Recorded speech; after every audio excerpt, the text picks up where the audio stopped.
Imagine living in a home that sits secluded in a forest, on a 100-kilometer beach, or on top of a mountain.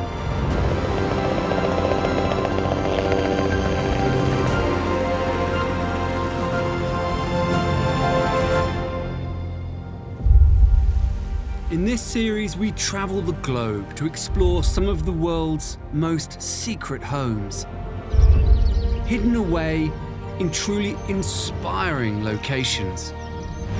From stunning lakeside escapes and secluded mountain cabins, our favorite activity is sitting here and looking at the view, to coastal sanctuaries and city treasures. Spaces like this can cause the spirit to soar. We explore how these spectacular homes were built. The whole thing is on the move, all the way along this coastline. And meet the people who live in them. We fell in love with the nature, the sea. It was a love at first sight. As we discover the world's most secret homes.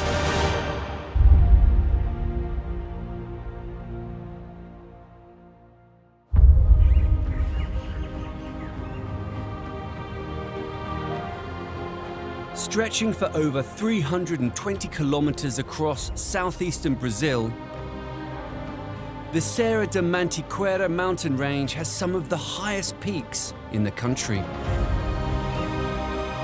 Mantiqueira means the mountain that cries. It's a reference to the vast number of springs, streams, and waterfalls that run down the peaks and valleys.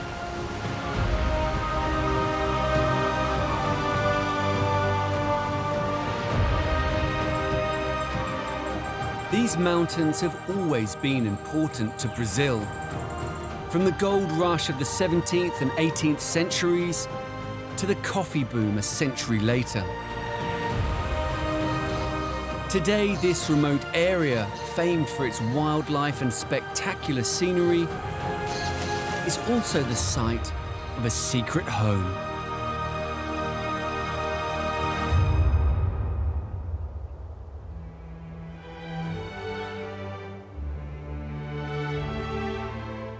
Hidden amongst the local araucaria trees, an enormous wooden grid appears to hover above the valley.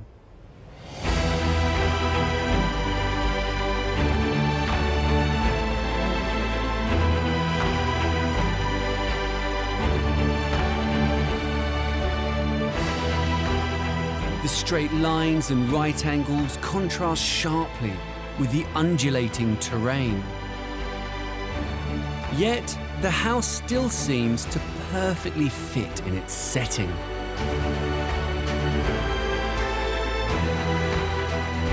This striking building is known as the Grid House. And the checkerboard home is unique. The owner of this remote mountaintop complex is Wilson Kuzuhara. His aim was to create a home in a place he has loved for many years. I decided with my wife that this was the place that we would like to build a house. I said I would like a house integrated with nature to protect and respect all the environments.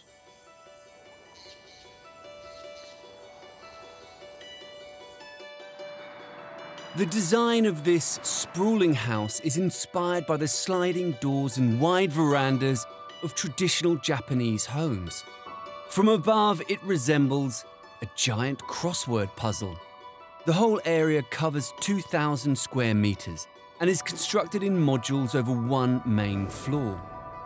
There's a living room, kitchen, dining room, TV room, and 4 self-contained family pods, each with a bed and living area.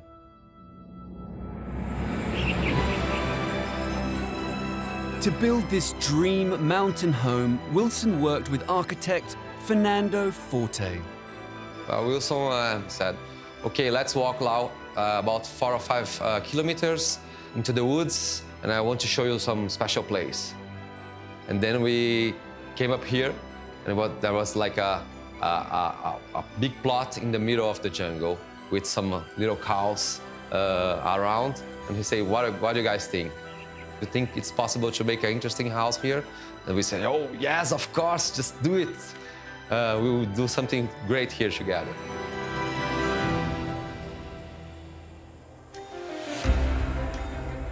The terrain here is uneven. So to respect the contours of the land, Fernando came up with an unusual design for this isolated house. We did not want to put a house that came from like a flying saucer that was landed here. So we decided to make it like a grid. So nature, after maybe 10, 15 years, will go across it, and we have like a new harmony between architecture and nature. The house is so vast that covered walkways connect all of the self-contained family units. Japanese-style benches on the verandas allow visitors to rest and take in the views. This is kind of the heart of the house because it's the passage through the house from one side of the other and the way to get into the different rooms. And you can see all the grid here in different aspects. You can see the garden underneath. Here we did a lot of pergolas. The original plan was to put glass on top of it. Before putting the glass, Wilson told us, oh, we love it like this. We'll just leave a couple of umbrellas over there. If you want to go to your room and by any chance it's rainy, you just use an umbrella.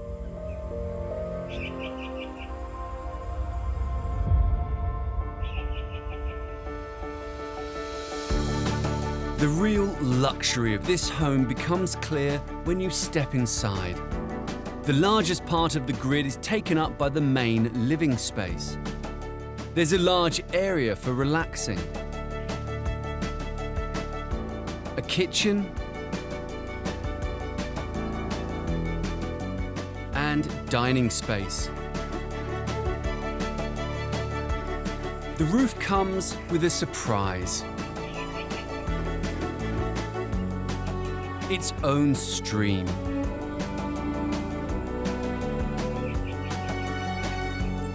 And these Japanese-style water mirrors have been created to reflect the edges of the garden.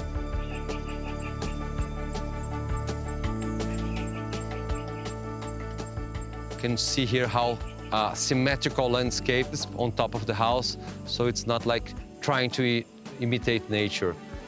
We didn't want rails all over the place. We wanted to make these water mirrors here so people won't fall down the gaps here in the structure, and so you get your feet wet before you fall down. So if your feet is wet, you're in danger. I think this is one of the most interesting places to understand the house, because we can see they are araucaria trees. They are protected by law, so we have to take really good care of them during construction, but also integrate them with the grid. This is one of the children's rooms. And we sat with each one of them separately and said, okay, what do you want? You want 2 bedrooms, 1 bedroom? Each one of them could choose the way they wanted this particular space for their upcoming families. All the living spaces in this home have been specifically designed to meet the family's needs.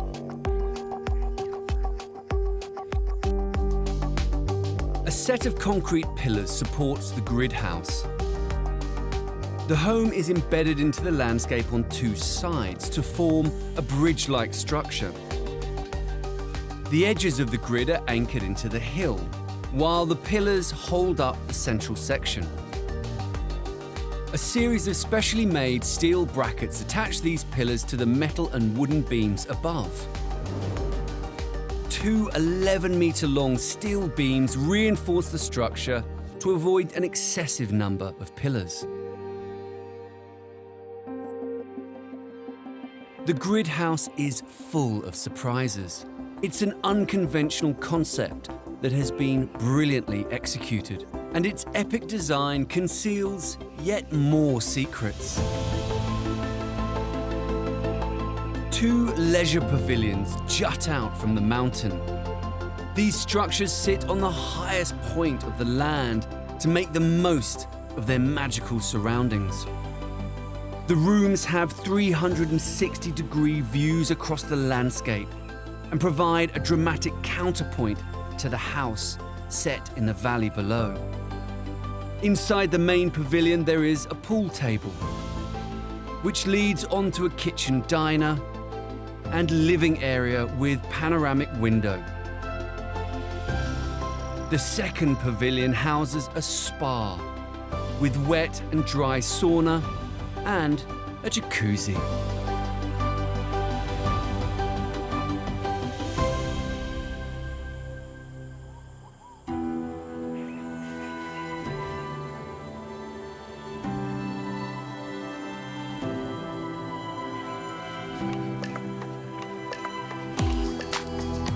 Suspended above the valley, yet merging into the hills, the grid house redefines the boundaries of interior and exterior living.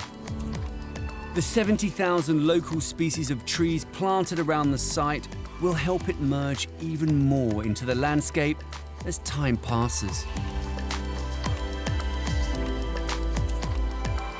It's a very special place to stay. It's a secret house, but it's a masterpiece. Wilson has achieved his ambition of building an extraordinary house in one of his favourite places in the world. His dream really has come true.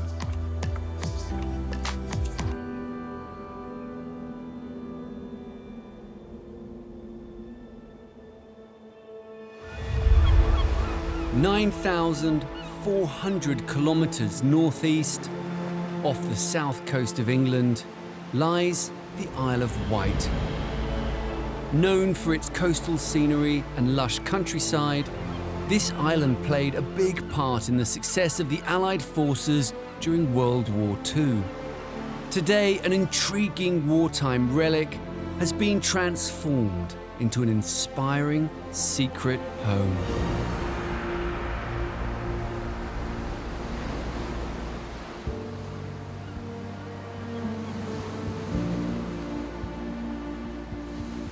Hidden under the landscape, on the edge of the island's south coast, is an historic structure that's been reinvented for 21st century living.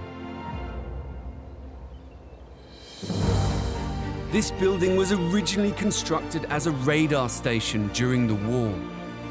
Today, it's been transformed into the secret bunker house.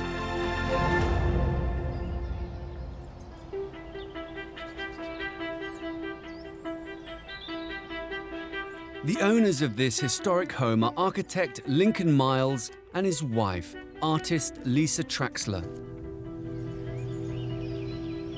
We acquired the site 3 years ago. It was a gift of a project. You know, it's a Second World War bunker in the landscape next to the sea. What's not to love about that? So it was like the ultimate project. The house covers 287 square metres over 2 floors. On the top floor there is a master bedroom with dressing room, ensuite bathroom and sauna, reading room and guest room with bathroom. On the ground floor there's a living room, kitchen and dining room. A long corridor connects the house to the old bunker itself.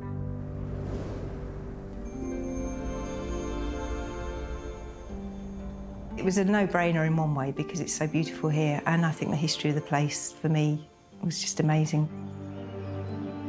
Once they'd bought the site and decided to incorporate the old bunker into the build of their new home, Lisa undertook extensive research on the abandoned building that had been built in 1942.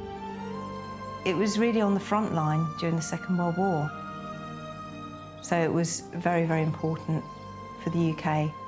And I think just uncovering this history and the stories behind what was going on here, it just drew me in. The more and more I looked into it, there were so many more layers to it.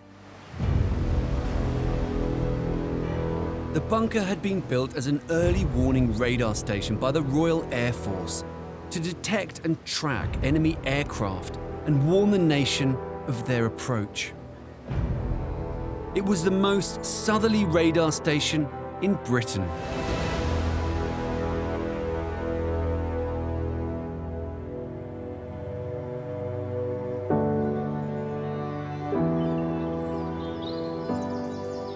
The idea when we were talking together about doing this project was the fact that we talked about not doing anything with the bunker, so we weren't making it into a kitchen, we weren't making it into a spare room, that sort of thing. I think we're very lucky that we've been able to leave it very pure, so it is still what it actually was. The design of this dwelling, which hooks into the existing bunker, is done in such a way that the foundations don't meet, aren't joining, the buildings are separated by a void. That was important to us. Strip us out, and you're back to 1942. Effectively, I describe the house as hidden in plain sight.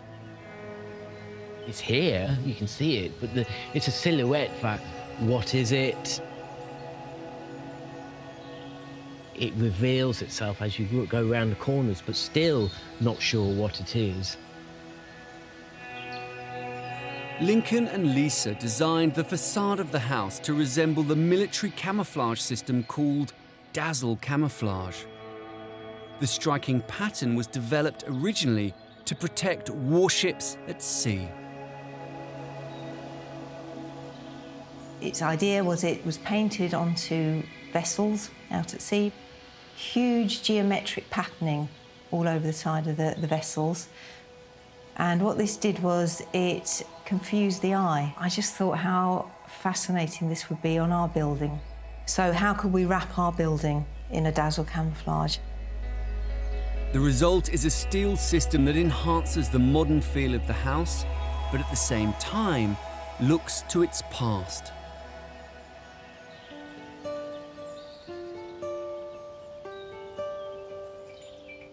As you cross the threshold, you enter straight into the open-plan living space.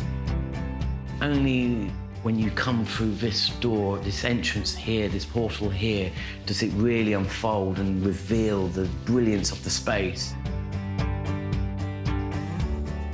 This is the first time you get an experience of our home, the kitchen and the dining. It's a light-filled space. The whole sort of design intent here is to be non-fussy. It's, the materials are all on show, cross-laminate timber ceiling, rough cast concrete and all these surfaces. We've zoned things, so there's quite a drop between here and the lounge. And then you're presented with the views of the English Channel and the landscape. This little sculpture park we have here. It's an amazing space. The window frames of this home are quite extraordinary, as they're made from paper that has been treated in a revolutionary way. All the doors and windows in this property are made of this paper composite. No screws, no bolts, no welding, no rusty bits, just pure paper.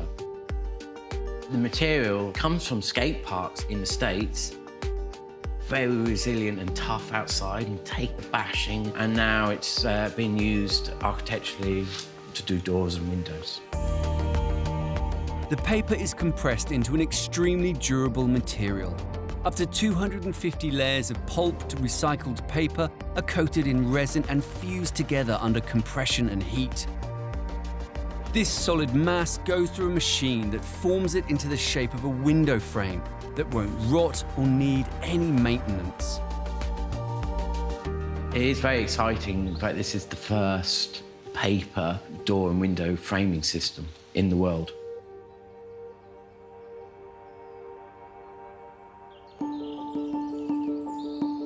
Upstairs is the master bedroom.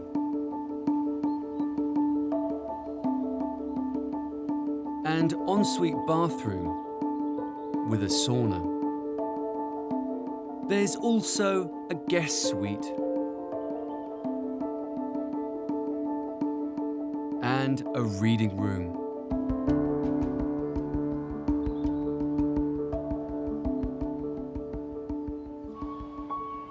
The deeper you travel into this house, the more its history is revealed.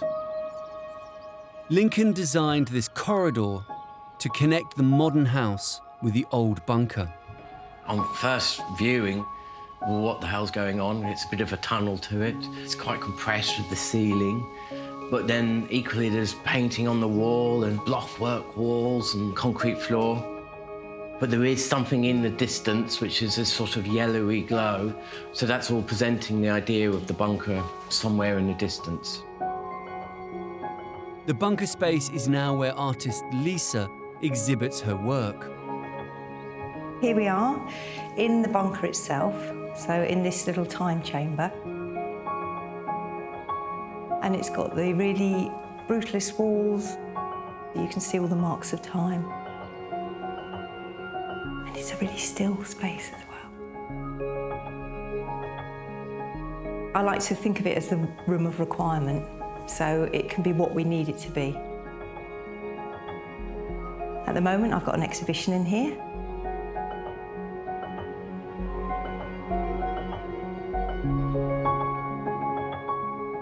So this is a space now that we've created, or we've left and let be created, that will encourage other creatives to come along. So whether it be other artists to have shows or musicians, we've had a theatre troupe here. To have this space as part of our home, I can't quite get my head around it. We are so lucky to have this space.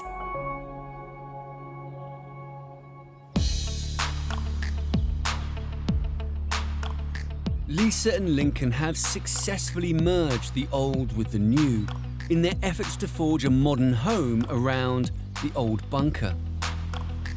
And this historic site conceals one more surprise. We found when we acquired the site that we had some quite beautiful but very derelict huts, almost like a glorified garden shed. These army huts were built at the same time as the bunker. They were used as a living space for the soldiers who operated and guarded the early warning radar system. Now fully restored, Lisa and Lincoln used them as their studios. I think you get a feeling that you could still be steeped in history here and you could time travel a little bit. And when I think back to what these little huts were like originally, they were very, very derelict. I have a beautiful view out the window, I have lovely light, I can watch the storms rolling in across the sea, and this is my thinking space as well. I'm so lucky to be able to work from here.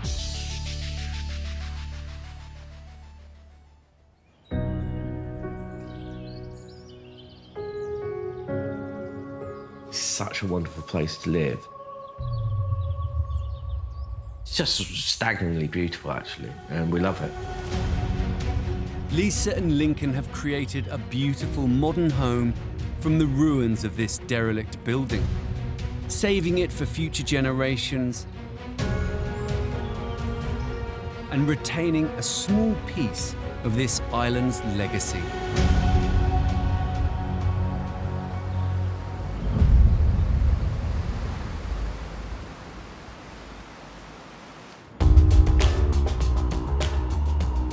3,600 kilometers west is San Francisco, on America's North Californian coast.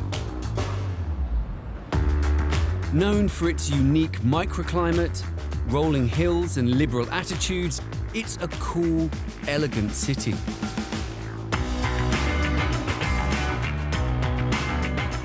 It is the cultural and financial center of the western United States.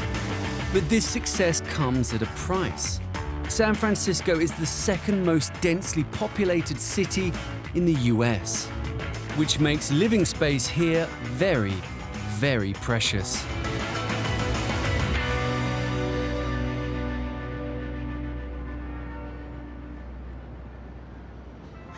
This is Lombard Street, the location of many classic 19th century homes.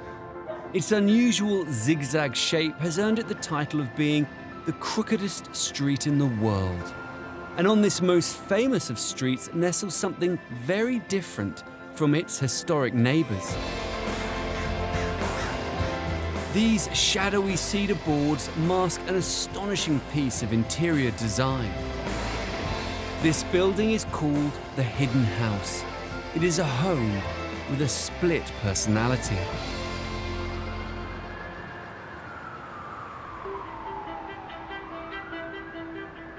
When owner Doug Smith discovered the site, there wasn't an awful lot to see. It was a one-story building that had been here for the better part of 80 years. There was nothing redeeming. It was certainly not a historical landmark. The challenge for Doug was to create a modern home on a very confined plot. You've got, the better part of 3,000 square feet of living space squeezed into a box that is framed by 3 houses. And so it creates a great architectural challenge. The Hidden House covers 268 square meters over 3 floors. The top floor of this extraordinary house contains the master bedroom, bathroom, and a private terrace. On the first floor, there's the main open-plan living space, dining room, and kitchen. And on the ground floor, there's an office, guest bedroom, and bathroom.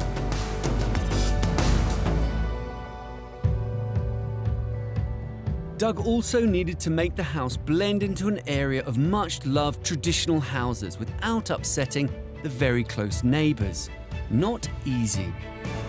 I think that the architects knew that if we were going to get the affection of the city in terms of their willingness to accept us to build this, we had to acknowledge that it was being built in San Francisco, so that means bay windows. If you look around, there's bay windows everywhere. The pared-back timber facade of this house conceals a bright, innovative, and edgy design inside. The first thing you see when you come in is all the angles. There's a sharp, angular set of stairs, and the stairs themselves are their own geometry. And then as you look up, you see the angles coming from each floor. And it really brings the eye straight up to the skylight. And that brings all the light into the house.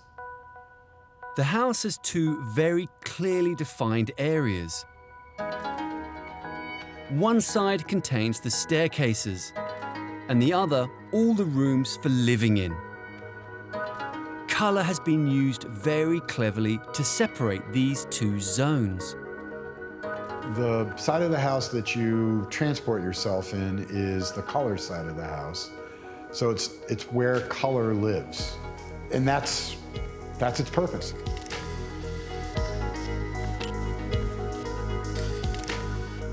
If you move to the other side of the house where we live, it's all materials. So there's wood materials, there's concrete, and there's metal, and there's the ceiling itself, which is in its raw form. This house transforms those raw materials to create a bright and modern 21st century home in this 19th century neighborhood. On the ground floor is a guest bedroom and a bathroom. Doug's office is also on this level. It's ingeniously designed to open out onto a hidden space. There may be many rooms crammed onto this small plot, but the home's clever layout still leaves space for a surprising garden. It's best in the fall. When the weather comes and turns nice, you know, my office literally becomes an outdoor living space. It's great just to be able to have this incredibly private space that's, you know, it's very zen in its feeling.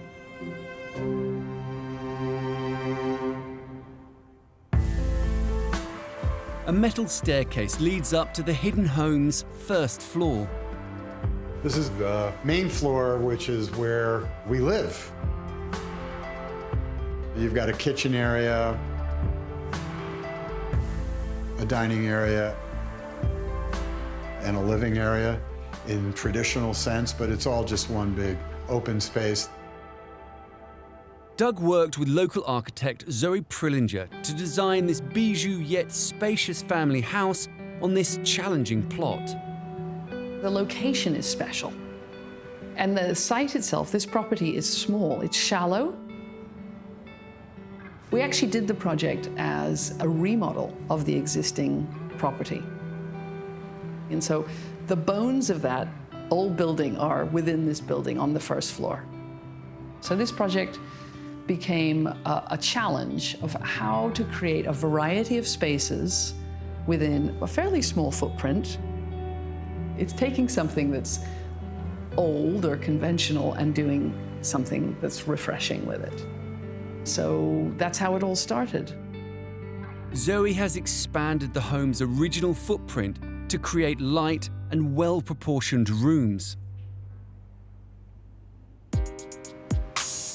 The slats that make up the cedar facade of this house were conceived to hide the interior, but they also allow light through to all the floors inside. They have an innovative design. A unique joint allows the slats to lie flat against the house's facade. At the point where the slat touches the joint, the connection allows it to rotate 90 degrees from vertical to horizontal. This allows light to stream through to the rooms that lie behind. It's a simple yet effective idea. Above the main living area on the top floor lies the master bedroom. It's our bedroom. It also opens you up to the outdoors. We have a sleeping area, and then there's a beautiful bathroom in the back. The top floor of this fascinating building has one final trick up its sleeve. This is the secret passageway, and this is the back way into the roof. Doug has not one garden, but two.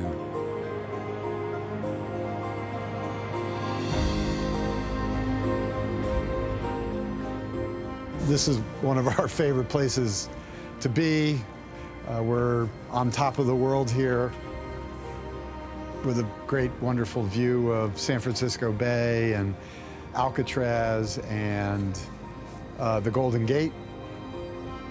This is our place to play and relax and really come to appreciate what an amazing city we live in. This is our space. This is the special part of the house, the wow factor part of the house. This is the place where we get to really bring San Francisco into our lives. We're really happy to be living here and enjoying being in San Francisco. This hugely ambitious house is the perfect meeting of old and new. It's a jewel in San Francisco's crown.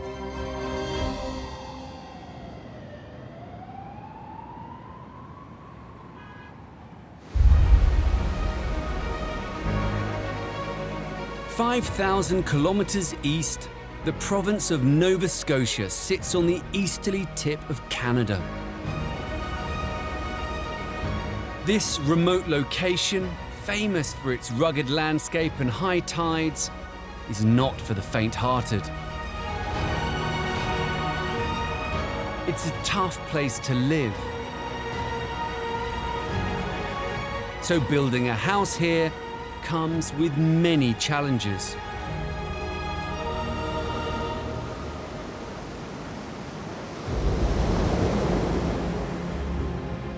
Perched on this rugged coastline, with breathtaking views over the Atlantic Ocean, is this dramatic structure. It's called the De Vries House.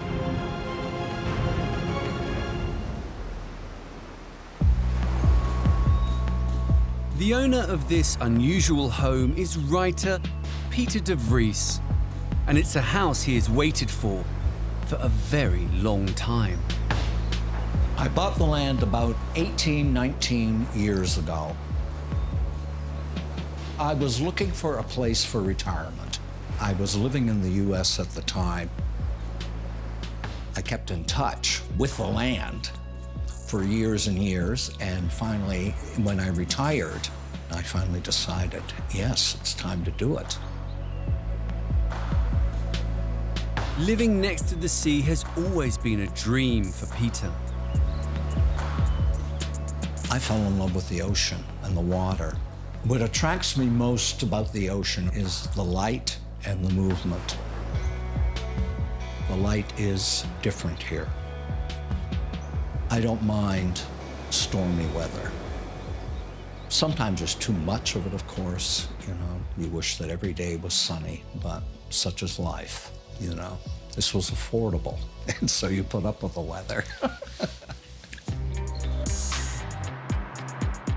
The frame of the house is built from timber, steel, and concrete. It has a galvanized steel outer shell to protect it from the elements. The building covers 204 square meters across 2 floors. On the top floor, there's a library and office, spare room, and bathroom. And on the ground floor, there's a living space, kitchen, dining area, and master bedroom with ensuite.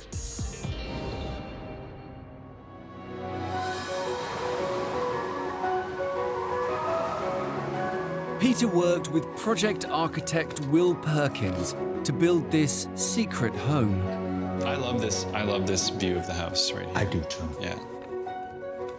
One of the best things about our job is designing these projects and building them in your head with the clients and then seeing them come to life. So every project is exciting in that way, but working with Peter was a treat. This was my first finished project, and I'm very proud of it, yeah. This home's wedge-shaped design stands proudly on the water's edge. The building is situated so when you arrive in the driveway, you're presented with the back of the building, which is the north side. You enter into that part of the building and you're greeted with this corridor that's quite narrow and quite tall.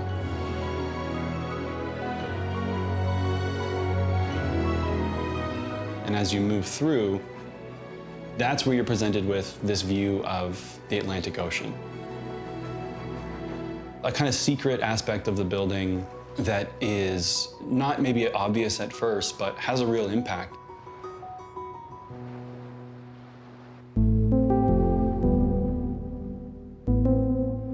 When it came to designing the inside of his home, Peter had a very particular request.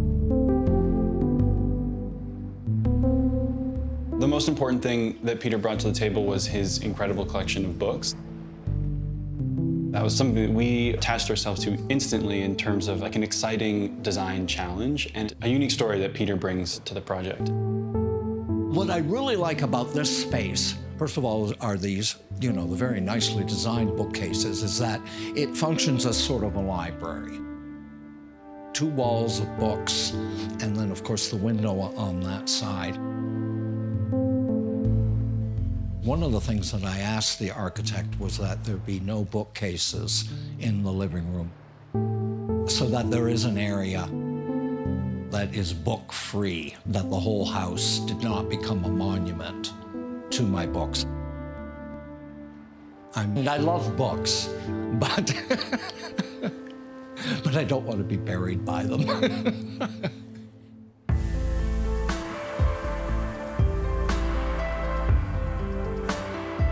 Getting the room sizes right was another challenge.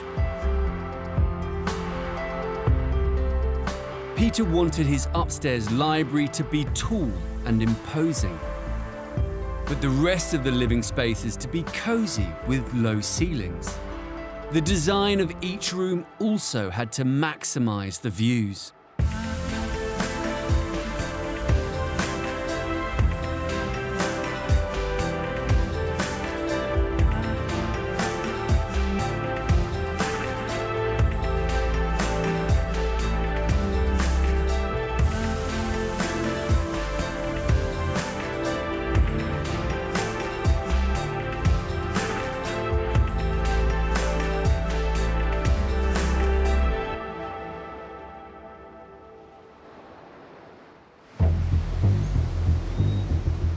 Peter wanted his home to sit on the cliff edge overlooking the sea. Making it sturdy enough to stand up to the strong winds and rain here was a formidable engineering challenge. The vertical face of the house takes the full force of the North Atlantic winds. Strong gusts could easily lift the home off its foundations. To guard against this, a large timber frame runs right through the house. This frame connects to steelwork, which in turn transfers the force of the wind into concrete buttresses hidden in the internal walls that go deep underground. This house full of books has a small secret upstairs in the library, hidden away like something from Alice in Wonderland. So on the north side of the house, in the floor-to-ceiling bookshelves, we incorporated this door. It almost feels like it's part of the shelving unit. And then you get this sort of interesting experience of being able to move through this wall of books into the second room here, where you get a view of the forest. There's almost a secret kind of hidden quality to this room from the rest of the house.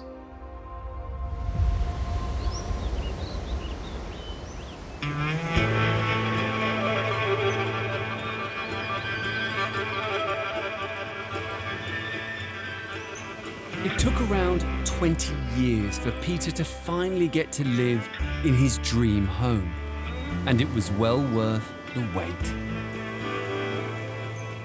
I'm very proud of this house, very proud of it, and I love to show it.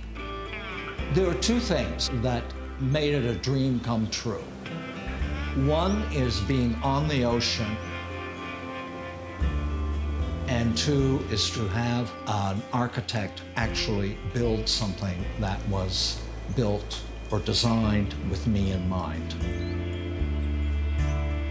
I can't imagine anyone could appreciate the house more than me. I love it.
Imagine living in a home that sits secluded in a forest. On a 100-kilometer beach, or on top of a mountain.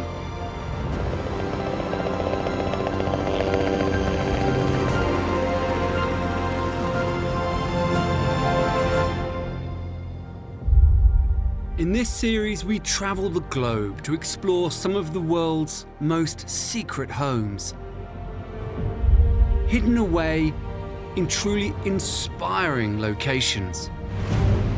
From jungle hideaways and secluded mountain cabins. This is what it's all about. I love it. To coastal sanctuaries and desert retreats. It does something to your soul. We explore how these spectacular homes were built. It was amazing because it was lost for 70 years. And meet the people who live in them. People come in and say, oh, wow. No one's expecting it. As we discover the world's most secret homes.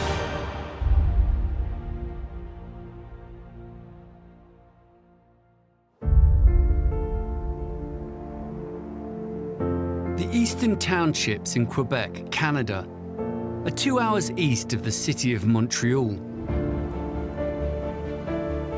The area is renowned for its open countryside and pristine lakes. This is where city dwellers come for an adventure in the wilderness. The mountains and cliffs here are the perfect place to build a secret home with the ultimate view.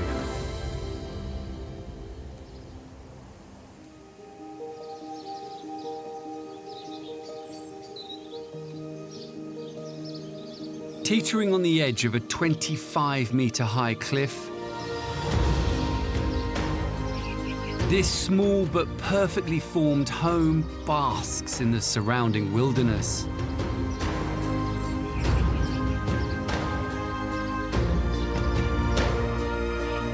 It's called the binocular cabin.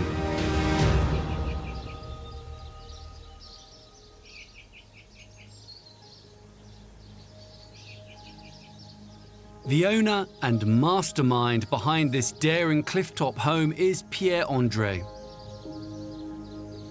When I came here at the first time and I was walking, I was doing snowshoeing here. And I fell in love with the view here. Bewitched by the area, he decided to buy a plot. But got a little bit more than he bargained for. I didn't know I was owning the cliff. I thought the cliff was close to the land I owned. But when we did the survey to build the house, he told me, actually, you own the cliff. Then the total project changed. I said, well, we have to focus on the view. It was like if I was winning the lottery game. I was so happy. Entranced by the view, Pierre decided to design the house like a pair of binoculars, gazing out from the side of the mountain. I see it right there. It was just like a vision we had. I knew that I want to have a house with 2 cubes or 2 models with 2 different functions. The house covers 85 square meters.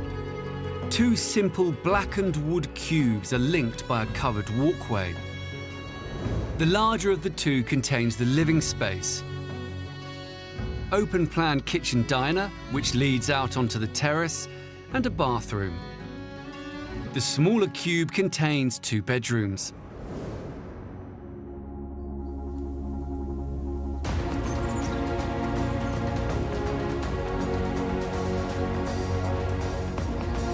Constructing the cabin, perched 25 meters above the valley floor, was a huge engineering feat. Pierre worked with architect Stéphane Razelet to overcome the challenging terrain. There's not much room for error. The idea was to get as close as we could to the edge of that cliff where we've got an 80-foot drop. And with the engineers, we tried to go as far as possible without being dangerous.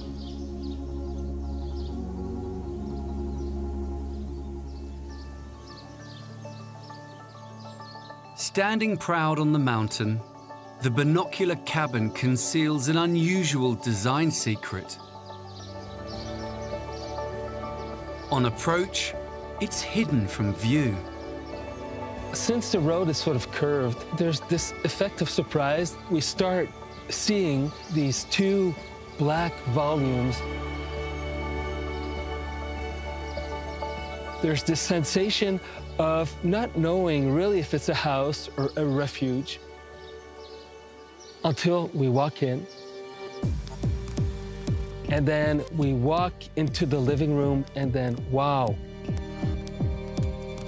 So there's this element of surprise.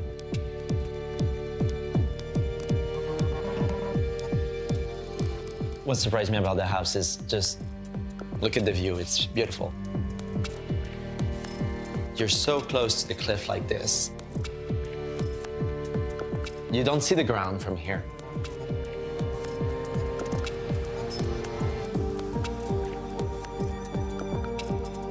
To focus on the panoramic views, Pierre installed windows made up of 3 giant panes of glass.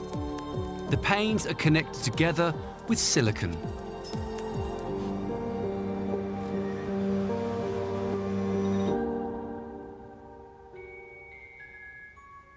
The kitchen area is compact but fully functional, designed to take up very little space. With a house that is less than 1,000 square feet, you have to rethink about things. Usually, the stove, in North America, the standard is 30 inches. We try to put like a cooktop that was smaller, like this. And same for the dishwasher. The dishwasher is way smaller than what we were used to. I really like things to be invisible. You don't see the washer dryer. Again, it's hidden. I really like things that are hidden. This sleek finish continues into the hallway. If you look at the wardrobe here, you know, it has to feel like that this is a wall.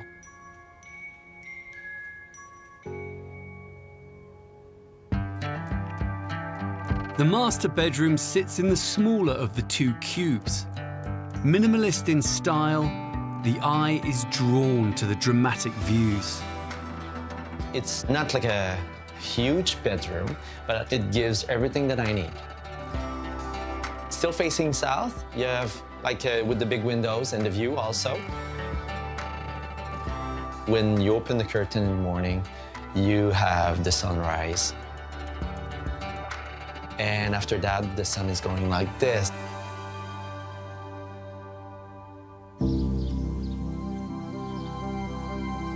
Hovering precariously close to the cliff top, Stefan pushed the boundaries of this home over the edge. We built the house as close as possible to the cliff as we could. This is as far as we could go with anchoring the foundation. But then we wanted more. So what we did is we extended out the whole house by about 6 extra feet. So inside the house, we really had the sensation of being over the edge of the trees and floating into midair. We gave a slight angle to the edge of the wall on this side. The house sort of looks like it's tipping over. This sort of emphasizes this feeling of projection and cantilevering out the house.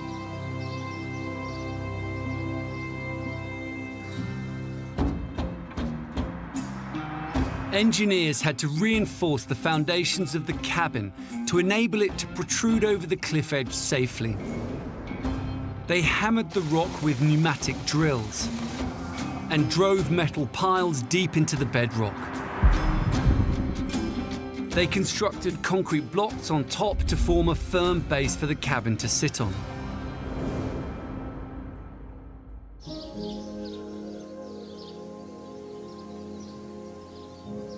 The binocular cabin offers a rare opportunity to commune with nature. Off the main cube is a small terrace, strategically placed to catch the evening light.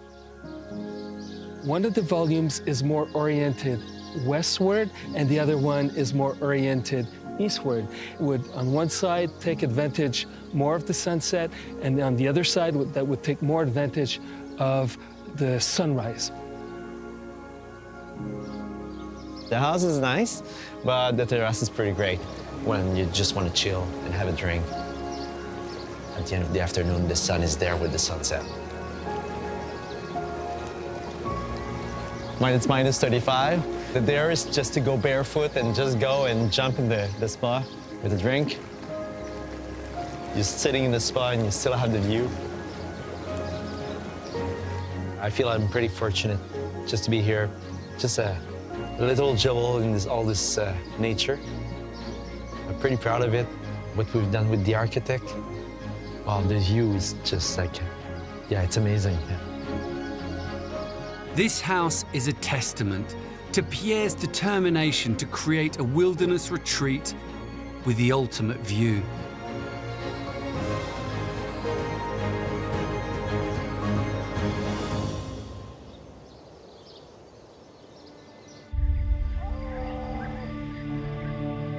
(5,200 kilometers east is the northern Portuguese city of Marco de Canaveses. Sitting at the meeting point of the River Douro and River Tamega, it's an area of outstanding natural beauty. Clusters of houses here nestle into the steep hillsides, offering a tranquil way of living.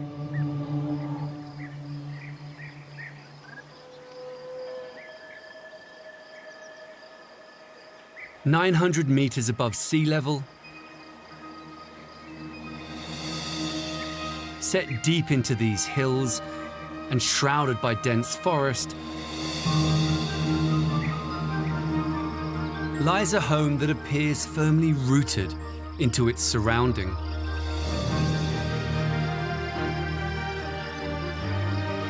This home is called the Cloaked House because it is almost completely enveloped by trees.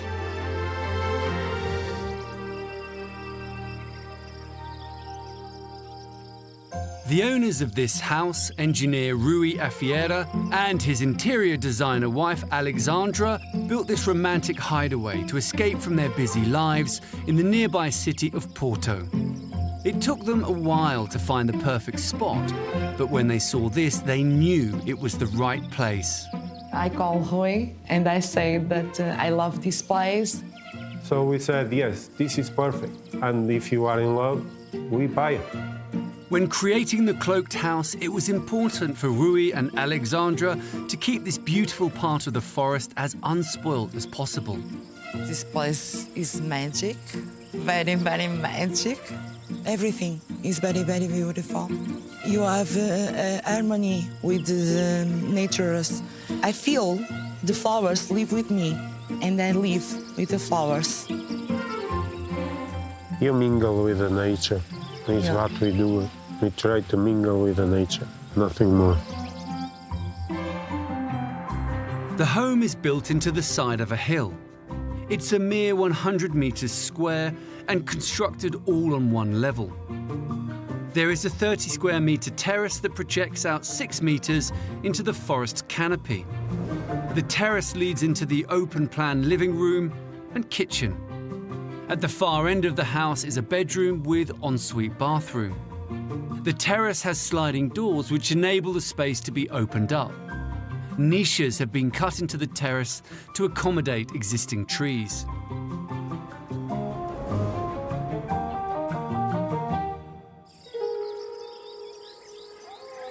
This fantasy cabin is crafted from wood, steel and glass to blend into its natural environment.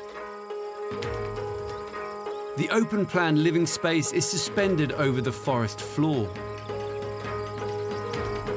Its elevated position makes the most of the light and view. Sitting next to the living and dining space is a small but efficient kitchen. What we are trying to keep is a functional kitchen with space So everything that you have here is integrated in one side of the house. Try to have all the functionalities together. So on that we concentrate everything in one place. The walls is to be free, to be completely free without any disturbance. The home's cliff-top position gives a sense of living in the treetops. One side of the house sits next to a secret natural spring. The land stops more or less here, and we are suspended on the lake. The spring water falls into a man-made lagoon.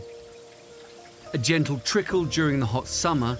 During the rains, this becomes a magical waterfall. When people see the house and say, hey, the house is amazing.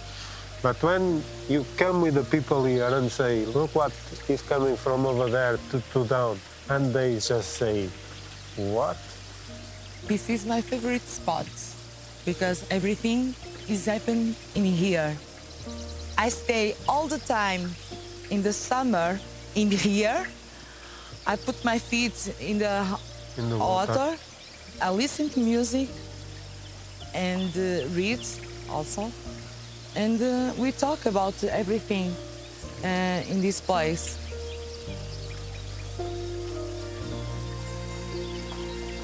They really are living with the forest and in the forest.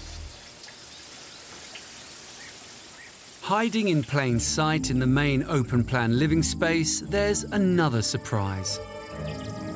A special nook in the house has been created to allow the forest flora to grow up through the very heart of the structure. The tree is very near.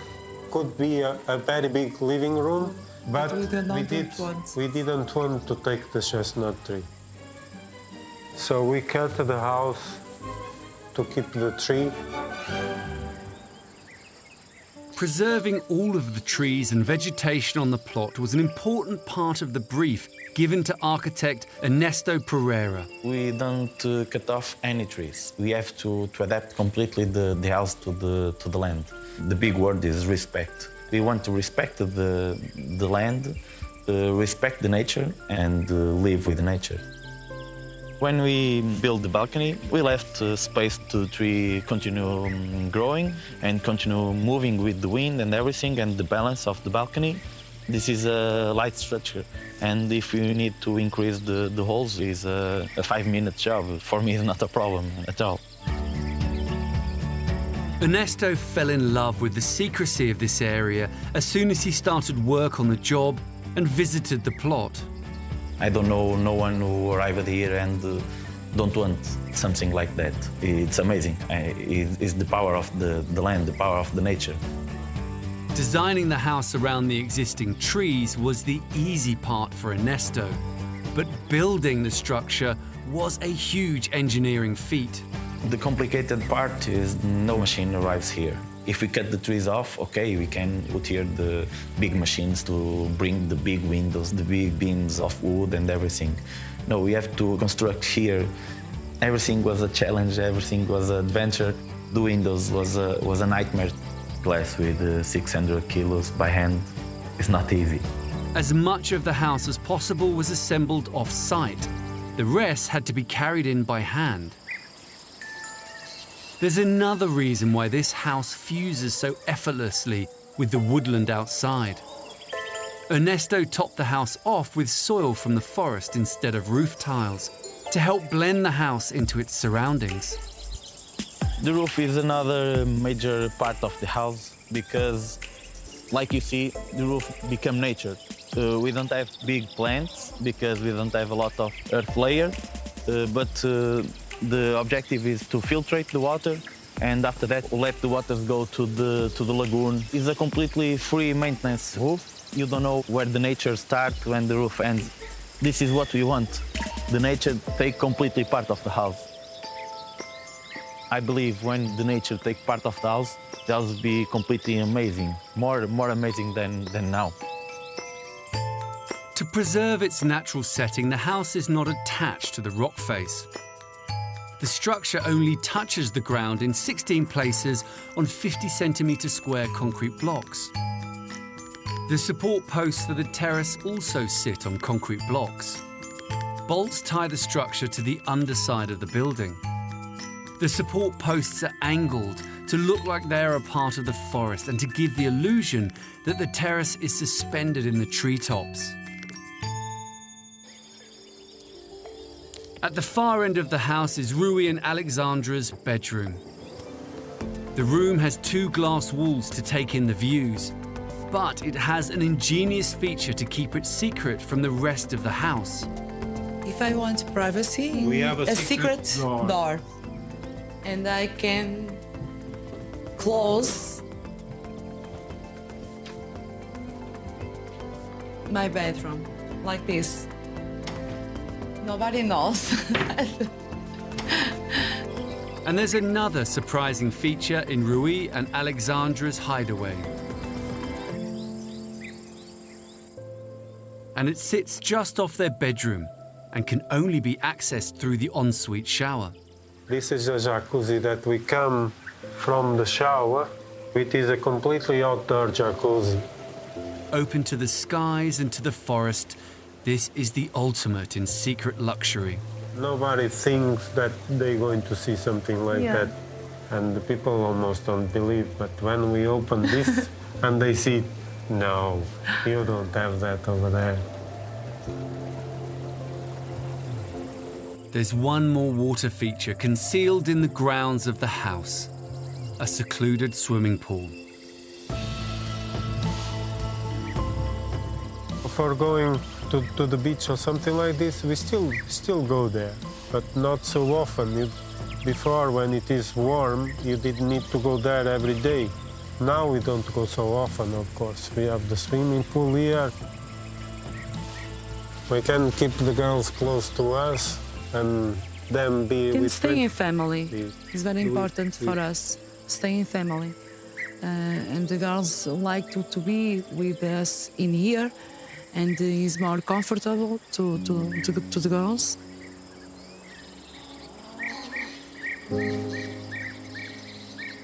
The place is amazing. We can listen to the birds when we wake up. We can see the magic of the trees, the flowers. This is a dream come true. Rui and Alexandra live in a small but beautifully formed gem of a home, as close to nature as it's possible to be.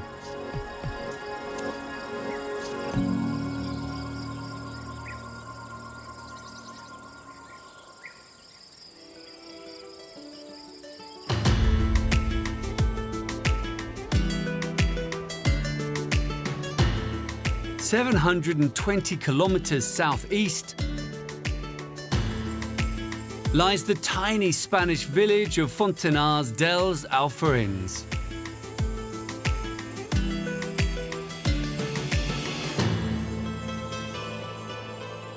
The land here is a mosaic of vineyards and olive groves. It's the perfect place to hide away. But constructing a home in protected landscape like this is not easy.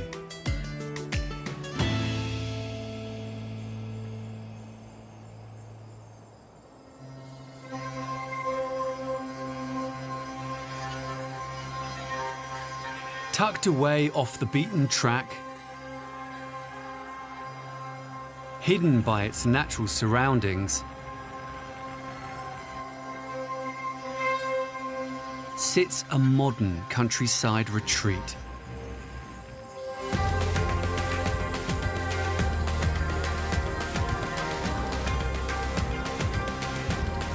This is the cottage in the vineyard.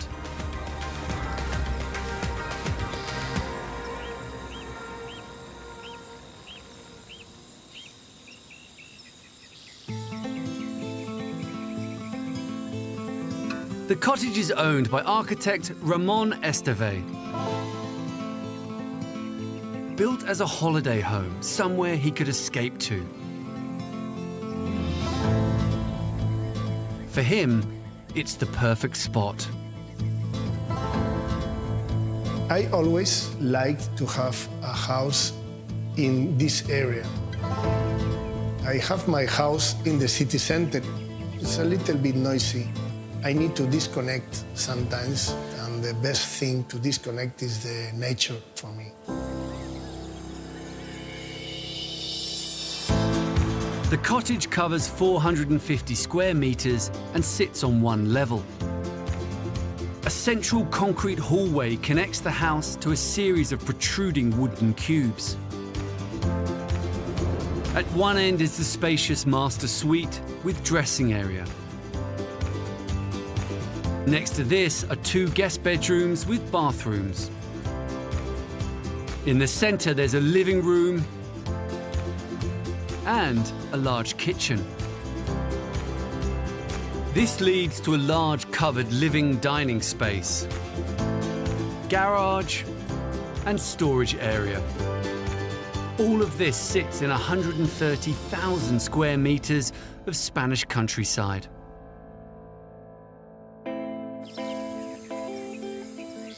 With nothing but the wide open landscape for company, Ramon found his perfect place to unwind. This area has tough building restrictions, so he wanted to come up with a discreet design in keeping with the local architecture. When you approach, the house is hidden behind the trees. It wants to be modest. You don't reveal the house. As you continue your approach, the intrigue builds. Looking more like a glass window, the front door is a tiny opening on the side of the house.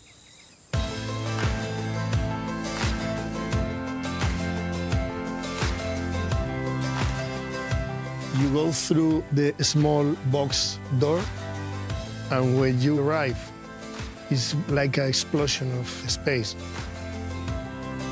The central hallway connects wooden cubes which house the living spaces. All walls and floors, and even the furniture, are made from pine. The unique wooden cabin design gives a sense of intimacy, and it feels as though the natural world lives within the very structure of the house. You are protected with the box, and at the same time you have opened a big screen seeing the outside. The large windows perfectly bridge the gap between the modern interior and the landscape beyond.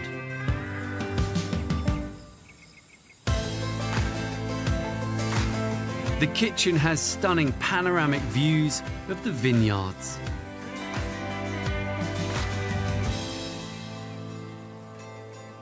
This is a house to share with friends, and the best place to share everything is the kitchen. It's a dining room, at the same time it's a kitchen. Ramon wanted a space he could entertain, socialize, and cook in. He had to come up with a design that could cleverly convert and hide away any sense of it being a kitchen. To integrate hidden all the cupboards, like an oven, with the advantage you can open and you became in a normal kitchen, and when you finish, you close, and it's part of the living area.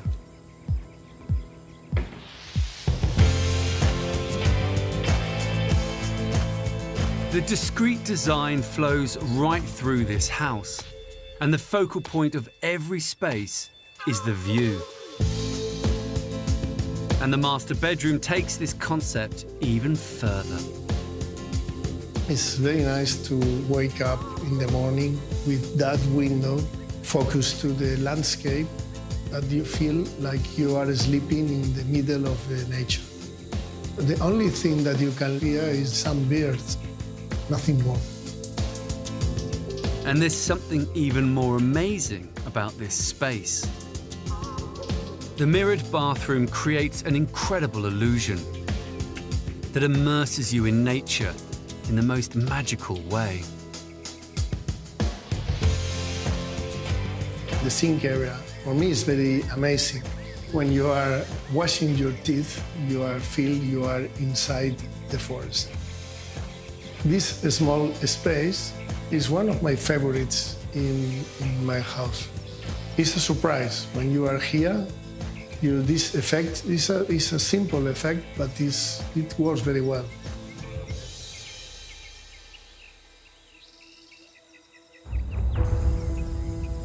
The house is made out of wood, galvanized steel and white concrete that has been textured to resemble the pine used throughout the home. Ramon wanted the outside to be the very essence of the house. But he went one step further and created a space that completely opens out to the natural world.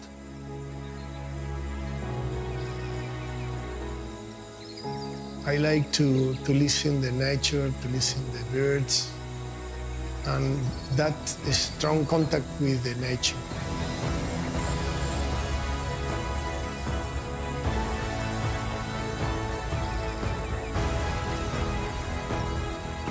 At the touch of a button, Ramon can effortlessly connect the house with the outside. And the result is spectacular. The aim of this space is to reproduce the living area of the house outdoor. I have the living area, the dining area, and also the kitchen. To open up this space, Ramon designed 2 9-meter motorized doors, one on each side of the cottage, that draw back to reveal the landscape.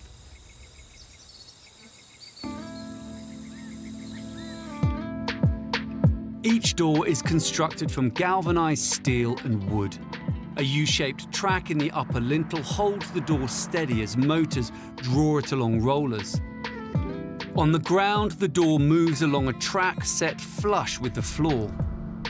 Remote controls open the door, which then hides completely into the adjacent wall.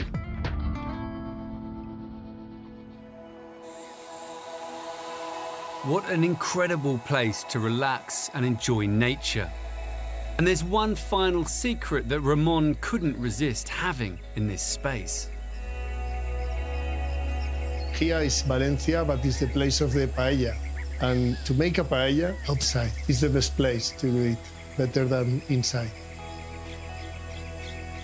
Hidden behind 2 doors, Ramon created the perfect place to cook his paella and entertain friends.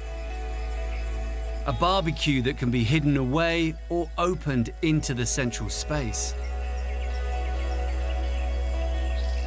But just occasionally there comes a time when Ramon wants to hide himself and the house from the outside world.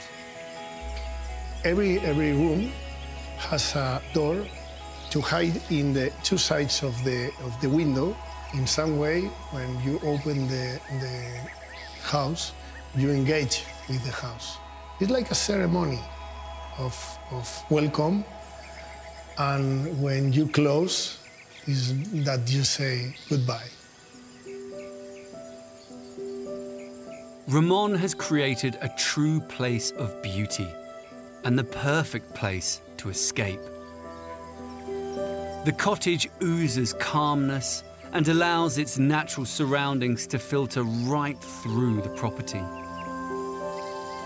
With this house, I am very proud and I am very glad. I found more than I'm looking for. When I see the landscape, I feel calm, I feel relaxed, I feel happy. I came here when I was a child, and now when I came here, I feel connected with the landscape. I connected with my memories.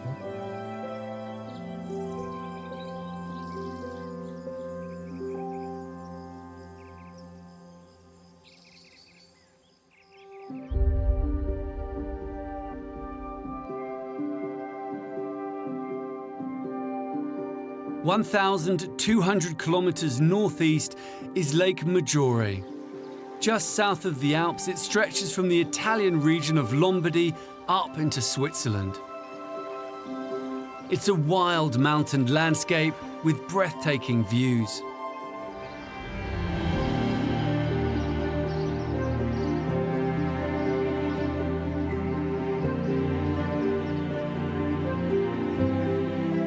Along these shores, on a small plot of land, sits an unusual home with hidden depths.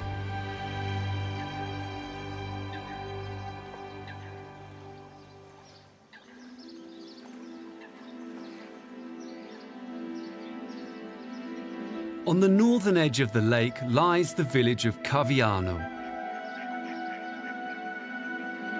This is a tiny community of old stone houses and quaint streets. On the edge of town, with only a fraction of the structure visible from the road,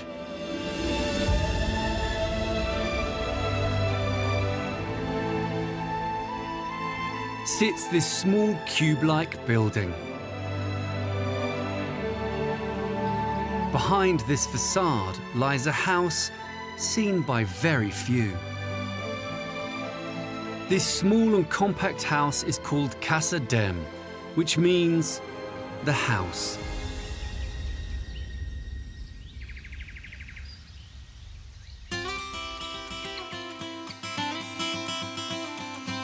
The owner and designer is architect Jerome de Muron, who lives here with his wife Paula, son Damien, and dog Nuna. I just bought 130 square meters where the house is on it. So basically it's the house and the parking lot, and that's it. To create a family home here on this very small footprint of land, the house had to be tall. It was a big challenge to put everything what was required for us to live in this small house, because the plot was very small. The house is about 80 square meters. And there we had to put everything which was required for us inside.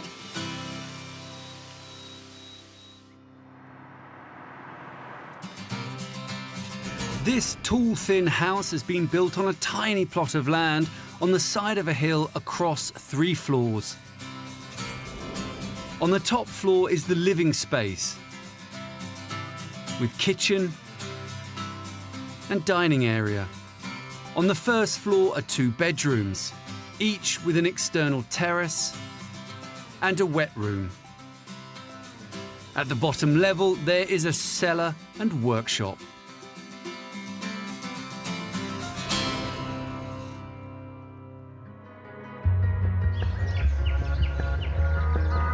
Jerome chose to build his contemporary new house in a way that helps it blend in with the traditional homes in this village.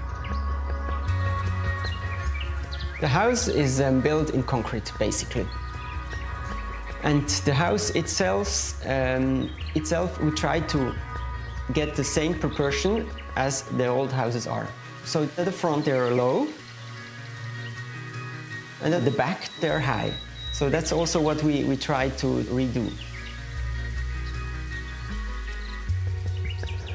From street level, the 3-story house looks like a simple 1-story building.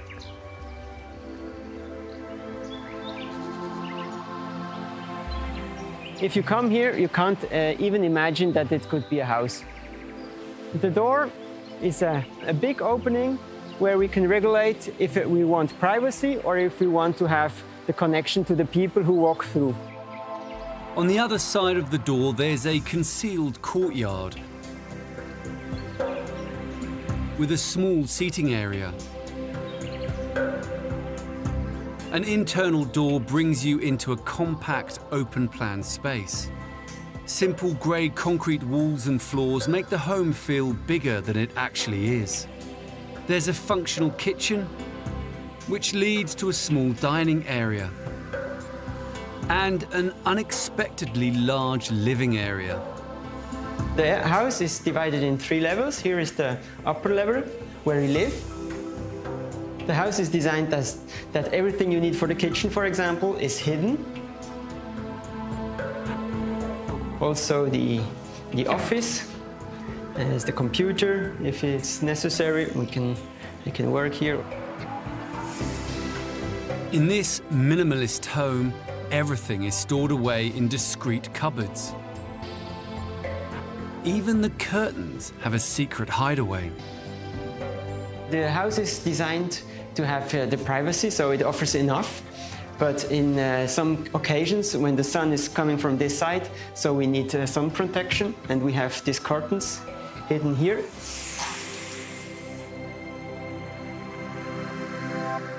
To make the most of the space, all of the furniture is bespoke, made by Jerome himself, even the unusual coffee table. The furniture also is integrated in the architecture. This is, on one hand, it's because there is a few space, and it was also important to have it in wood, so it is kind of contrast to the grey base materials of the house. Down an internal staircase, on the floor below, there's a separate toilet and wet room. There are 2 bedrooms, son Damien's bedroom and the master bedroom. In keeping with the minimalist design, functional necessities such as doors are pared back and simple. So the doors are made just in wood, so to touch it's very good. And you can open it just in this way. It was also important to have not handles to touch the wood and not another material again. Off each bedroom, there's an enclosed terrace. With so few external windows, Jerome needed to come up with a way to bring light into the house and channel it down to the floors below. His ingenious solution, light wells. These holes is a kind of repeating idea of the house. They're in the facade, they are in these areas. Even artificial light is integrated in the architecture, is a hole where the light is inside. So it's taking part of the architecture. To achieve this, a skylight channels sunlight from the roof down through the stairwell to the rooms below. Holes have been cut in the concrete walls to flood the building with light. The largest opening is on the lakeside courtyard to make the most of the spectacular views. Even if we are here on the height of the trees, so it was so nice to have the view, even if there are small views, but to have it to the trees.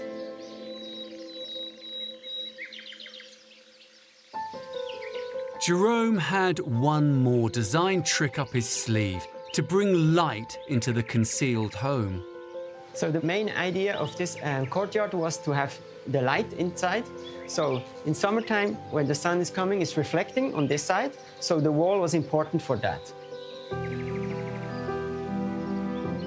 Through creative design, Jerome has achieved his dream of building a compact family home in an area he loves. For me, this house is very like a cave where I can go back and relax and where I feel safe. And it's also very good for me to work where I live. So if my son, for example, goes to school or comes back, I can get home to see him, even if it's 5 minutes, or I have a straight contact to the family. That's what I really like.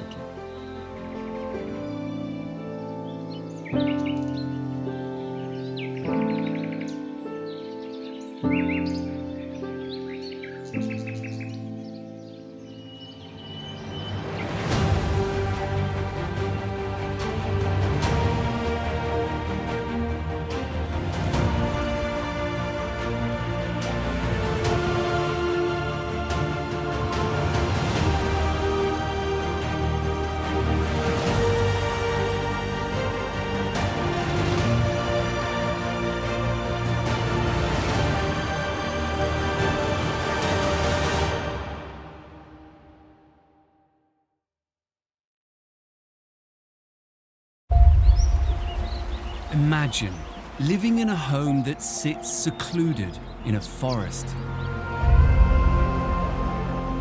on a 100-kilometer beach, or on top of a mountain.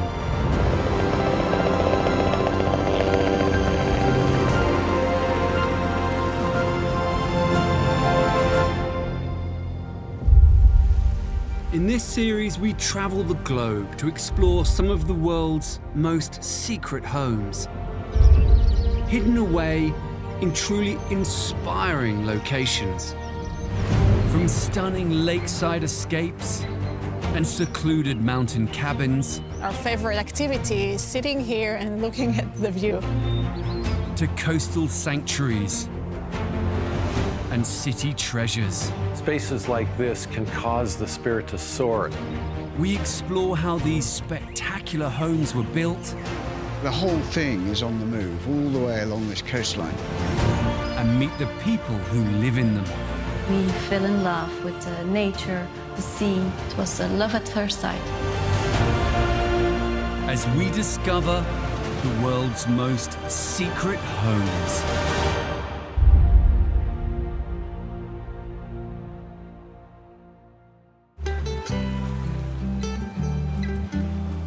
Lying at the easternmost point of Spain and nestled on 200 kilometers of dramatic coastline is the small town of Javia.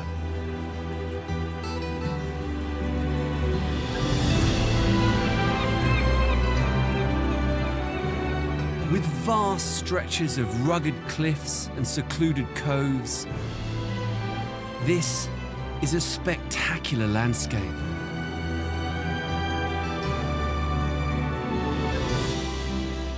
It's the perfect place to build your very own clifftop hideaway.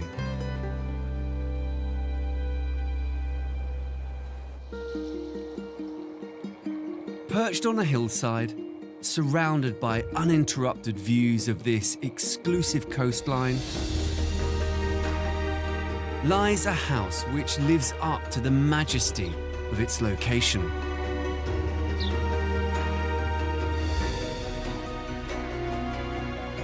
Tucked into a corner plot to feel secluded from its neighbours. Taking its name from the local beach, this is Sardinia House. The owners of this home are Rosa Castelví Busquets and her daughter, also called Rosa. They built the house 5 years ago. I've spent my entire life in Javia during the summers. Before that, my mother actually spent her summers here, which is why I think she picked the place. It was my mother's dream to actually be next to the sea and to have a house next to the sea. They worked with architect Ramon Esteve to hunt down the plot for their home. We spent more than 1 year looking for this plot. When I arrived here the first time, it was very exciting. 360-degree view of Javia. The sea, of course, on most sides, but then the back of the house, it faces the mountain. It's beautiful. The house covers 1,285 square meters over 3 floors. On the top floor is the master bedroom, with ensuite and dressing area. There are 3 further bedrooms, all with their own ensuite bathrooms and walk-in wardrobes.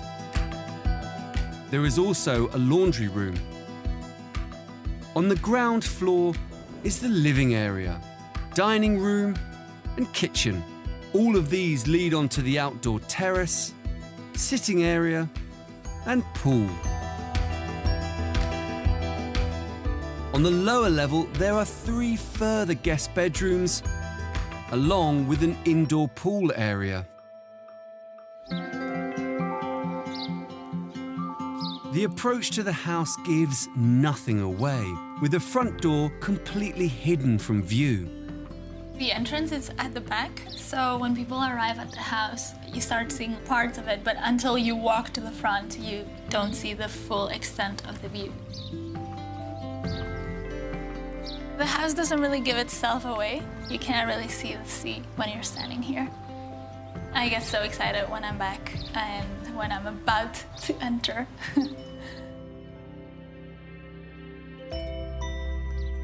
Walking into the house, you pass through a narrow corridor. This teases you with a glimpse of what's in store. They're slowly entering the area where they're going to get the full view. It's not until you enter the living space that the house really opens out to the most incredible panoramic view.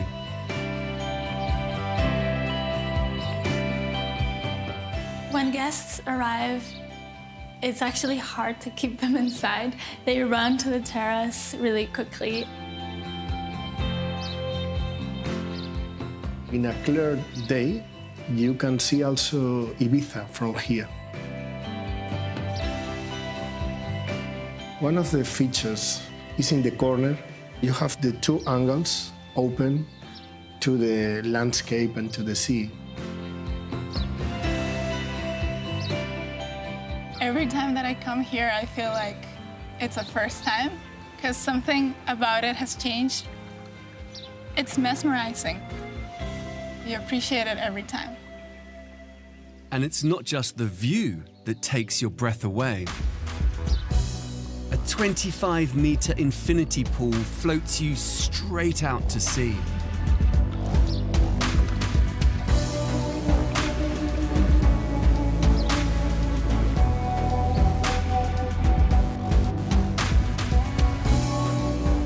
When you're in the pool and you're looking out, it feels like you're in the ocean because there's almost no distinction between you and what you see in front.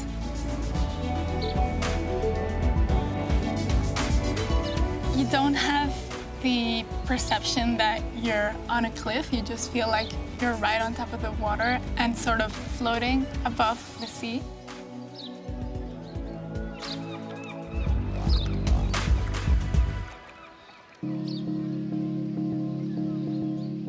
The house maximizes the views from every angle, and inside is no different.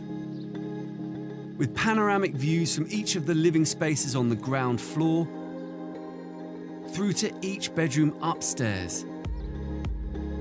It doesn't matter where you are in this property, there's a view to be seen from every window.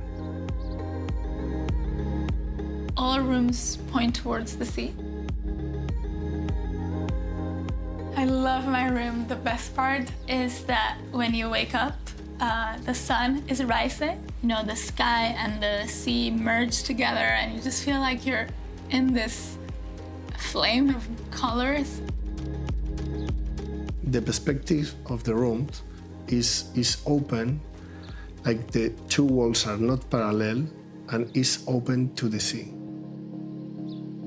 Waking up in the morning is an incredible experience. You'll get to see the best sunrise that you've ever seen. Even the staircase has been considered as a sculptural element, with the sea visible through its translucent glass treads. This is truly a one-of-a-kind home. We have the highest energies classification. All the air conditioning and the heating work with the geothermal energy. The house takes advantage of the weather conditions.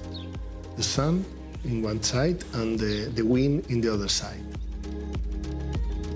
The reason the shape of the house is open to the east part, the main facade, you have the sun in the morning until the afternoon.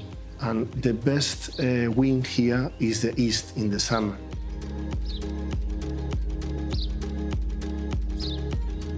These shuttles are motorized and you can open and close in order to protect to the sun. And there's one feature that really takes things to the next level.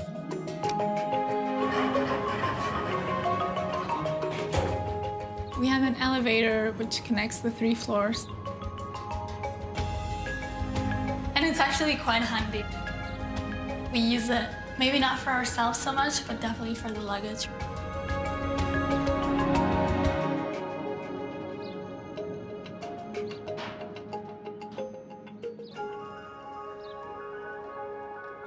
The glass lift takes you down to the home's hidden lower level.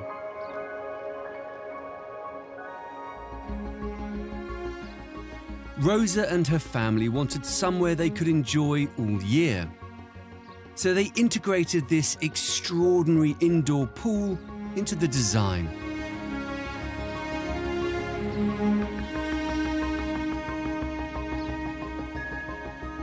One of my favorite things about the indoor pool is the fact that you can see the outdoor pool. You can enjoy it outside and inside. With the window, I link both.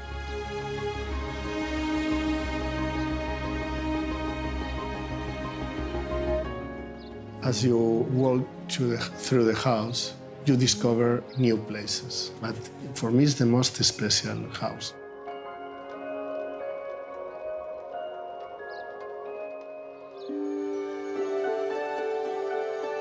But this home holds one more surprise.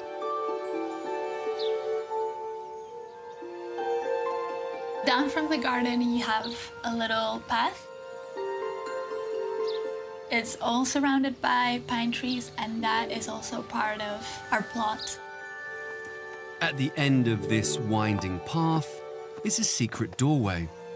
Right behind this door, we have what we consider to be the cherry on top of the property.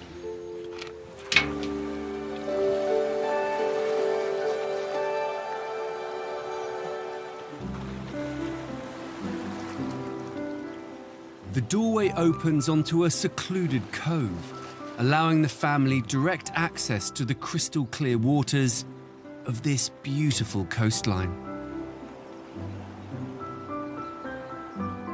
I feel very, very lucky. I feel very grateful that I get to experience this, and I get to be by the beach every day if I want to. It's really a joy.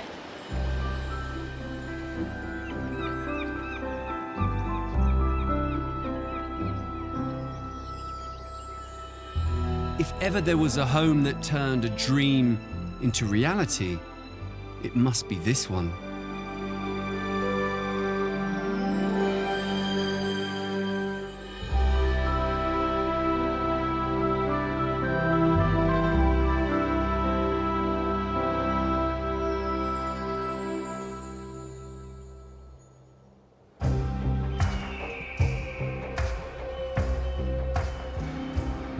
(6,800 kilometers west is West Virginia in the USA.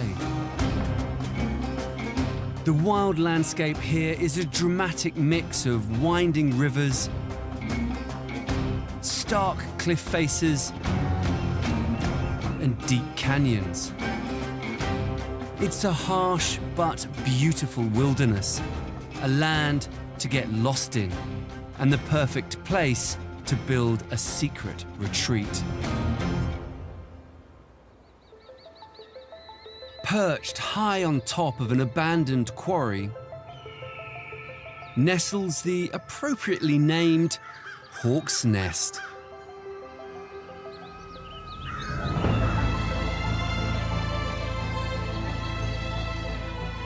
This house is built from steel, concrete, glass, and ipe, a tough hardwood that's been known to bend nails.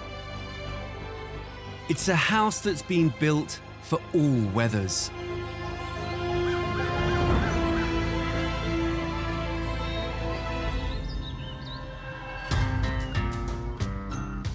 The owner of this secret home is artist Laurie Straight. I became a sculptor when I went to France. I lived in France for almost 30 years. Then I decided it was time to come back to the United States because I didn't think that I would find the place I was looking for in France. And I was able to find this place, this quarry. It's exactly what I had in my mind. Searching for solitude and inspiration, Laurie has created her ideal hideaway. As you come up the drive, you get a glimpse of the house, but it's provocative because it's hard to tell what it is. And then you come around the bend and there is the house. This house clings to the West Virginia cliff top. The living spaces are all on one level. A cantilevered section of the building houses an artist's studio. At the other end of the house is the master bedroom suite with bathroom. The central space contains the generously glazed living area, kitchen, and dining area, which leads out onto a small terrace. The house stands on 2 concrete pillars anchored into the bedrock. One of the pillars contains the front door and staircase.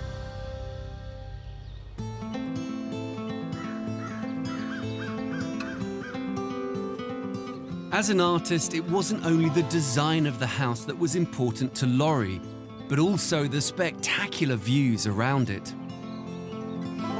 Once the house is in view, then the eye is drawn to the frame in the middle of the house where there's just the horizon and the rocks on the edge of the cliff. They become part of the house, or the house becomes part of them. After buying the land, Laurie chose Greg Wiedemann to design her secret clifftop home. When I came here with Laurie for the first time, we came to this very spot and we said, this is it. This is where we can make a place that is part of this view.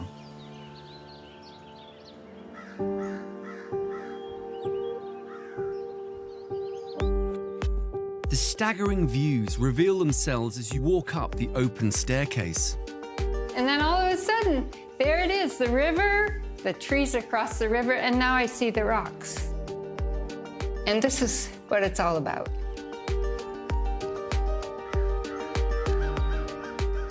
Laurie wanted nothing to get in the way of this spectacular outlook.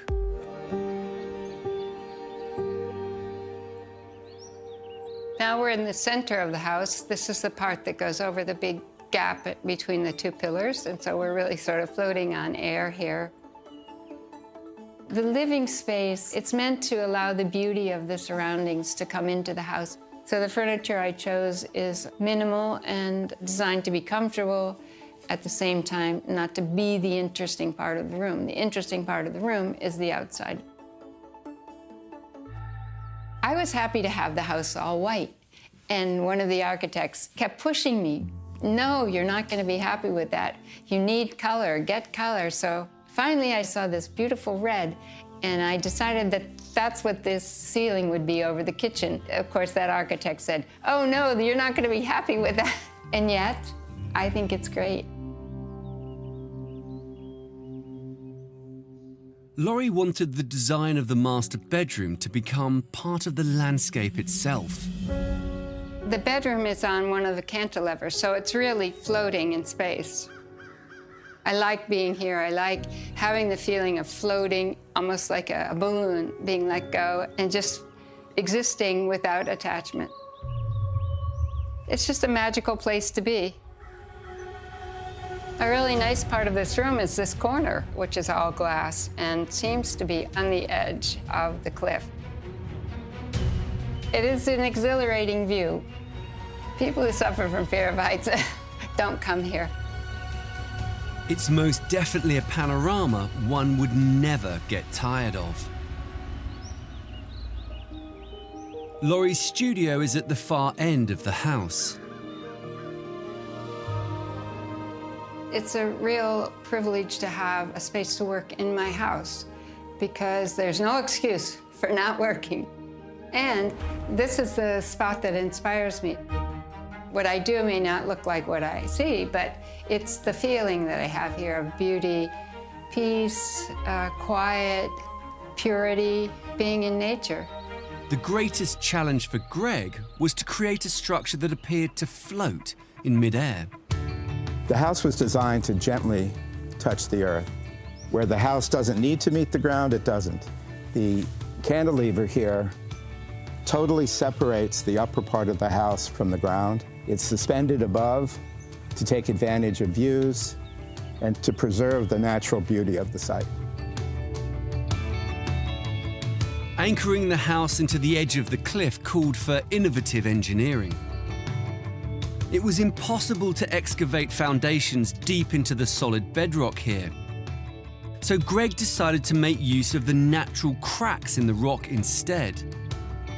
He built 2 molds around the rock to create the supporting pillars. Workers poured 154 cubic meters of concrete into the molds to fill the cracks in the bedrock and create a solid base upon which they could build the house. Constructing this magnificent home in a remote area proved to be demanding for the team. It was quite a challenge, actually, to build the house because the steel had to be brought in along a winding road. The wind's off of the north here. You're very exposed at the edge of a cliff. But the ingenious engineering and hard work paid off. The house is really all about what's outside the house. And I think that's a great tribute to the architects, that they made a house that is mostly outside. But when you have a house built on a cliff top, how do you get even closer to the edge? The balcony is really important to me because this is the way that we got the house to be even closer to the cliff. That's the feeling with the house and with the balcony, that I'm really just over the void, just on the edge. The house is known as Hawk's Nest because you're really at eye level with the hawks.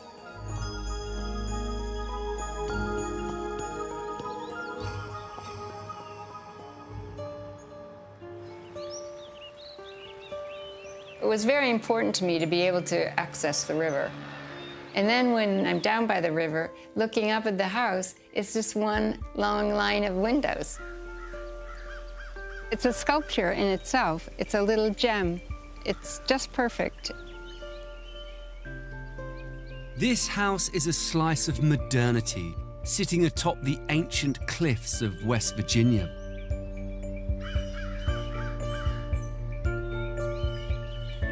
Laurie has created one final secret space here, a private place where she can be at one with the view she's so fallen in love with. The red seat is embedded in the rock, so it's a permanent fixture. I wanted to put it, of course, close to the cliff so I could be out here by myself. It makes me feel like I'm part of the land, like I belong here. It's my place. Laurie has taken her artistic sensibilities and created a unique home in this spectacular wilderness.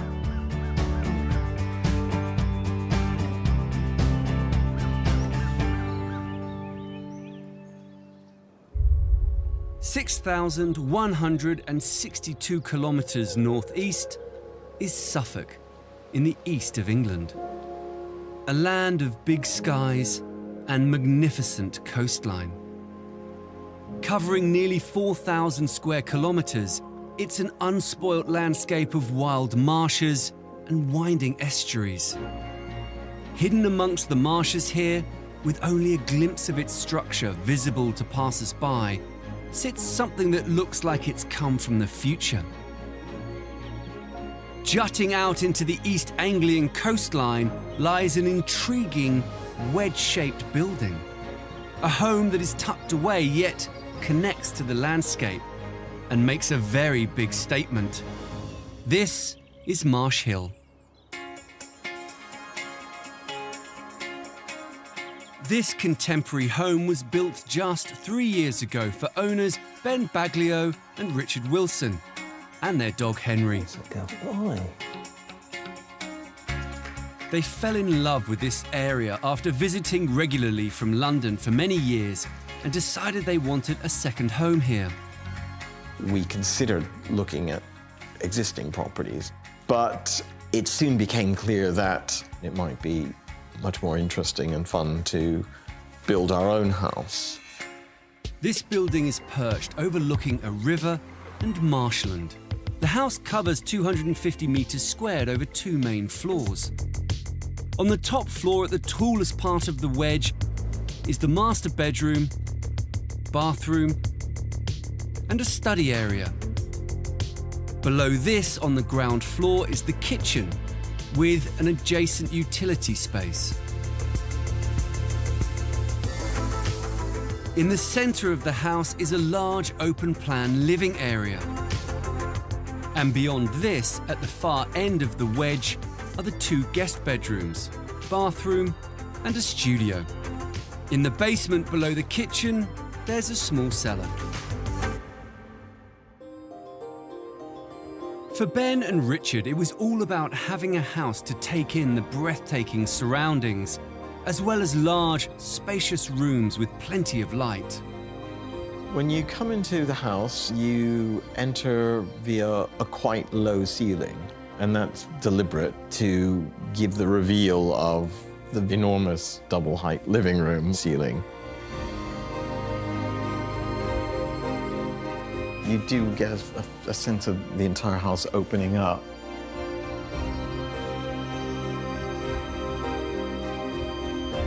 We have 2 large windows which look out onto the marshes. I mean, this is the reason that the plot appealed to us. It was important for Ben and Richard to have plenty of space for guests. So moving through the long hallway, the guest accommodation peels off, revealing a uniquely designed room.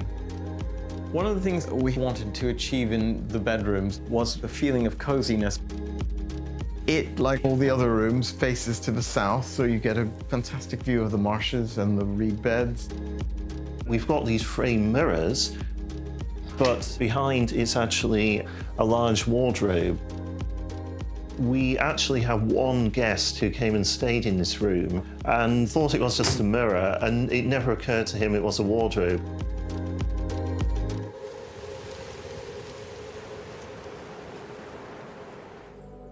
This is a house full of surprises. But building it was a huge engineering challenge. After falling in love with the site 7 years ago, with their hearts set on building their new home here, Richard discovered a major problem with the land, which is right on the River Ald. One night, Richard was looking at topographic maps, as he sometimes does, and said, "Oh no." And I said, "Well, what's that?" And he said, "It's in a floodplain." And I thought, oh, good God, no, we'd really fallen for this place. And he had found a pretty major problem. To limit the risks of building their dream home on a floodplain, they worked with architect Ian Bramwell. Most of Ben and Richard's land is very low.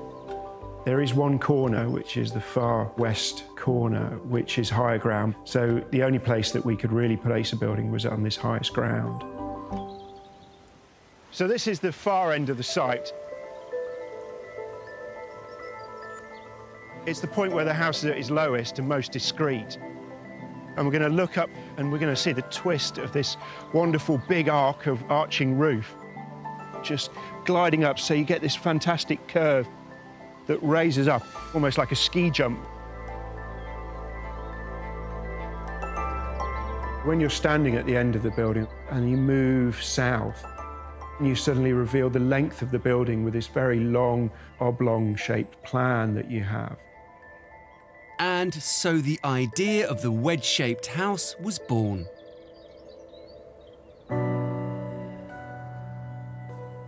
But before construction could begin, the builders faced another obstacle. As the site was so close to the coast, the ground was unstable. To stop the building from cracking or subsiding, the site required a process called piling to take place before construction work could begin. Piling creates a strong foundation for the house to be built on. Workers drove long steel tubes into the ground up to 12 meters deep. This is done using a mechanical hammer. Once they hit solid ground, they fill the tubes with concrete. Then they place a steel beam between each pile. thus creating a solid foundation for the house so construction work can take place in a traditional way. Ian wanted this house to blend into its surroundings, so he took inspiration from the landscape and wildlife here.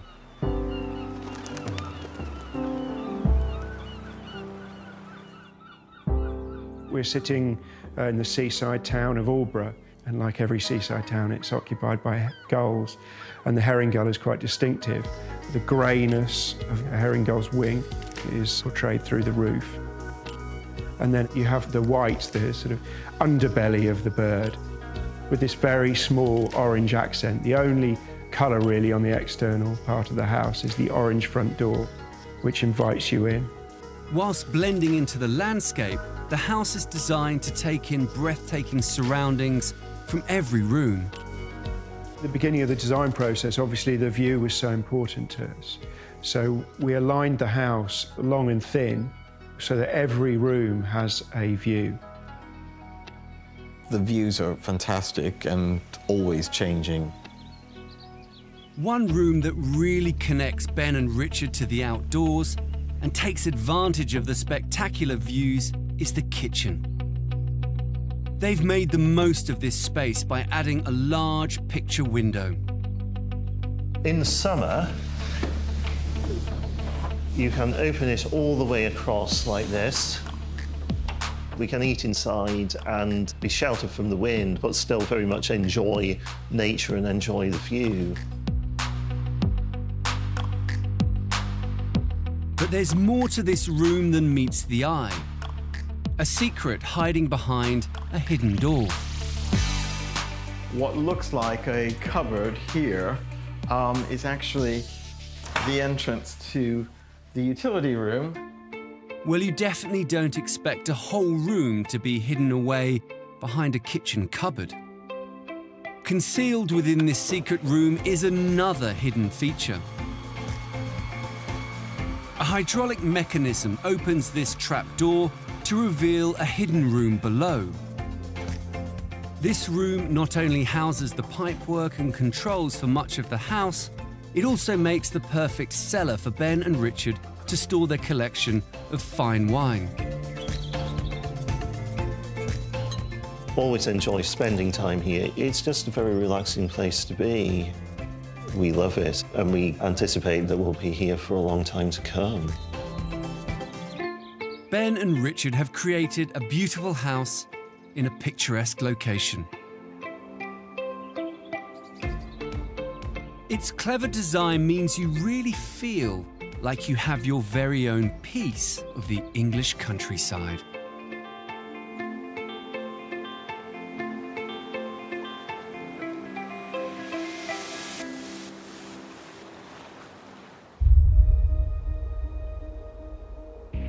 (1,300 kilometers northeast is Sweden, a country of outstanding natural beauty.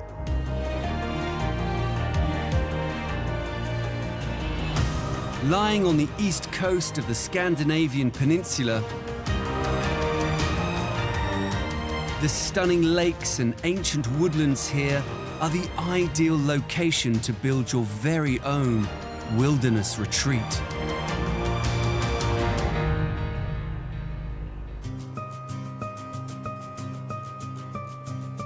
Burrowed away into the side of a mountain, built to incorporate the granite and wood from the rocks and forest around it, is an intriguing secret home.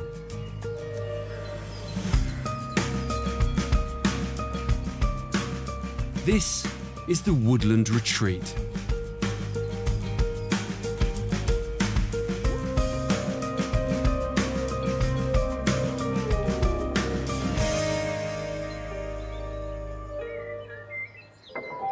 Erika Wennerstrom is the owner of this striking home and had it built after wanting a place where she and her family could be completely immersed in nature.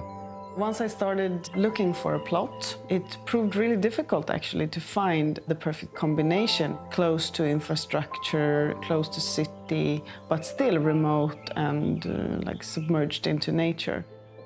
The design of this house is not at all what it was supposed to be from start. My first idea was to have two containers, more or less, stacked on top of each other. To use also the basis of the mountain, but in different heights. But eventually it came down to mathematics. It was really difficult to get the required square meters out of that type of form. It would look cool, but it wouldn't necessarily be so functional. I completed a brief of maybe 200 pages. Basically a summary or condensed summary of all my ideas and all the creative process that's been going on in my head for quite a while. The defining factor for sure was the landscape here, the attraction of being completely alone, a little bit of isolation. My kids can really experience nature as it is. Here it's totally unspoilt. The house covers 601 square meters and is made up of 2 timber cubes cleverly linked together by a single-story section. On the top floor of the smaller cube is the master suite and dressing room. The larger cube has 2 guest bedrooms and a bathroom. Downstairs, there's an open-plan kitchen and dining room with a mezzanine reading area. In the central corridor is a utility room and further guest bedroom. And this leads to the main living room and TV room.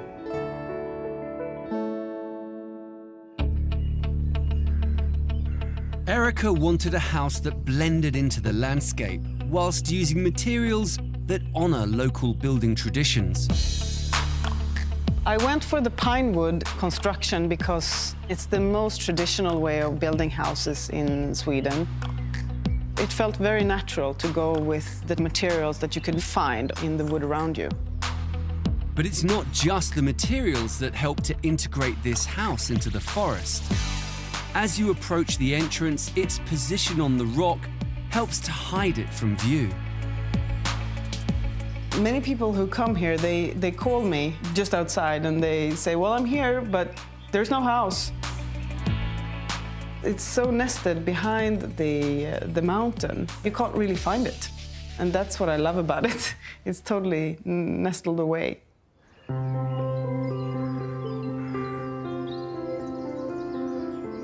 From the outside, the house is modest and unassuming. Perched on the edge of a cliff face, you have no idea what's in store when you enter.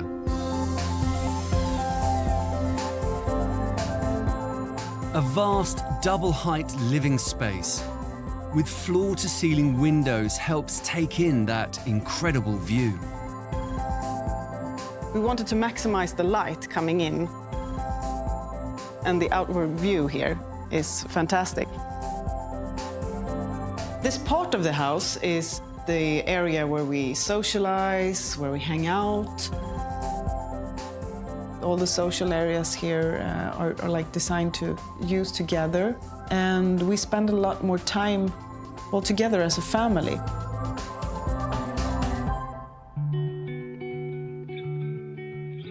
But when Erica is after some quiet time, she has the perfect spot to relax in. You have the mezzanine and the entresol, a defining characteristic for the house itself. The perfect way of utilizing the mountain as a backdrop. I think this space has an important place in my heart because to everybody else it's more of a walkthrough.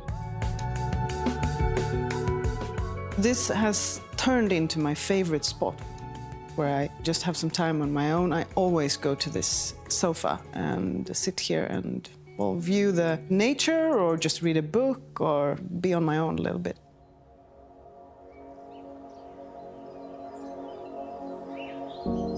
When it came to designing the house, Erica had clear ideas of what she wanted and called on architect Max Holst to help realize her dreams.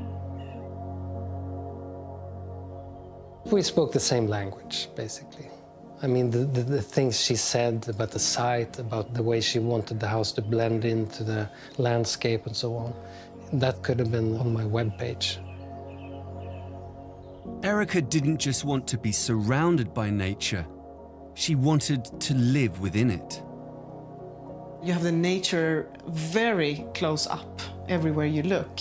I wanted it to continue also in through the walls. This living room is much more like cozy. This is where we end up during the evening. Upstairs, you feel even more immersed in the forest. The view of this tree every morning when I wake up is amazing. You almost feel like a squirrel in the tree outside. This is absolutely the pinnacle of like harmony for me. As well as integrating this home into its surroundings, it was important for Erica to minimize its impact on the natural terrain. Instead of carving out or destroying or rearranging the area, thankfully we found some really good plateaus on the mountain for the foundation of the house. To minimize the disruption of the landscape, the house sits on a relatively small footprint. I had to do 2 or 3 attempts with the government to prove my point on using the actual form of the mountain as basis for the foundation. Our idea was not to have to blast anything, but if we placed the house on top of the rock, it would have been too high. So we did have to blast some rock. We really liked the fact that this rock was coming into the house. Building a house into the rock face was a complex process. To create a flat surface, workers used controlled explosives to blast a small area of the rock. They drilled small holes into the rock and filled them with dynamite. They then placed heavy matting over the top of the holes to contain the debris. Once the rock was blasted, they removed the rubble and spread a 30-centimeter gravel layer over the entire site. They used a machine called a vibrator to compact the gravel, and then they placed insulation and on top of that, a layer of concrete. This created a flat, stable surface to build the house on. The position of this house in the cliff face allows it to hide one more secret. Built right on the edge of the rock is a hidden swimming pool that you'd have no idea was there. When people come here and they look over the edge, it's like, oh! So that's also a little bit of a surprise. This house has always come with a pool in my head. I saw this pool actually in Portugal, a black pool hanging on top of an edge. And I thought, that's the pool I want to have. What I like about this pool is it just gives exactly what you need when you are pretty exposed to the sunlight as you are here on the mountain. And it's just beautiful to look at. You can see the trees reflected in the water, and yeah, it's just a beautiful part of the picture when you look out. This is a unique home that immerses you into nature and the forest that surrounds it. Every time I turn up my car on the driveway, it's a complete feel of like serenity. So I think this house really plays well into our role as a family. It's drawing us closer together. We do hikes, small hikes, almost every day. Erica has built the perfect place to retreat to and created a home engineered seamlessly into the hillside.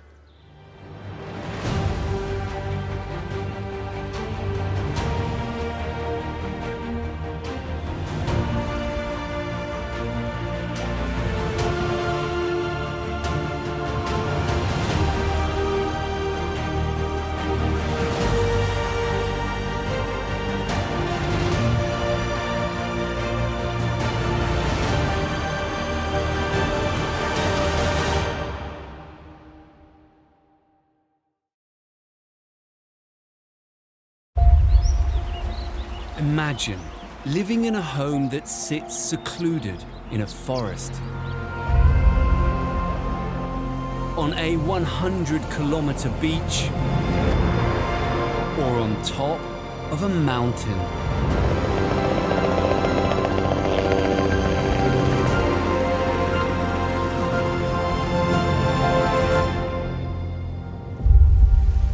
In this series, we travel the globe to explore some of the world's most secret homes, hidden away in truly inspiring locations. From stunning lakeside escapes and secluded mountain cabins, Our favorite activity is sitting here and looking at the view. to coastal sanctuaries and city treasures. Spaces like this can cause the spirit to soar. We explore how these spectacular homes were built. The whole thing is on the move, all the way along this coastline. And meet the people who live in them. We fell in love with the nature, the sea. It was a love at first sight. As we discover the world's most secret homes.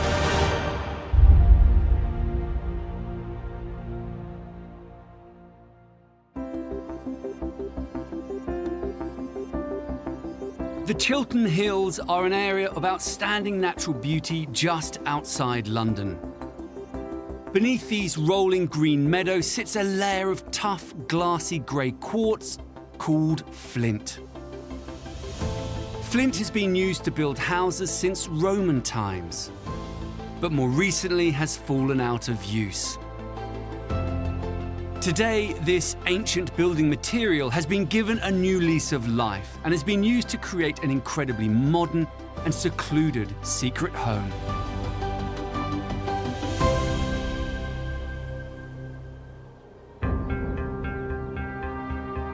Surrounded by fields and farms, with breathtaking views over the Chiltern Hills, a remote wedge-shaped structure pushes out of the ground here. It resembles a giant stone doorstop. This isolated home is known as the Flint House.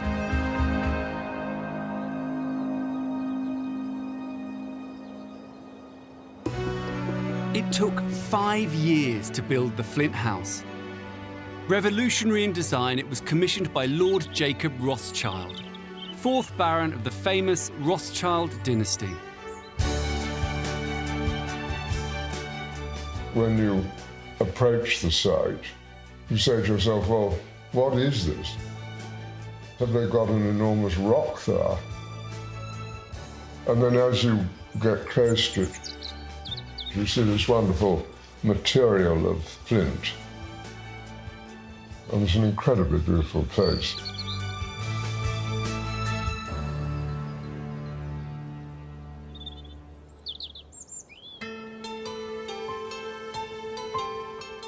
Lord Rothschild worked with the architect Charlotte Skene Catlin to design this secret home.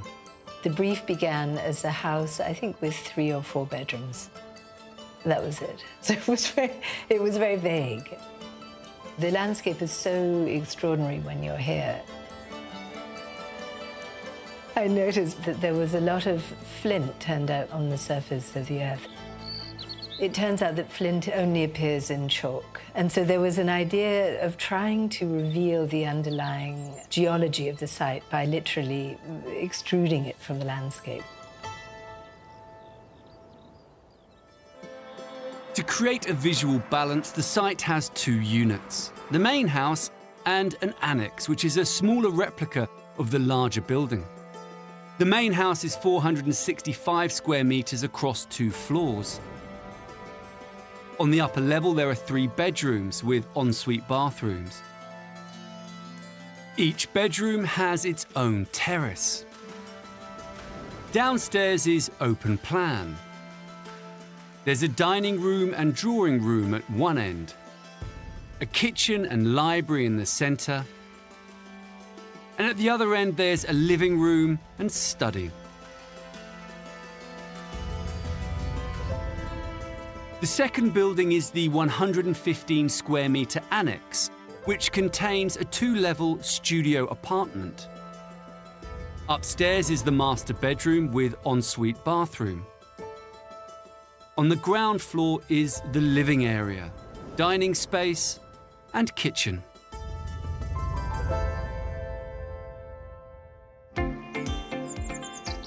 Building in flint of this scale hadn't been built in this country for hundreds of years. It's literally Stone Age. A team of flint experts worked with engineers to transform this ancient material into walls, using a process called flint knapping.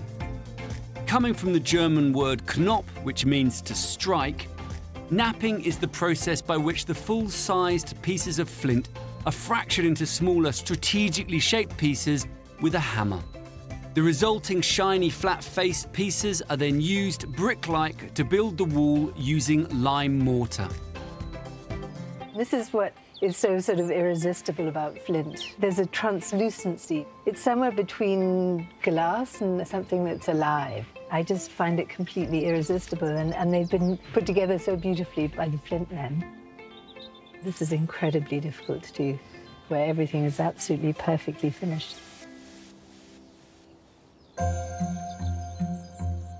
With the darker pieces of flint used at the base of the house and the lighter shades above, the change in colour from black flint to white chalk at roof level is inspired by the surrounding landscape.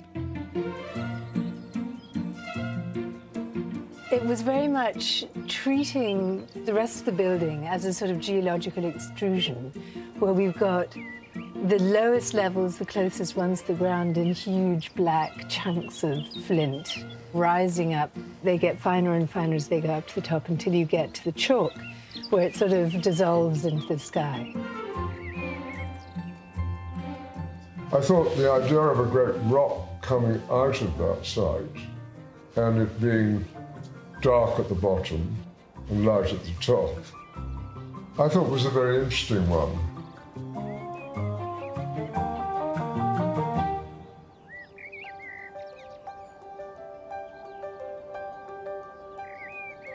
And the modern design continues inside. Downstairs, the living space is open plan. At one end is the living area. The floor-to-ceiling windows allow the interior to blend with the landscape outside. I think it's a fantastic room. Incredible views. Incredible. The space created within the building was continuous with the outside, so that there are no dead ends, there are no cul-de-sacs. Each room has 2 ways in and out of it. I don't know, there's a strange sort of energy that's allowed when you can continue these circuits and never reach a dead end.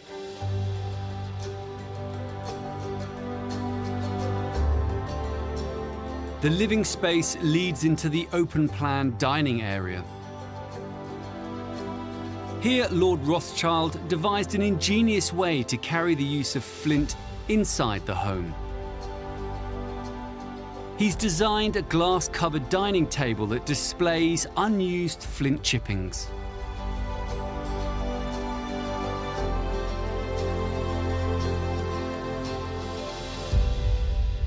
Upstairs, 3 bedrooms are built into the wedged roof space. And look out onto the surrounding hills.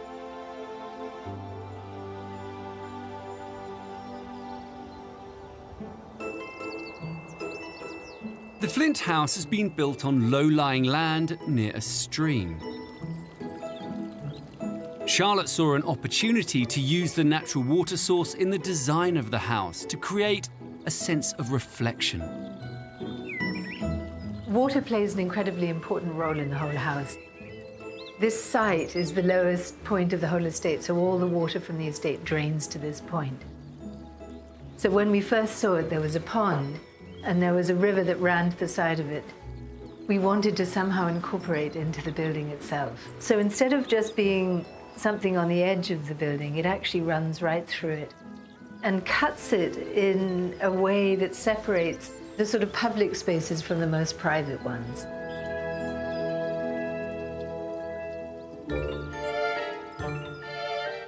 And Charlotte has created something very magical here. This is one of my favorite places here. This is the most secret part of the whole house. I mean, the part that you would never be aware of if you saw the house from far away. It's based on the idea of a grotto, the kind that might have been found on estates of this kind. Grottos were hugely popular in the mid-16th century. Ornate garden grottos were a status symbol, often designed to look like an enormous cave or a craggy overhang. They sometimes housed baths or even chapels. This is a sort of 21st century reinterpretation of what that might be. To create the grotto, Charlotte's team dug a looped watercourse around a central core. They lined this concrete channel with polyurethane. They then used a tank to divert the stream into the new grotto. The tank cleans and cools the river water to prevent the growth of algae. They decorated the walls with 8,000 kilograms of white flint and used lime mortar to secure the stones and allow them to breathe. This new watercourse is controlled by a series of weirs.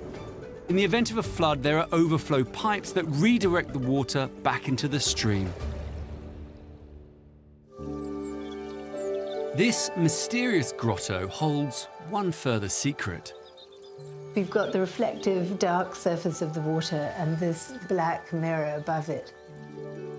And by using these two reflective surfaces in parallel, you have a sort of infinite space. And it also draws in the whole landscape from outside. You see grass and trees and the movement of the water, but you see it flipped on its head, and so you look at it in a very different way, in a way that you don't when you just see it as it normally is.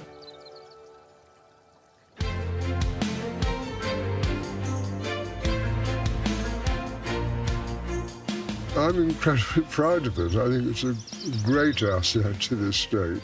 I think it's a great asset to domestic architecture, and I'm thrilled. This rugged, flint-walled house really is one of a kind. It has successfully taken an ancient Roman building material and reimagined it for the 21st century.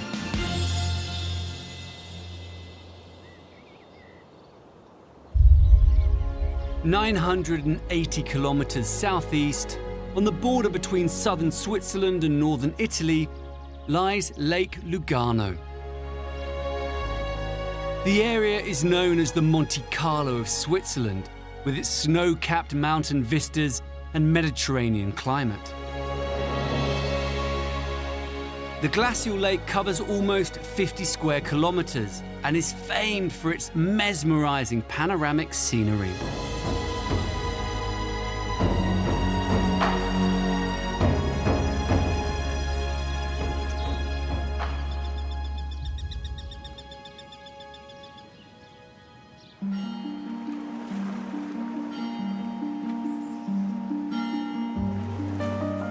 On the banks of this magical lake,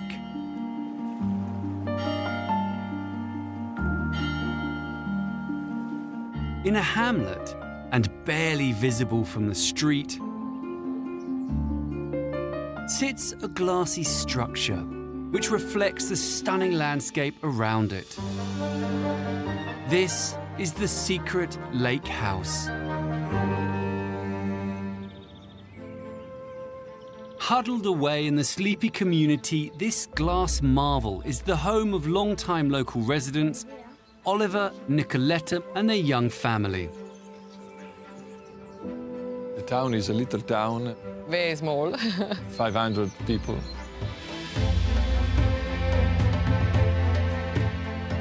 The landscape, it's incredible.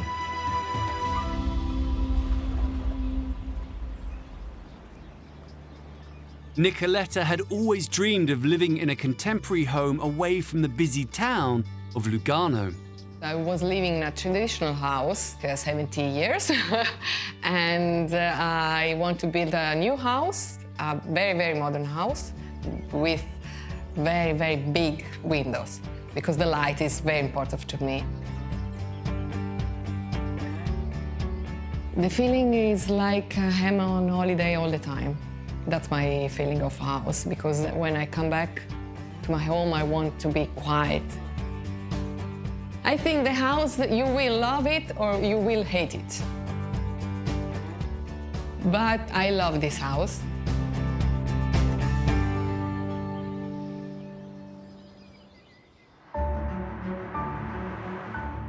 The house is on 2 levels, built into the slope of the land. It is a steel frame construction combined with concrete and glass. Upstairs is all about open-plan living. There's a spacious lounge with a combined dining room. And on the other side of the house, there's a sleek modern kitchen. There are outdoor terraces off each of these main spaces. Downstairs, there are 3 bedrooms, 2 bathrooms, a study and play area.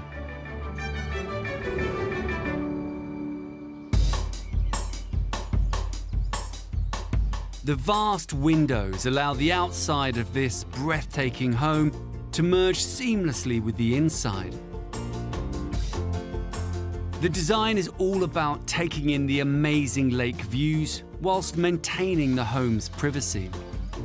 This is my favorite area of the house. When people come here, they say always, wow, always. The lovely view, also in the nights. This space is amazing.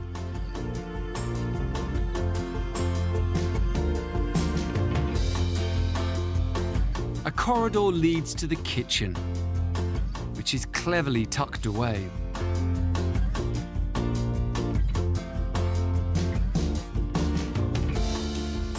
The light, for me, is very, very important.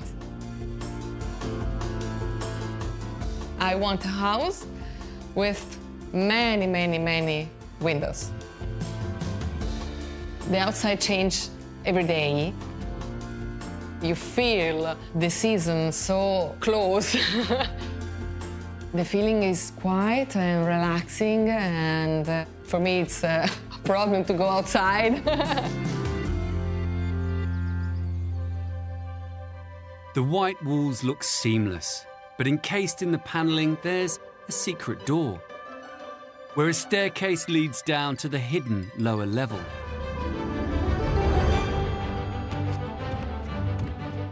This is the internal stairs.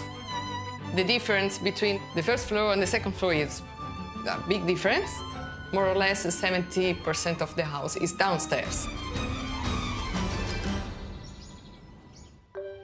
The lower level is even more secluded. You will see this is a very, very private space. We are down with big window, big trees, nobody see you.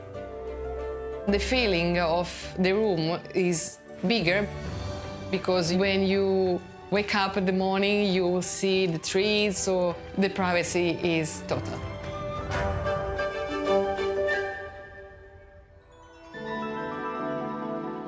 The rooms at the back of the house are built into the hill, so don't have windows. Clever sun tunnels channel light down from the garden into the rooms below, bathing them with natural light. And you will see the natural lights. You can see the cats, you can see my children playing outside. So the feeling is like you stay in a boat. You feel like a normal room, not down.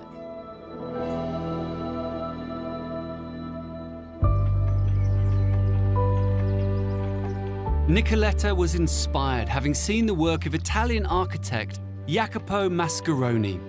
So the glass is still perfect here. It was a very simple brief, a house with, of course, a spectacular view.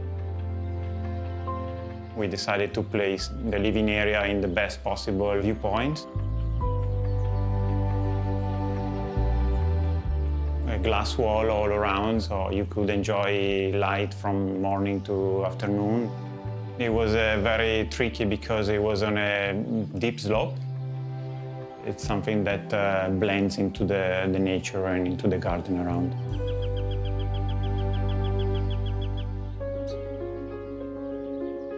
One of the most complex and costly parts of the house to create was the curved glass pavilion. The glass, it's a curtain wall. It's like a system that you can use in skyscrapers.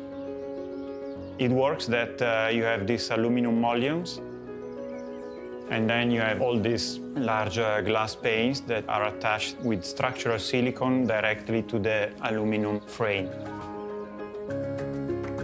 Remote control motorized blinds hide in the ceilings.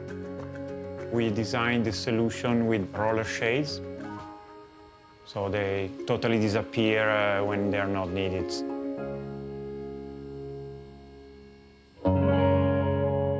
The finishes are all very detailed. All the cabinetry is custom designed by us, even the sofa and other pieces. So we take care of every detail in our project. For example, the hardwood floor here, we designed plank by plank. We numbered them so they were installed in a certain way. And every detail is conceived with the same philosophy of perfection.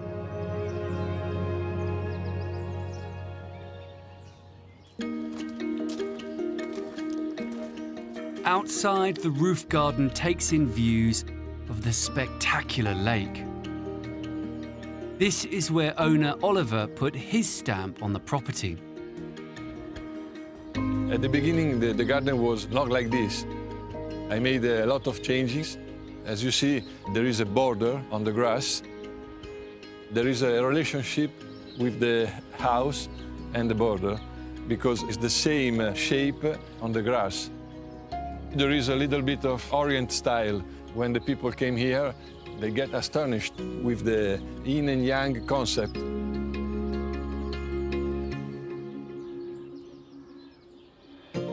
The green roof helps insulate the lower floor in the colder months, while surrounding trees shield it from sunlight in summer. Keeps the climate downstairs very mild throughout the year, and you don't need any air conditioning in the summer.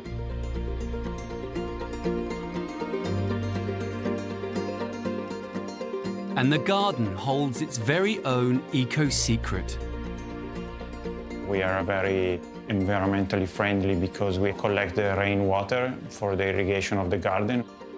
We have a large tank submerged around the top pavilion. This is how the tank works. The green roof sits on 60 centimeters of soil and pretty much looks after itself. When it rains, the water is stored in a tank below ground. When needed, it's automatically pumped out and used to irrigate the garden. This ingenious sustainable system cuts Maine's water usage by around 70% and is energy efficient.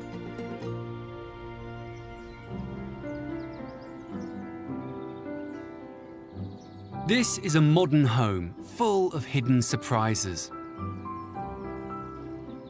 It's a really good building to respect the land too.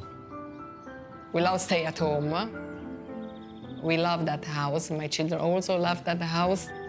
With the glass pavilion offering a panoramic window on the stunning lakeside scenery, and the lower floor discreetly tucked away, it's an ingenious hidden gem on this majestic lake.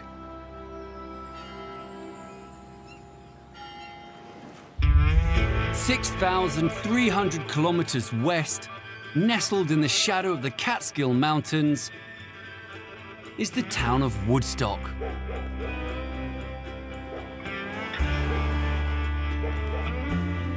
The nearby woods are a place of rustic cabins and hiking trails, home to black bears, cougars, and coyotes.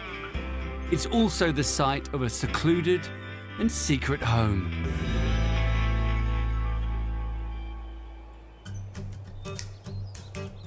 Somewhere, deep in these woods, is a house that blends perfectly into its surroundings.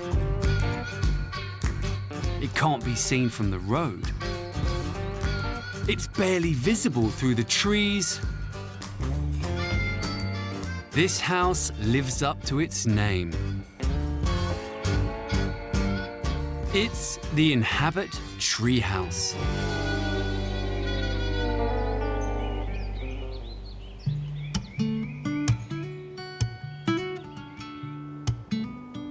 The people who own this remarkable retreat are Avner and Maskit Ronan, a couple who wanted a place to share with their 4 children and dog Jackie near their home in upstate New York.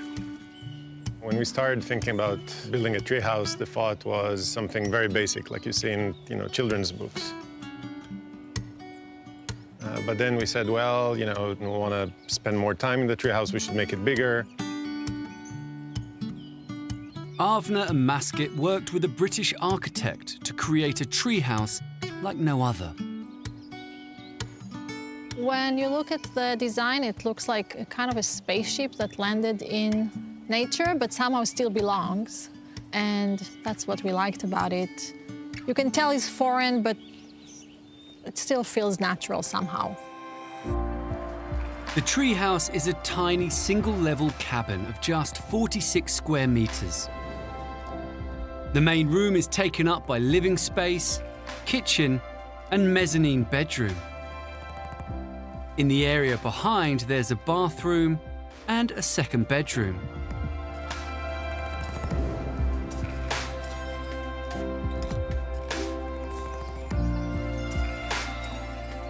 The treehouse is pretty secluded. You wouldn't see it. Driving by the road, there's 35 acres of property. There's no neighbors around it. That was very important for us in terms of finding a spot where you feel alone, but you're not too far from civilization. And every time we come here, even though it's been many times now, every time we step out here down the path, it's just, wow.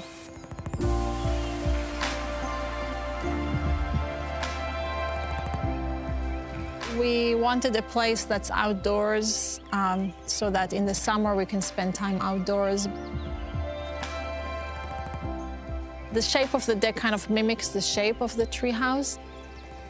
It's just what our favorite activity is, sitting here and looking at the view. And right now you can see even the water moving with the wind. It's quite lovely. The treehouse took a year to build.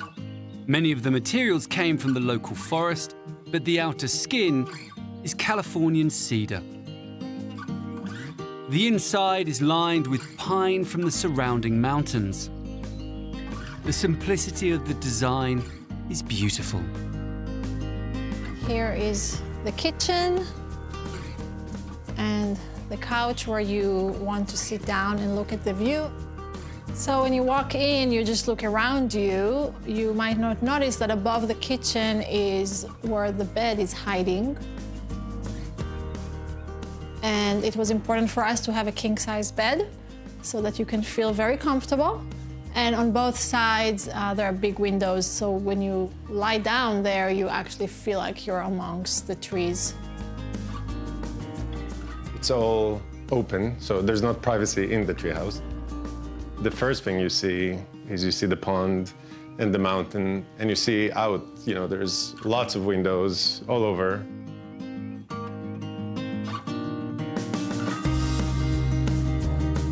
Behind the kitchen area, there is a small shower room. This leads into a small back room used by the children. And really, that's about it. Once you have a place to eat, sleep, and keep warm, what more do you need? Apart from, of course, that magnificent view of Mount Tobias.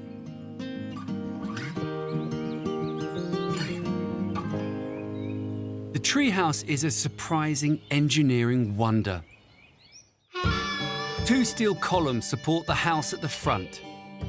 These are bolted at the top to 2 steel beams. These beams support the weight of the house and sit on concrete piles sunk into the ground. The back of the house rests on 2 more steel posts that also sit on a concrete base. A low stone wall disguises the base to help the treehouse blend into the landscape.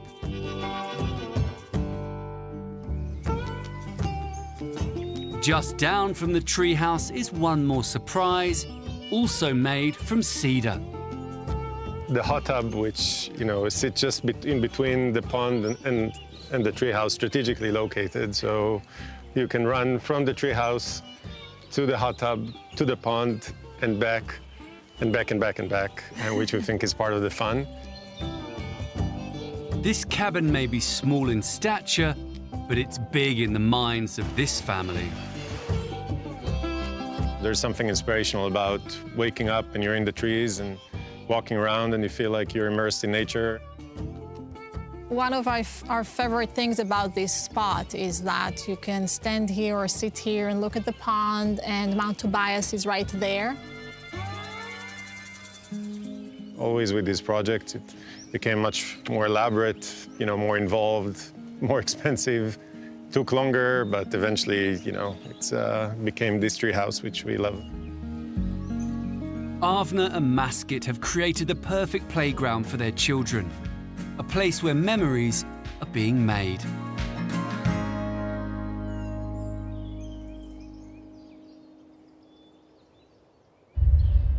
"5,800 kilometers northeast is Norway, land of the midnight sun.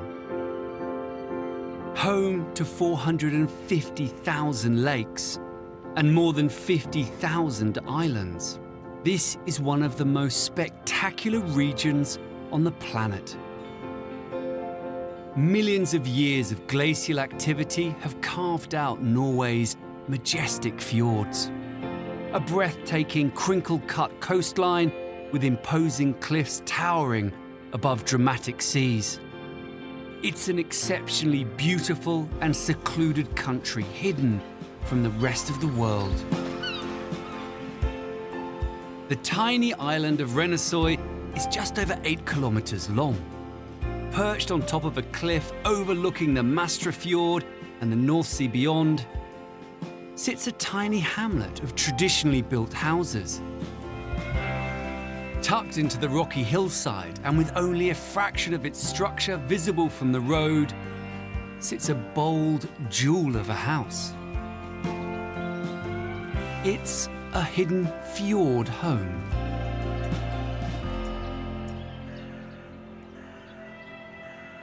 Owner Ingvild Sæter has loved this island all her life.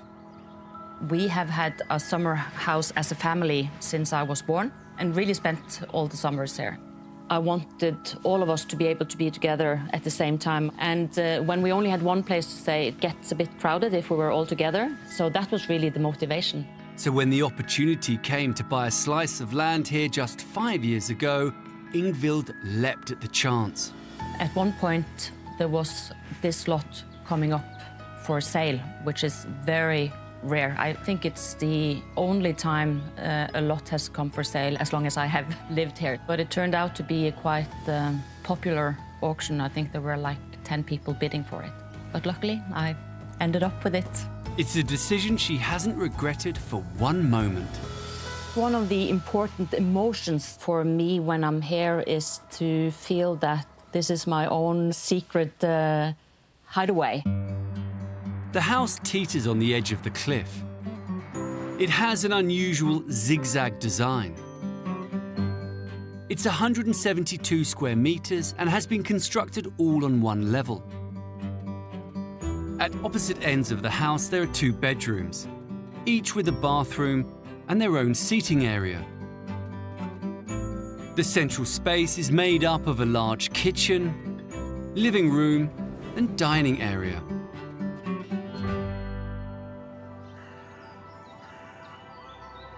When you come to this place, you don't really see what's inside, and that's part of the attraction that you should get a bit curious. What is it behind this wall and this door? For Ingvild, having a house on this island is all about privacy. And that starts at this rather humble and unassuming front door. The entrance is really modest in a corner, and you really have to go all the way into that corner to see how you have this grand view when you see straight out to the ocean. And what a view it is.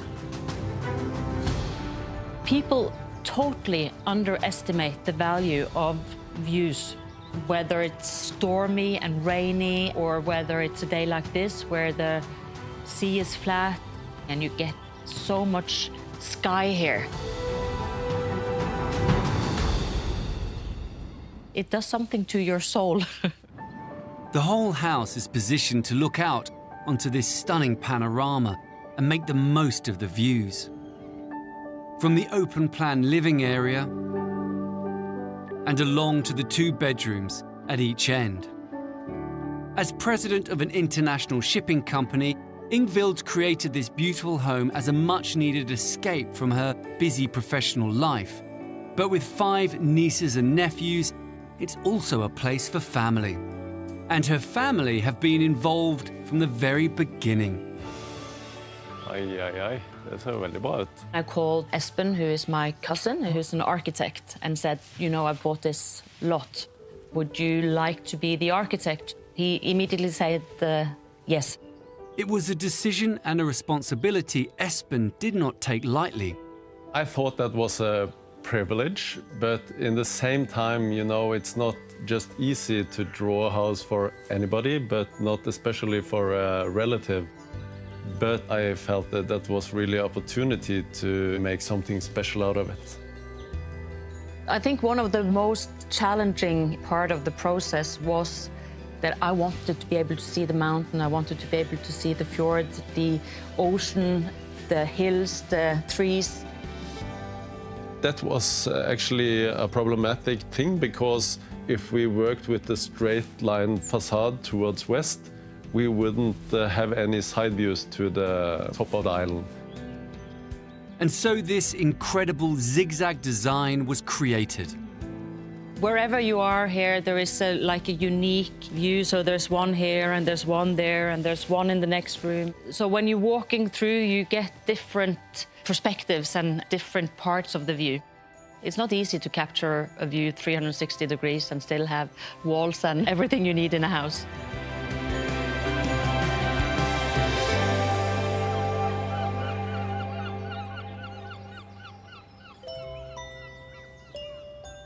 This house serves 2 purposes. It's a cozy secret retreat for Ingvild to spend time by herself. But through the genius of Espen's design, when Ingvild's large family comes to stay, extra bedrooms can be created in an instant. To make the house friendly, I thought it was important to have all spaces and rooms in one sequence. But of course, when you have the need to divide the building into several compartments, and then we had to develop these sliding doors, which enables the building to be divided into different rooms. This is part of the living room area, but it can turn into a bedroom quite quickly. So what you can do here is that there is another bed in here, and then you can also close off here so that when the children are here and they want to be by themselves, they can lock this door, and then suddenly you're in your own little secret space here. Houses in this part of Norway are traditionally built from wood, but Espen had other ideas. On this western part of Norway, the local building tradition is actually to build up wood. But viewing the rock formations here, it occurred in my mind that it should be more about geology. Espen flew in the face of tradition and chose a grey Danish brick to blend in with the landscape. The extra-long brick is based on ancient Roman designs. It's handmade and deliberately imperfect to help create a house that looks as if it's emerged from the rock face. A fantastic idea, but it took Ingvild and her family a while to get used to it. I was a bit skeptical, and my mother was even more skeptical. She said I would get headache from all this brick. But I think we all agree now that even if it is a very solid material, it feels quite light after all. The process with Espen was quite friction-free, but we had one incident where he hadn't included any windows in the bedrooms.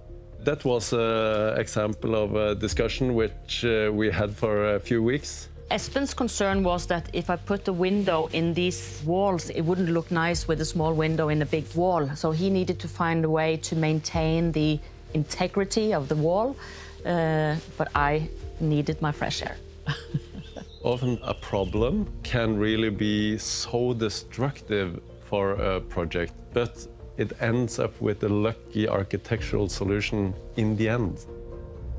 He came up with this structure where you have the wall outside, but you have a window inside that you can open, and you have some holes in those bricks. So then you're not puncturing the wall outside, which was important for Espen, and I get my fresh air.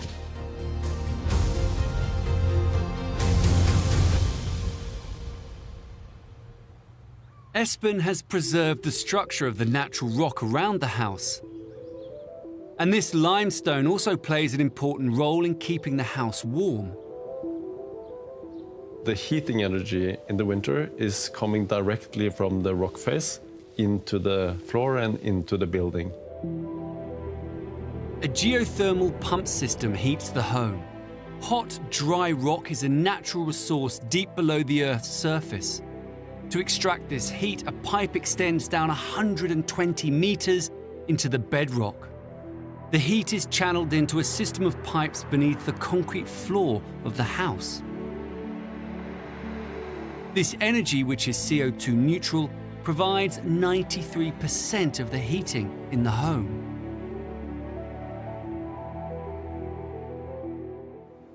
When Ingvild bought this plot, it was all about the view and making the most of it. But as an architect, Espen had additional ideas of his own, revealing a rather startling aspect of the house, the rock upon which it's built. It's been one of the amazing things about this house, because rock is really beautiful to look at. Espen looked away from the view of the fjord and created a secret window. The window is something Ingvild did not expect, but it's now one of her favorite features. When it's raining, you could see the water falling on it. When it's snowing, you could see how the snow is falling. In the evenings, when the light outside is fading, getting blue, suddenly the view shifts towards the rock at the back of the house. And it's like a painting. The structure comes out. It's magical. I never expected that a view of 2 meters could be that fascinating. Espen has created his cousin's dream home. It's a work-family relationship that has panned out perfectly. I have ended up spending much more time here than I would ever imagine. When it's been very hectic and busy in my work life, to be able to get here on an evening and lit the fire and have a glass of wine and go into a different mental state has been so important, so valuable. And for the family here, of course, it is important that Espen has designed this, and his mother is so proud. As a house created by family for family, Ingvild should feel proud too.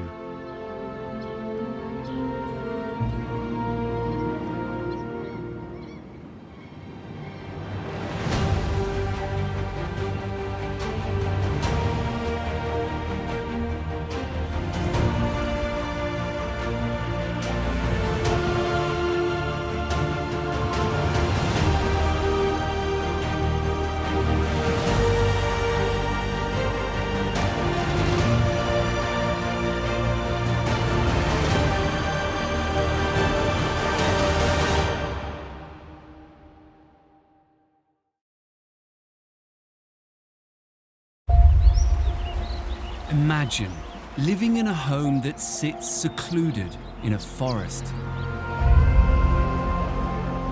On a 100-kilometer beach, or on top of a mountain.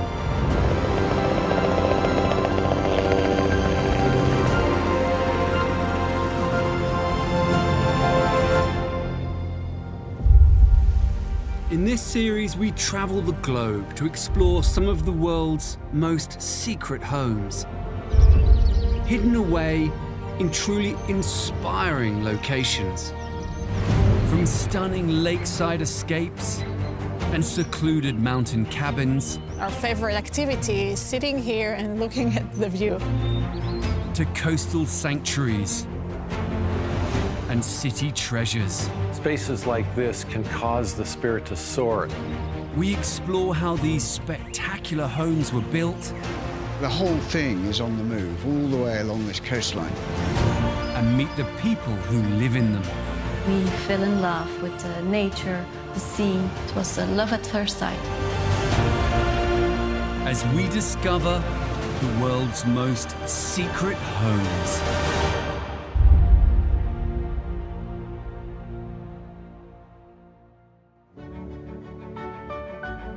Lying in the southeastern corner of Austria is the province of Carinthia.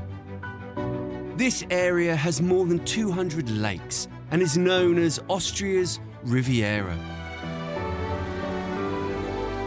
It's an oasis in the Alps, filled with turquoise waters and stunning scenery. It's the perfect place for a lakeside hideaway.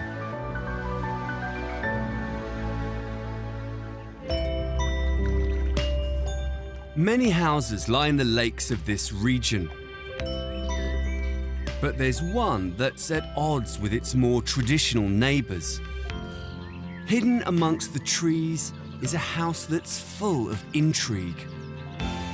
Rising from the ground to overlook the water, this is the panoramic lakehouse.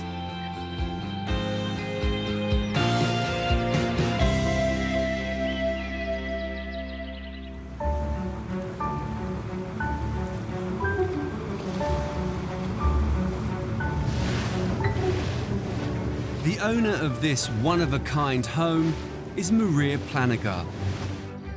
We were thinking about building a family house for several years. It's not easy to get a ground here because there is a quite high demand, but we had luck. Maria is also the architect, which gave her the freedom to take its design one step further.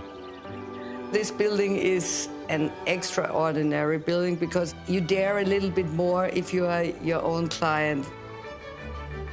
It was a special property because it was very narrow. We had to do a lot of landscaping. Every tile, even if it's the base or is the roof, has a number. Every tile and every stone is made by measure. The roof with this complex form, like a wide wing, what folds over the sleeping rooms, is very special. I would say inside it's a little bit conservative, and outside it has the wow effect. I tried to realize all my dreams. It's a once-in-a-lifetime chance to build my own house. The house covers 650 square meters and is spread across 2 buildings. In the main house, the first floor contains the master suite with bathroom and dressing room. There are also 4 further bedrooms on this level, each with their own bathroom. On the ground floor, there's an open-plan living space, separate kitchen, utility area, and bathroom. Behind the main house is the guest house, containing a double bedroom, living area, kitchen, and separate bathroom.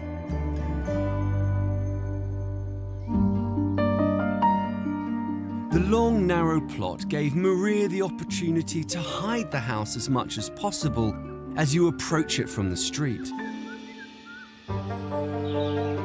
You arrive here, we plan that you come over a bend, and then you pass the garden. It's a part of the landscape. The form is following the landscape. Maria carefully designed the house so that its location right on the lake comes as a surprise. Here we are in our main open space. You have already the holiday feeling. That's the wow effect, because now you have the full view to the lake.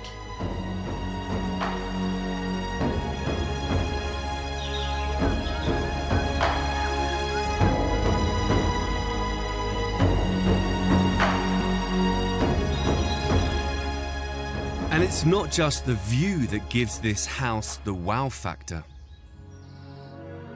This home is full of the latest technology. It's a little bit like James Bond. Key to Maria's vision was high-tech gadgets like glass doors that open at the touch of a button, effortlessly blurring the line between inside and out.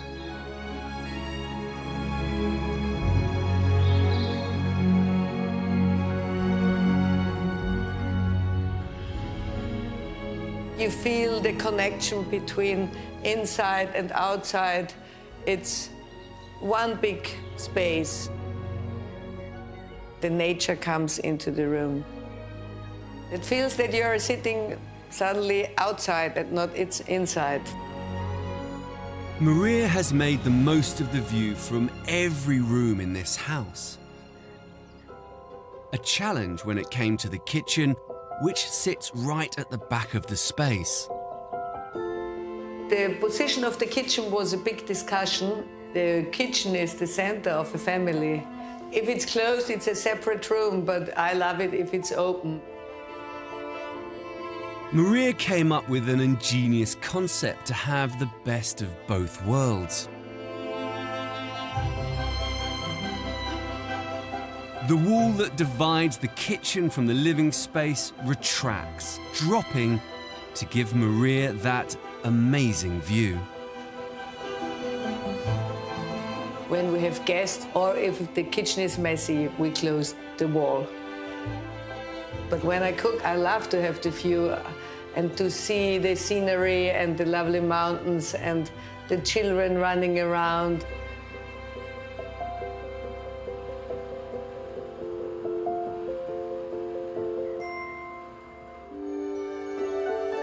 Upstairs, each bedroom has access to a wraparound deck.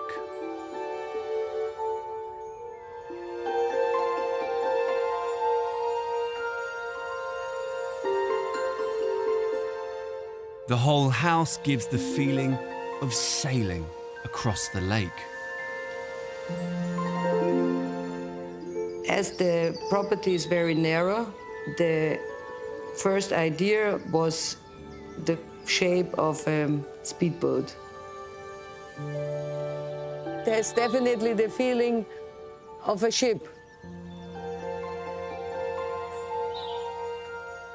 Even the materials, like the wood and the glass and the angle of the railing, it has definitely nautic feeling, I would say.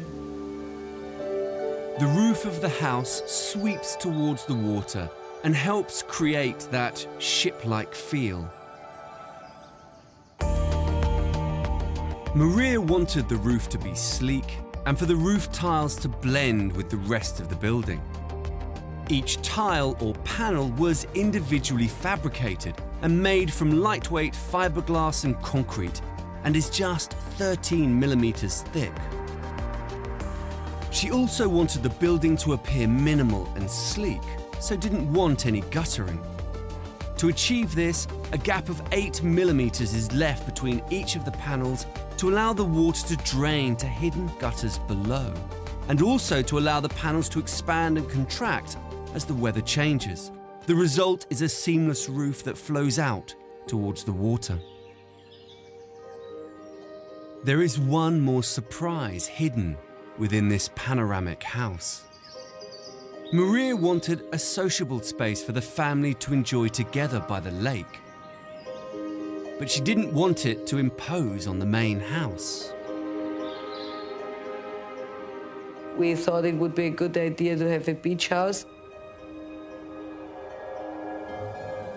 We didn't want that it's so dominant, so we hide it in the slope. Maria designed a separate beach house, which sits hidden beneath the main garden. From the house, you would never know it was there.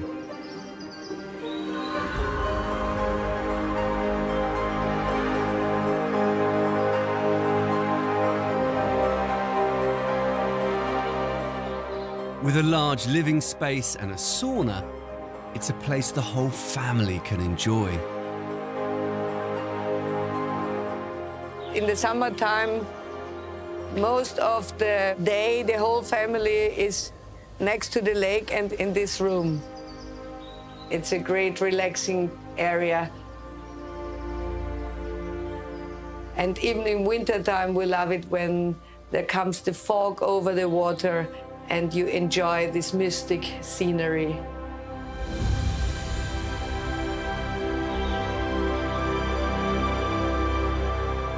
The friends of our kids, they are really amazed and they always think, that's a cool house. We are open house, everybody's welcome, and we enjoy this to share with friends.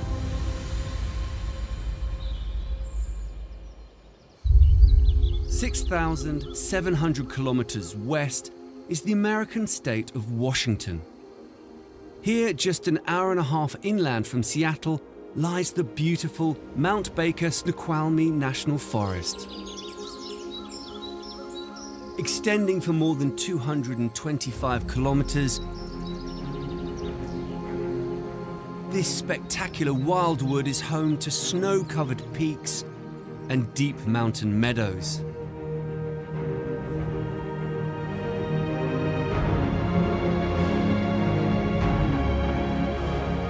This remote setting is the perfect place to build a secret home.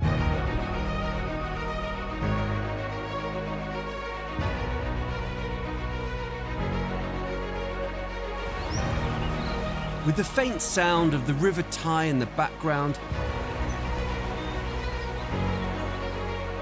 a quiet gravel track leads deep into the forest.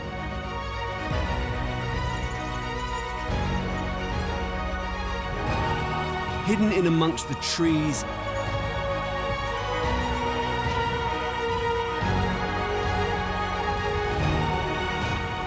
and invisible until the last moment,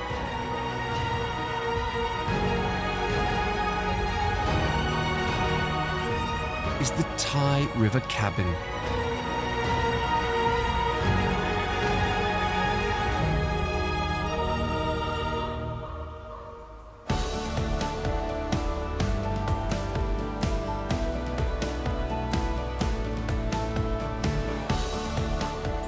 The owner of this woodland retreat is Jim Dow. He runs a construction company and built this hideaway himself 5 years ago.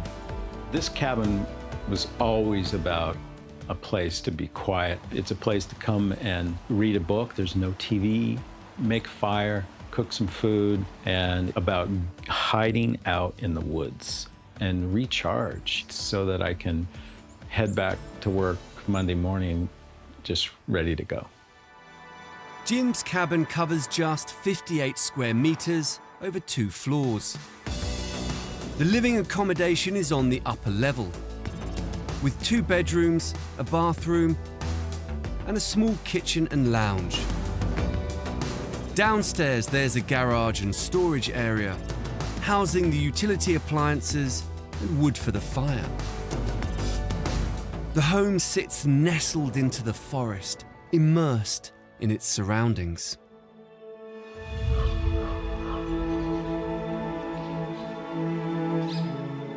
The structure is built from a combination of reclaimed wood and steel panels.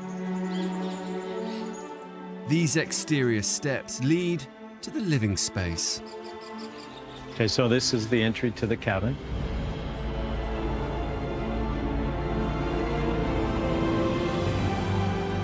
Then, bam! Holy moly, look at that. I just feel like the whole world is gone.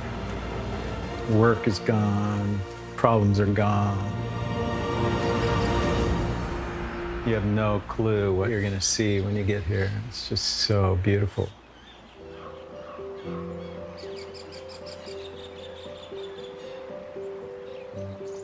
The cabin looks out onto a spectacular natural landscape.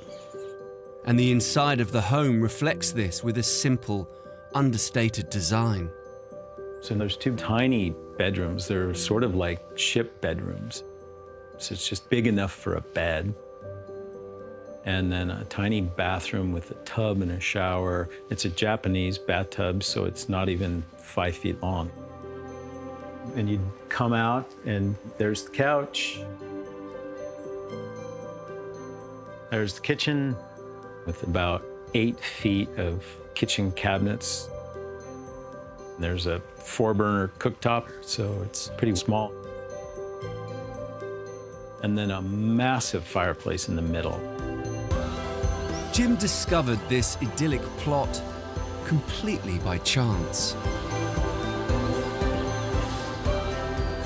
I was at a coffee shop in Seattle, and I was looking at a bulletin board, and there was a little card with a description of this pristine piece of property on the river. And I just thought, I'll go take a look. So I saw the river and this cove and this beach. It's like, wow. I can just sit here for hours and just watch the water. Listen to it and watch it. There's something about the sound that just is hypnotizing. I knew instantly when I saw the river, I wanted this property. And Jim built the cabin just a few meters from the edge of the river.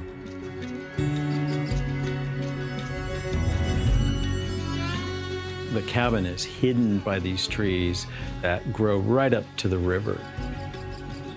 People have come down the driveway and turned around and gone away because they couldn't find the cabin. So sometimes it's too well hidden. When he was designing the cabin, Jim knew he wanted a simple space that made the most of the spectacular surroundings. At the very beginning, you know, I had some ideas of how I wanted the cabin, and I wanted it really small. Fitting everything he wanted into such a small space proved to be a challenge for the architect of this house, Tom Kundig. He actually brought me a floor plan. I kind of fixed it a little bit for him.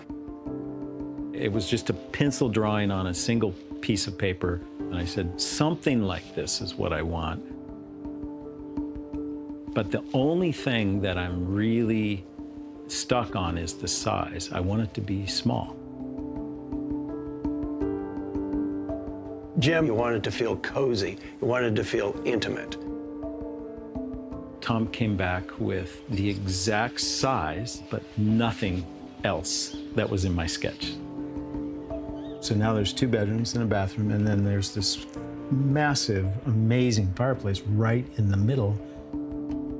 The fireplace plays a hugely important role in this home, and something Tom always knew he wanted to make a feature of. Historically, fireplaces were always in the center of a house. It's the campfire. Basically, everybody comes around the campfire, and the campfire radiates heat. The fireplace in the center of rooms generates heat in all directions. It's the heart of the situation.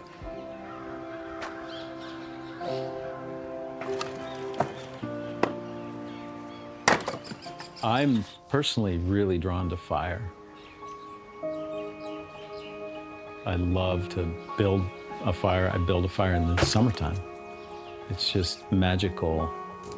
I find it to be really restful to just look at a fire. It's just something about it is really pleasant for me. And there's more to this fireplace than meets the eye. It's not just the main heat source and central feature of the home, it plays another crucial role.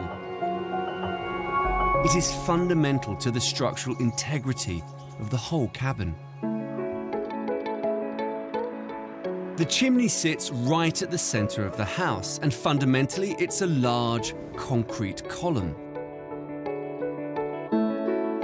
This column supports the roof from the center, just like an umbrella. By hanging the roof off the chimney, no supporting walls are required. And the large pivot doors can swing outwards, opening up the whole house to the forest, enabling Jim to achieve his dream of living within nature. I would rather be outside than inside. So how do I just make the inside feel like it just flows to the outside? If you do have a corner in a room, you've basically blanked your view. If that corner opens up, you've essentially opened the interior to the exterior. And that's the idea here with these doors. Being able to sort of open the inside to the outside.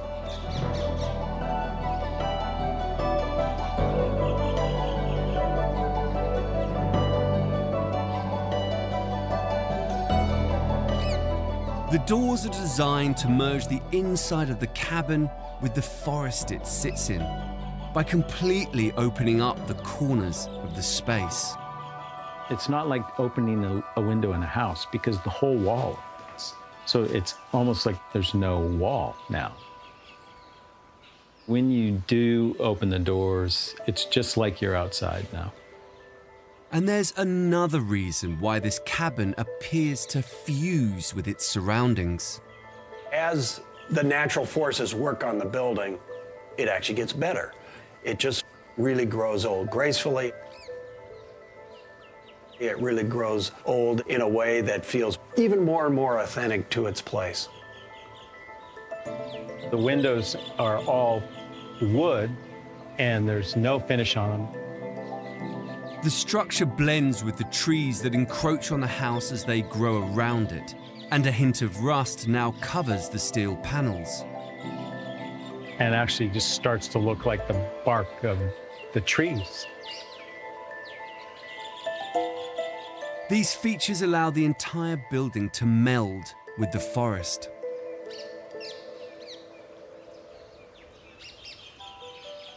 Over time, the structure of this cabin is evolving to become part of the wider landscape.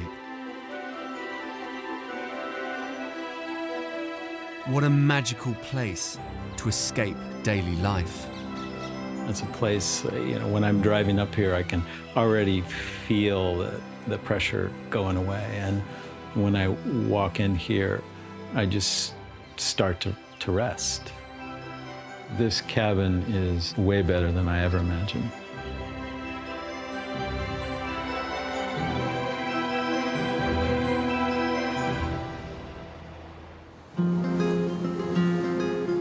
(8,900 kilometers east, just off the Spanish mainland, lies a tiny island that few people know about.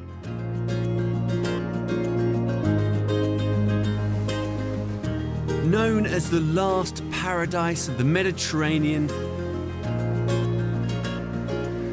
this is the idyllic island of Formentera.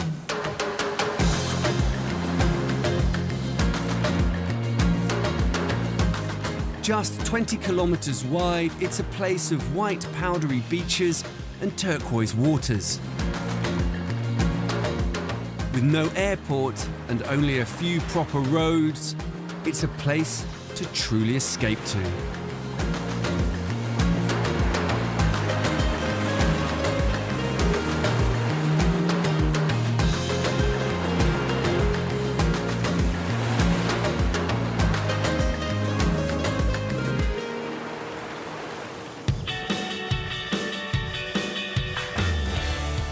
Hidden by pines and camouflaged by sand dunes, lies a remarkable secret home. Overlooking the Mediterranean and with little more than an old lookout tower for company, is the Island Escape House.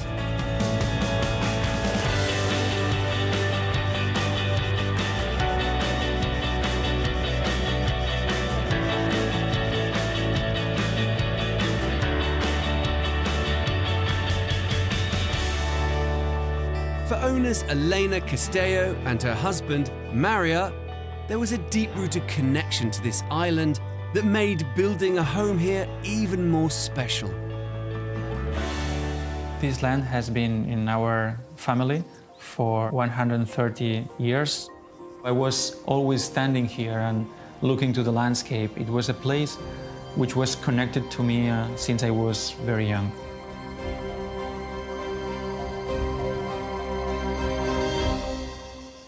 Maria was also the architect of this house.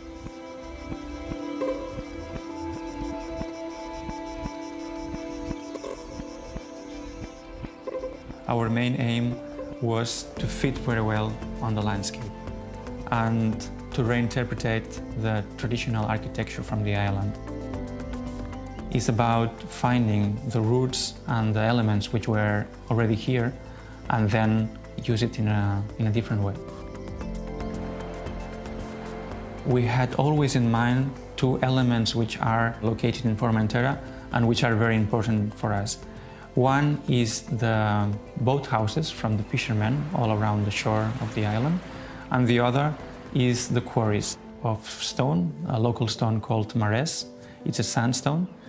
When they made the geological test, they found it was a hard rock on the side, very good for foundation. Both were two elements that defined the concept of the house.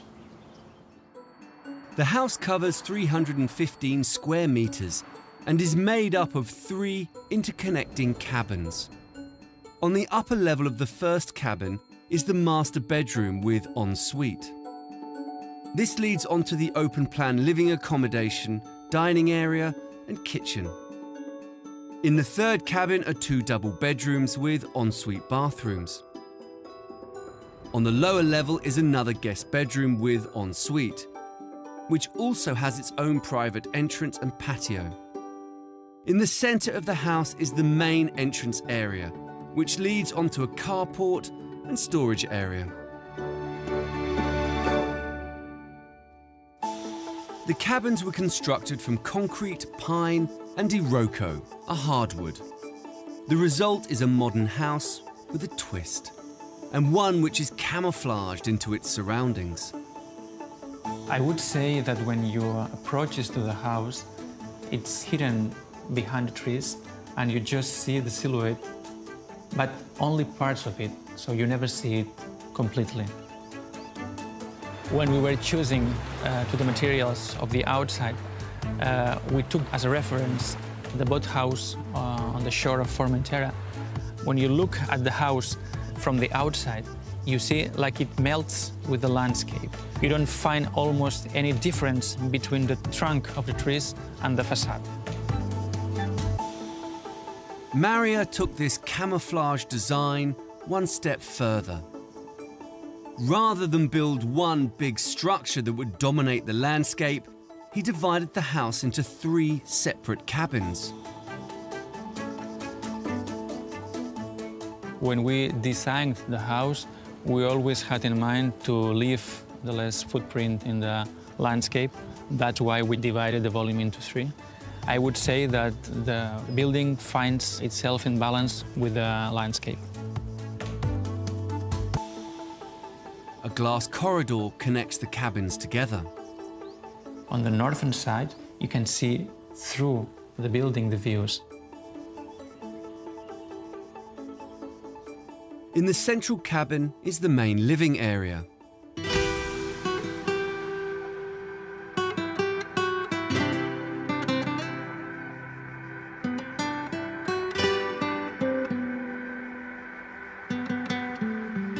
This is my favorite part of the house because it's full of light. The first thing that people say when they come upstairs is just wow, because they're amazed by the view of the sea. We used wood as a principle of the main material in the house. It creates an effect of balance between all the elements in this place. It's very difficult to wake up in a place like this and not to have a good day. Trees, the sea, and the sounds of nature. Wanting more than a single-story house, Mario had to get clever with his design. Rather than impose on the land, he had to find a way to hide some of the house. He created an ingenious secret level you wouldn't even know was there. When we were designing the house, we knew that we could not make a second story, and also we didn't want to. Because of that, we decided to build underground. Mario designed a hidden basement, and it's a far cry from what you expect a basement to be. We made a basement of 45 meters long, and this was possible only with the information that the geological test gave to us. In an effort to be sustainable, he used around 15% of the excavated stone to make the concrete that constructed the courtyards and patios. Excavation in Formentera is a very expensive part of the building process. The bedrock that was left, flooded with light, creates a unique feature. The pattern left by the drilling process during the excavation, you can see all over the basement.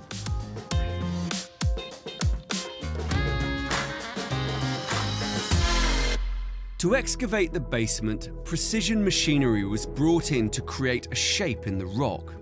Engineers measured and cut out the footprint of the basement in the rock using a road header. This machine creates very little vibration. It allows workers to cut an accurate line without damaging the surrounding rock. With an outline cut, workers used more traditional machinery to remove the remaining stone in the center. The result is a precise incision into the land for the basement.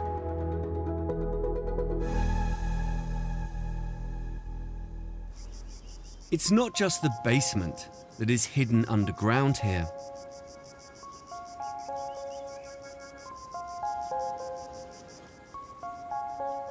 This house hides one more secret. When we started drilling the perimeter of the house, after 1.5 weeks, we got a call. They told me, hey, we have found a big hole. It looks like a cave. I can hide it. I was very worried of how this could affect to the whole structure. We can see the roots of a small tree that was going inside the cave. They reimagined the cave to form a unique feature that offers the ideal conditions for Elena to indulge in one of her passions. I think this cave was waiting for me to put my wine there.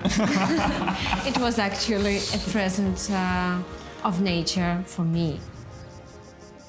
An incredible discovery incorporated perfectly into their home.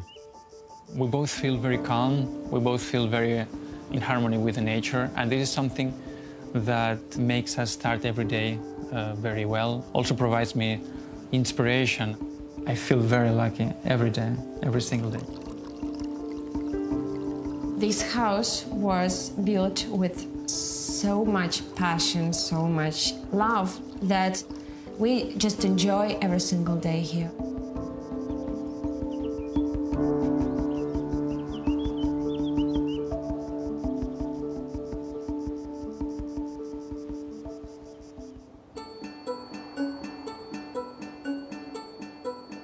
1,550 kilometres north, set amongst the rolling hills and lush green valleys of the sleepy Gloucestershire countryside, lies the picturesque hamlet of Compton Greenfield. This ancient little village dates back over 800 years and is even mentioned in the Domesday Book. It's an idyllic setting in which to build a countryside retreat.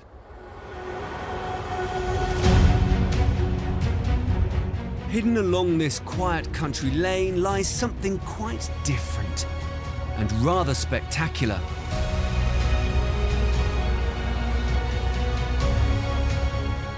This is Green Orchard, an extraordinary house clad in mirrored steel panels that blend seamlessly into its surroundings.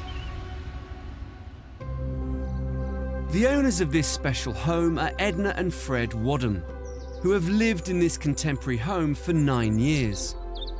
The reason we decided to build a modern house was because we were building in the 21st century, so we wanted a 21st century house. The house is set in over 2,500 square metres of landscaped garden and covers 200 square metres across 2 floors.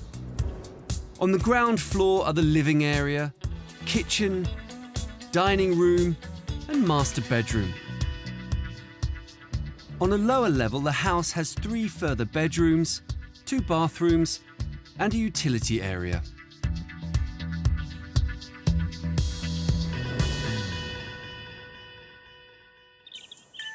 Edna had a very clear idea for the layout of their home. I'd always had a dream of having a single-storey house, but I wanted 4/5 bedrooms. To achieve this, Fred and Edna chose to dig down to create a secret subterranean lair to give them the space they needed for this large family home.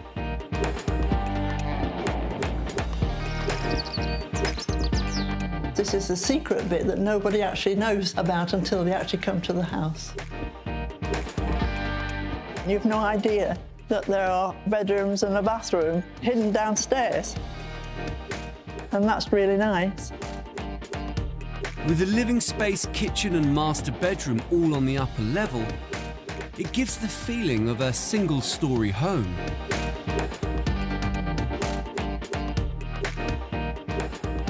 We actually live on this level, so we don't need to go downstairs at all once we're up here.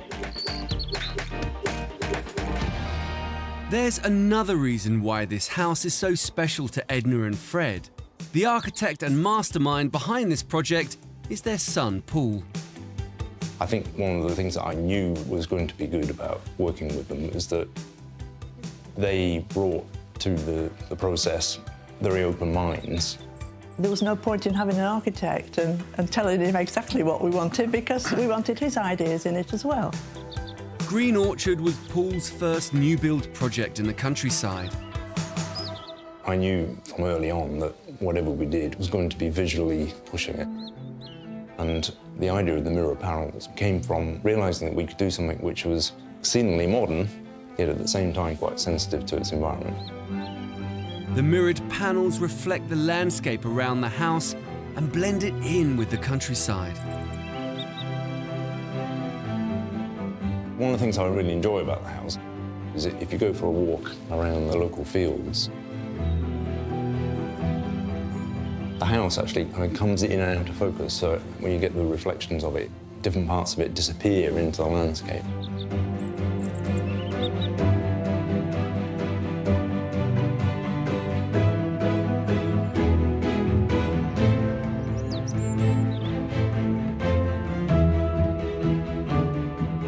This plot doesn't have any particular orientation. Essentially, there's something interesting to look at in every direction. This is my coffee spot, because I can see out of that window, I can see all the garden. And then we have a sundowner. Having worked hard in the garden in between, I might actually sit over there, and then I can see out of that window. And out of that window too, I could see the reflections in the mirrored panels.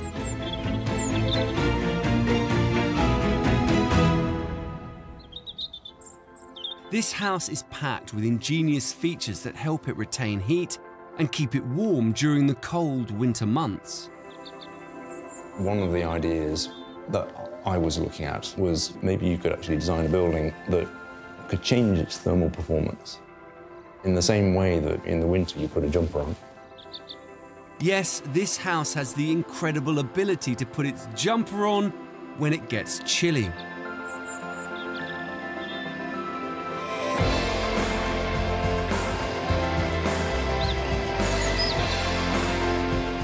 The mirrored panels on the house are motorized to slide open and close to help hold the heat in.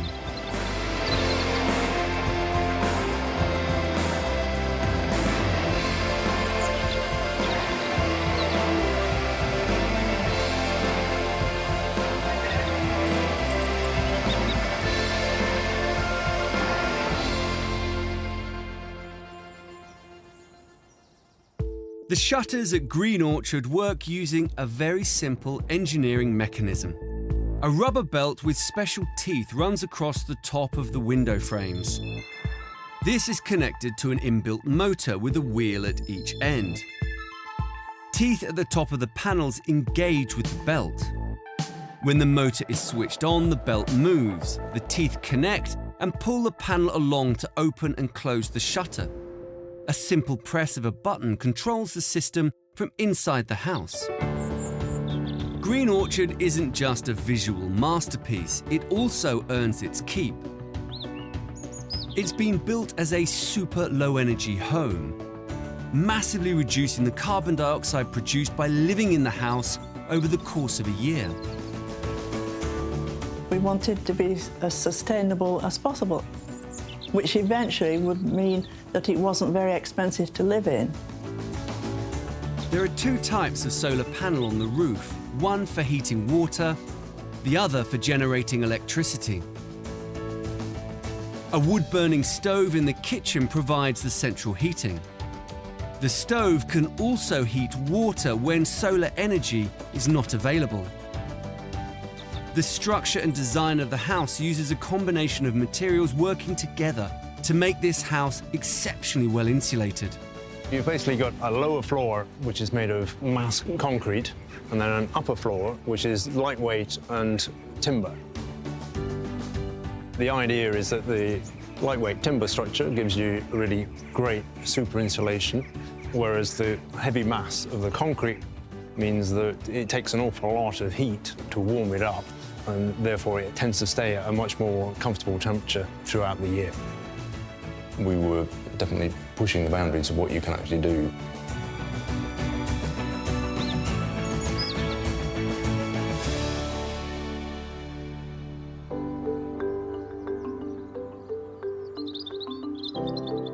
It took 2 years to complete the house, but was worth the wait as it's given Edna and Fred the perfect secret home to treasure forever. It feels very special because it's not like anybody else's house. So whenever we bring people who've not been here before, they say, wow, this is lovely. It surprises everybody. You know, we haven't just stopped work and kind of wondered what to do. And it's given us something to do together. I think it's a beautiful house and wouldn't want to live anywhere else.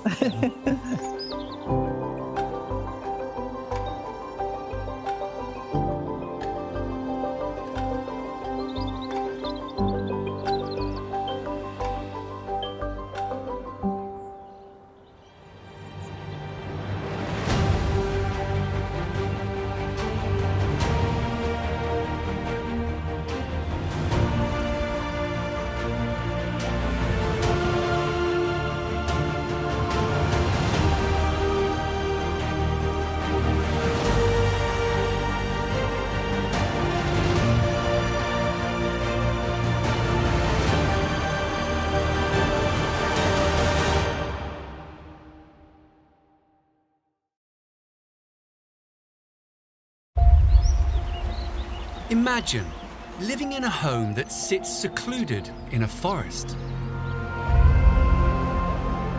On a 100-kilometer beach? Or on top of a mountain?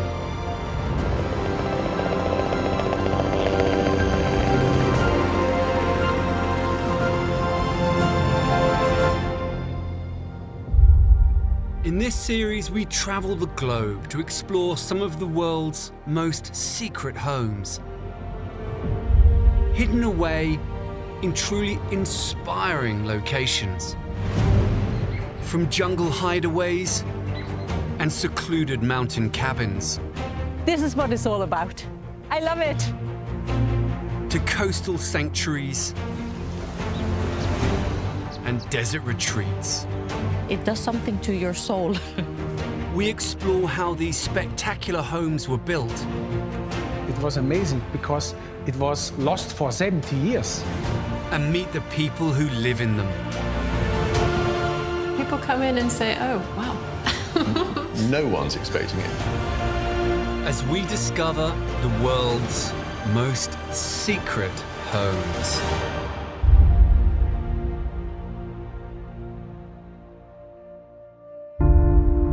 The city of Mönchengladbach is in Germany, but it's so far west it almost has 1 foot in the Netherlands. Today, the city is known for its dynamic theatre and performing arts scene, but this area is also steeped in history.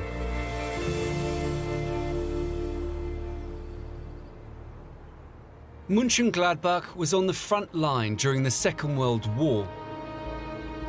Concrete bunkers were built to provide protection for civilians under threat from falling bombs. Here in the suburbs and hidden amongst the trees is a particularly impressive structure, a bunker built in 1945. Unfinished at the end of the war, it lay abandoned and forgotten for more than 70 years. Until someone did something amazing. This sleeping giant was brought back to life as a fantastic and very secret home.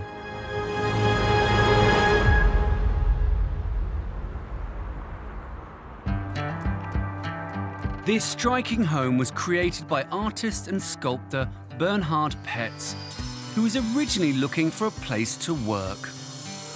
8 years ago, I don't want to buy a simple studio. I want to have a little bit special. And a friend of me, he showed me the bunker. And I say, okay, this is amazing. A new house has been built on top of the roof of the abandoned bunker. The living area is one large room that covers 158 square meters. This space contains a section for living, an area for dining, and a place for sleeping. The bathroom and kitchen are also on this floor. Underneath the house, there is space inside the old bunker that has been converted into a workroom, a music room, and guest bedroom with bathroom.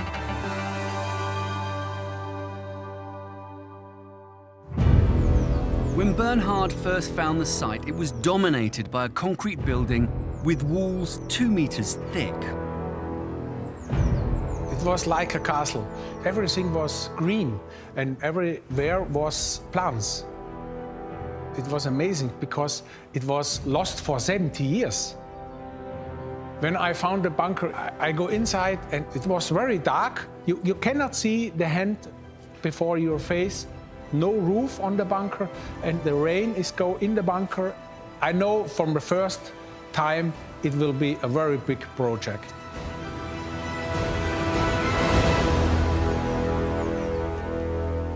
Bernhard didn't want to shy away from the building's history. His ambition was to bring it back into the lives of the people of the city. This time it's very important to have a bunker to show that war was reality. When people walk past, they look, but they don't see. You can see it here, and you can touch it, and you can go inside and see it.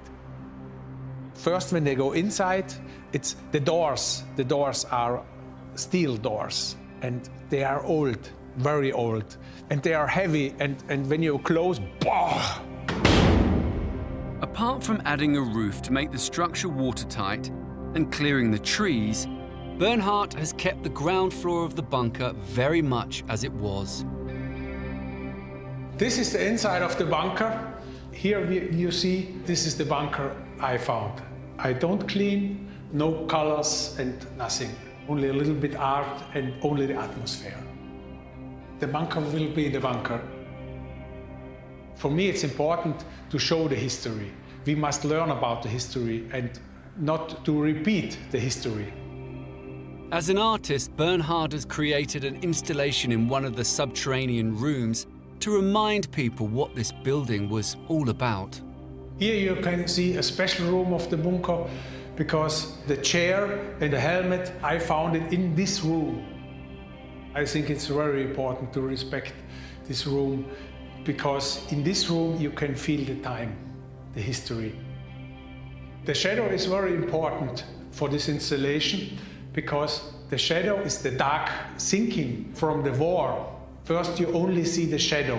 Only when you go in the room, then you can see the soldier. Bernhard was not only eager to bring this building back to life, but he also wanted a place to live. First, I only want a studio, but the city was, no, you can build a house. Okay, this is a good idea. And then I know in 10 minutes, I see the house in my head, what I want to build here. It was nothing inside. It was no electricity inside. It was no water inside. And it was a lot of work. Over 7 years, he created this arresting crow's nest of a home on top of the old bunker. The house is hidden from the streets below. The project embraces the building's past and moves it into the 21st century. Yeah, and here you can see the house upstairs of the bunker. You can only see the house when you stand here. It's a secret hidden here. It's like a paradise because you have the water, you have a small waterfall, you have the plants, and you have the house. I don't think it's anything else like this in the world.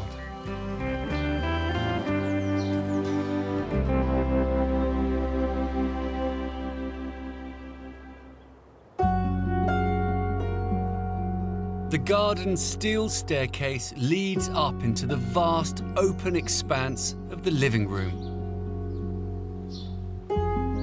It's only one big living space. My sofa, my desk where I eat, my bed, and my sculptures also. This was the first idea, only build one room, because you need only one room. You can live in a room, you can sleep in a room, you can cook in a room. I only need one good room to live.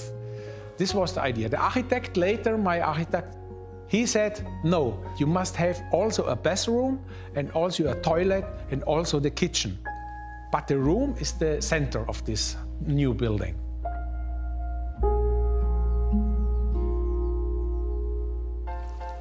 It took 7 years for Bernhard to build the house by hand by himself. The floorboards, joists, in fact, all the wood on site is larch. The timber was sustainably sourced from a forest owned by his sister and then cut to size. The walls of the house were then constructed in sections. Bernhard hauled all the pieces into place using a crane he bought for the job, operating it himself. With the walls up, he used the crane to lay the colossal jigsaw of a roof, panel by panel. Bernhard also designed, made and installed the glass walls on his house. Each panel weighs 200 kilos. Bernhard has created a sky-high home on top of this extraordinary building. But the bunker beneath his feet conceals further secrets. Because I live in every place on the bunker, I have 32 rooms. He's converted the rest of the building into a gallery and huge art installation. In the autumn, I will open the bunker and show my art and the art for my wife. The people, they're coming here and they go in this room and I put the light on and they are surprised.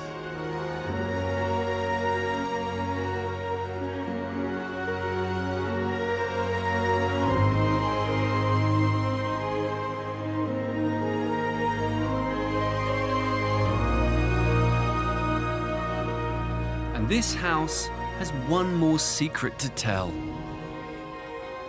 Also, because I'm a musician, we make concerts and a little opera. Bernhard has built his own 80-seat concert hall in another of the bunker's 70-year-old rooms. This room is the concert hall, and the concrete walls give a lovely echo, like a church.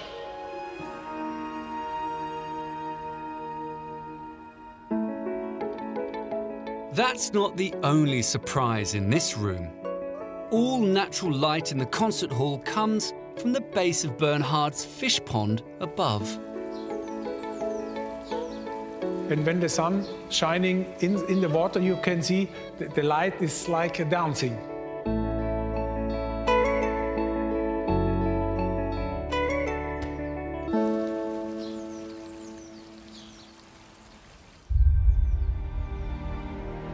I think it's amazing to have in a bunker a concert hall. I didn't know in the rest of the world you can go in a bunker and listen to a concert. It takes a certain type of person to create an unusual home like this. For me, it's so normal when I go inside in this house.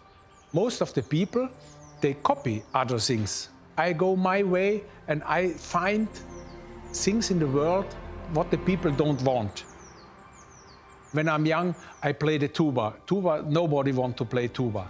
Everything what I do in my life, it's art. And with the bunker also. This is my art to make the bunker its negative place, to make it in a positive place. The people, they are coming, they feel it's positive. It's fantastic.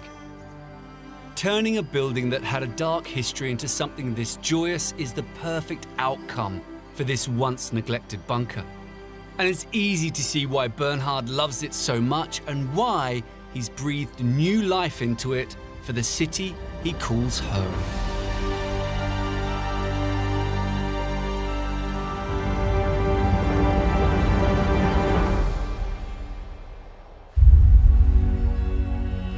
(1,132 kilometers south lies the Italian island of Sardinia. With its dramatic volcanic scenery and 2,000 kilometers of coastline, Sardinia is renowned for its relaxed pace of life. It's where white sand beaches and turquoise water draw holiday makers from far and wide.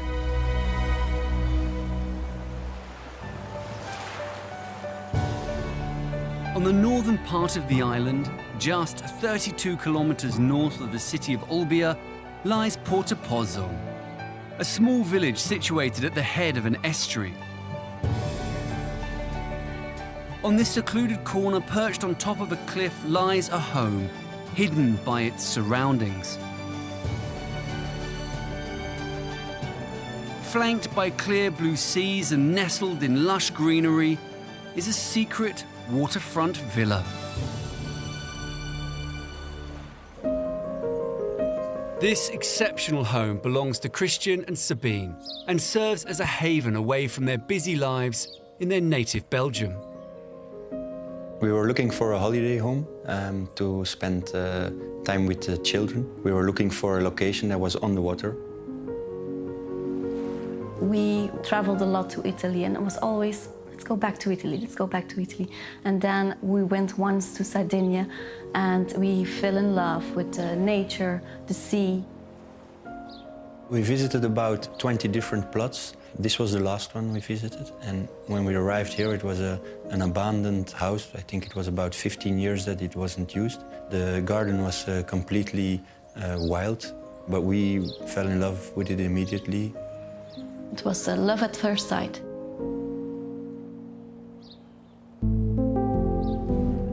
Christian and Sabine had clear ideas about the style of this new home. We always wanted to make a house with a more modern architecture and to have all the spaces like we want them. The frame of this house is timber, which is clad with granite and surrounded by glass. It covers 433 square meters across 2 levels and steps to follow the contours of the land. On the upper level, there are 4 bedrooms and 3 bathrooms. Downstairs is a further bedroom with ensuite. There's an open-plan lounge, kitchen diner, and utility room. A barbecue area and sunken seating pit provide space for al fresco entertaining. The contemporary feel flows from the front door in. When they come into the front door, they come into the living room and then see the sea. They're really overwhelmed by the view. They are saying, wow.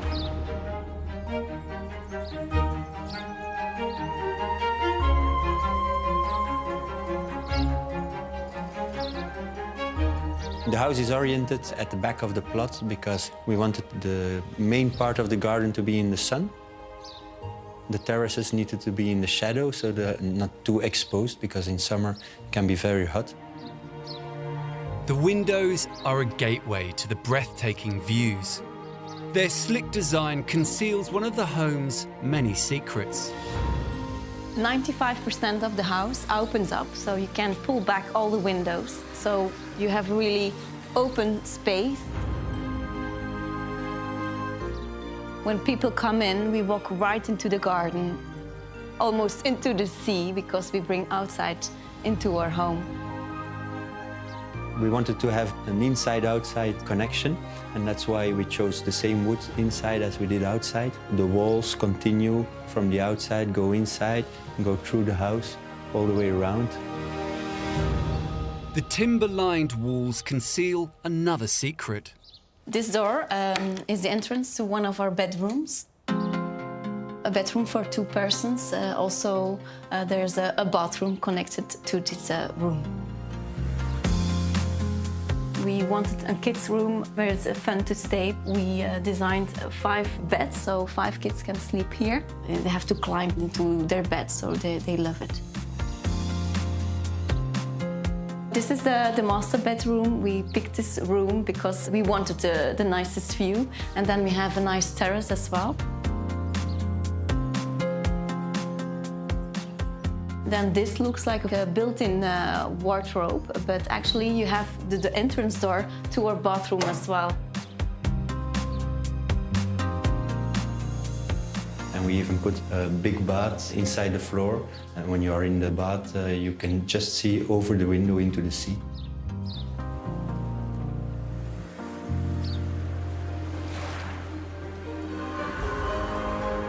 Designing a house from scratch is exciting. But before they could get started, Christian and Sabine were up against strict local laws regarding what they could and couldn't build. To build at a waterfront site in Sardinia is very difficult because they try to protect their nature and their coastal area a lot. The only way to build here is to demolish an existing house and rebuild in a more ecological way, something that Christian and Sabine achieved with their garden roof. One part of the roof in grass was because of the planning permission and the ecological aspect. The other fact is that it blends in perfectly in nature. When you see it from top, you can see that the house is completely green. When we are up here, we have a 360 view, actually. It's just the 2 of us.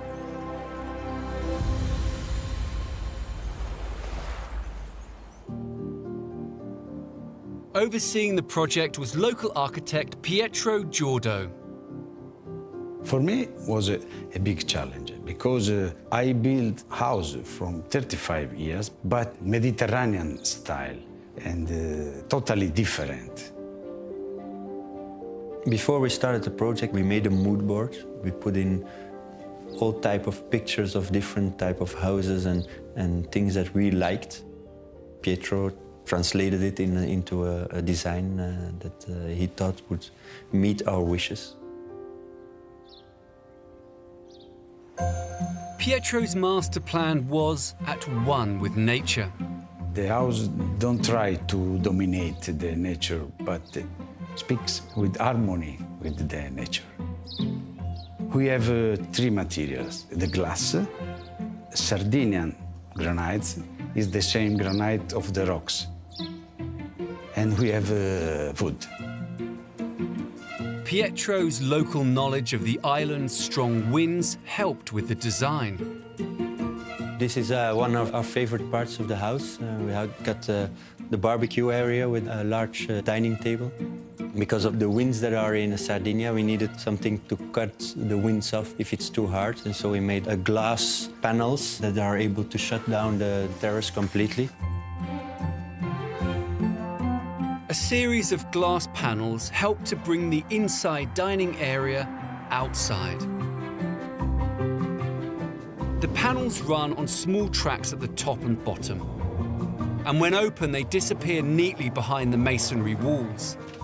The panels are independent of each other. They can close one section at a time to either totally or partially shield the space from the strong Sardinian winds. Pietro also created another outdoor area built into a rock face where the family could relax. I love this area because you can sit here with friends, with family, protected from sun and from wind, and sit all day long talking here because it's the most cozy corner of the house.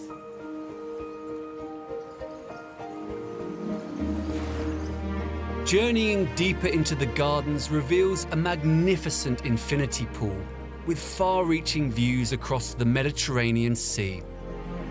For our holiday house, our family house, we really wanted to have a pool as well. The kids love swimming.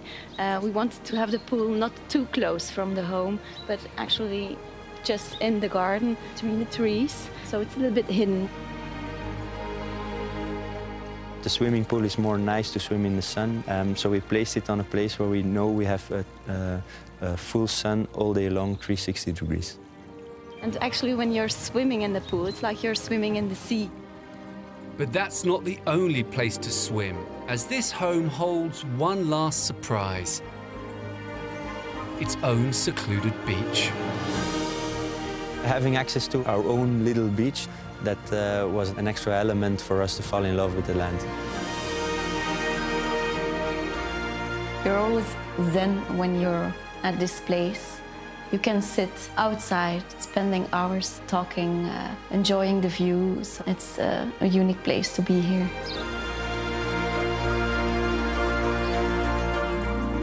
It's easy to see why the family fell for this piece of paradise. It's a perfect home from home, melding modernity with nature.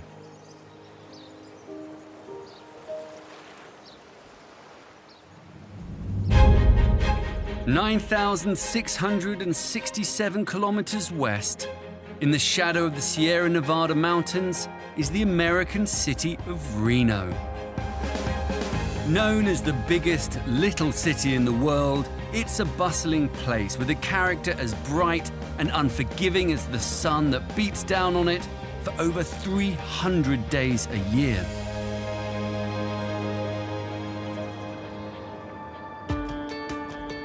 Just a few minutes from the city centre, built near the edge of this hilltop, is this eye-catching house that's packed full of secret features.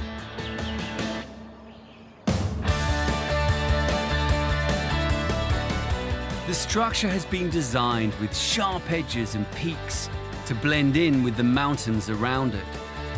It looks different from every angle, hence its name, the Shapeshifter House. The owners of this unusual house came to the site with completely open minds. I didn't really have any idea about what we wanted to build other than I wanted it to be contemporary and a little edgy, not a conventional house. The house is a cathedral of zinc and glass. This house has a pretty strong street presence, but you don't really get any idea of what's behind it. The house itself is not really evident from any of the various elevations, and there is no northeast-west elevation. It is very, very mysterious. On the other hand, if you were to look at it from the backside, it's this enormous edifice, almost like a Darth Vader mask, sort of looming out over this precipice.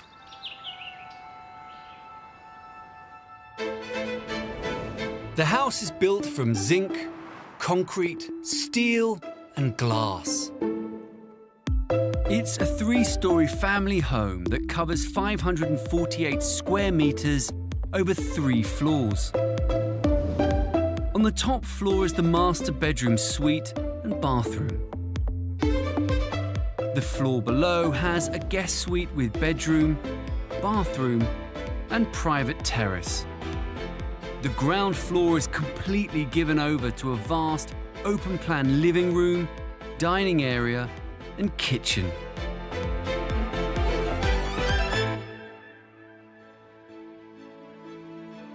This unique piece of origami unfolds into something quite astonishing. When you enter the house, you enter through this long corridor where the ceilings are fairly low, but there is a certain anticipation as to what's going on, and then this enormous space opens up. Like a flower, it reveals itself all at once. This is the kitchen, dining, and living room. It's all one big space. Spaces like this can cause the spirit to soar and give a sense of sort of exhilaration.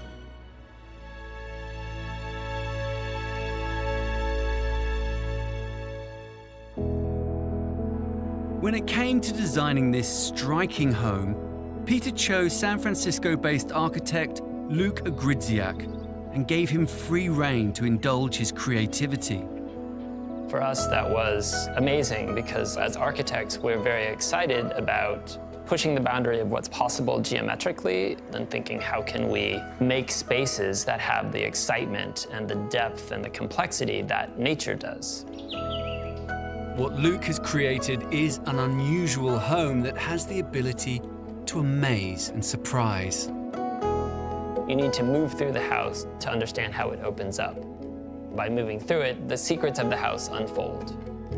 One of the most surprising elements to this house is a secret room that goes totally unnoticed. This hidden room, which is Peter's study, is reached via a solid steel staircase. It appears to levitate high over the vast living room. As you can see, we developed a study which floats above the public space and creates a private reading room. The library's up there, and there's also work desks, so that you're both participating in the main room, but hidden.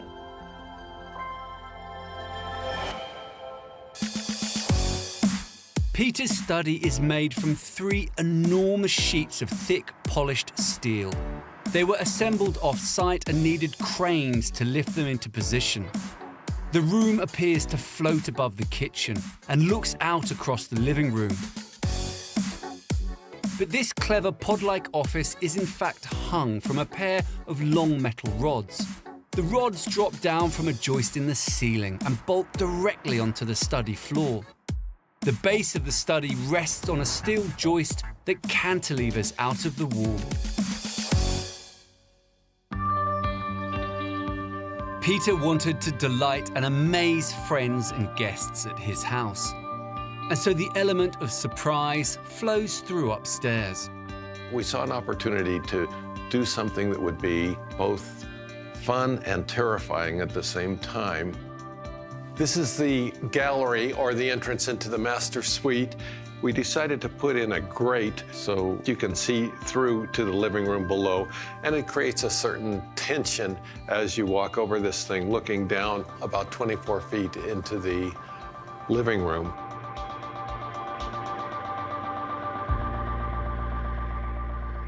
This is the master bedroom, which has floor-to-ceiling glass. It's absolutely glorious in the morning because you can open the shades, and as the sun hits the mountain in the distance, it's bright pink with the sun coming up. It's a spectacular view. On a separate floor is a guest bedroom with ensuite bathroom.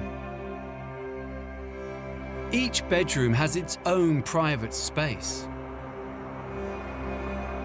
Designed to astonish and astound, the house contains one final secret feature that certainly does that, and more.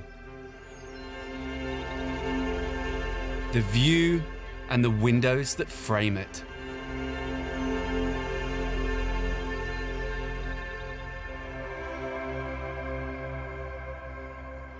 And what a stunning, spectacular view it is.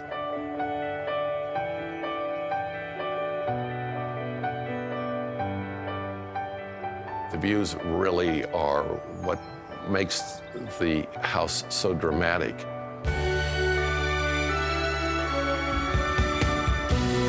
Once the doors are open, the outdoors becomes an extension of the indoors, and you don't really realize where the house stops and the outdoors begins. We enjoy being in it, living in it, spending our time here. We wanted a house that we lived in every single square inch of it, and I think we achieved that. Peter has taken innovative building techniques and created a hidden home that is impressive yet functional and very, very striking.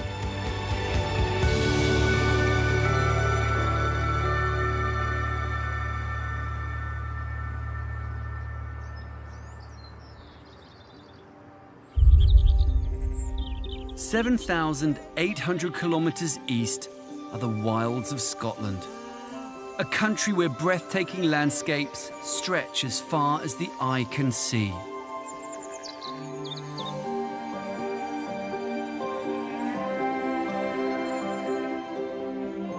This place of outstanding natural beauty is the setting for a unique, secret home.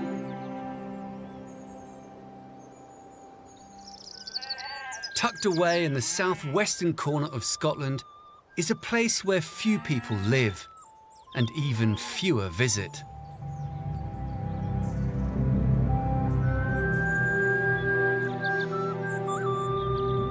Surrounded by open countryside with nothing but fields for miles and miles around, nestles a home known as the Hidden Ruin Studio.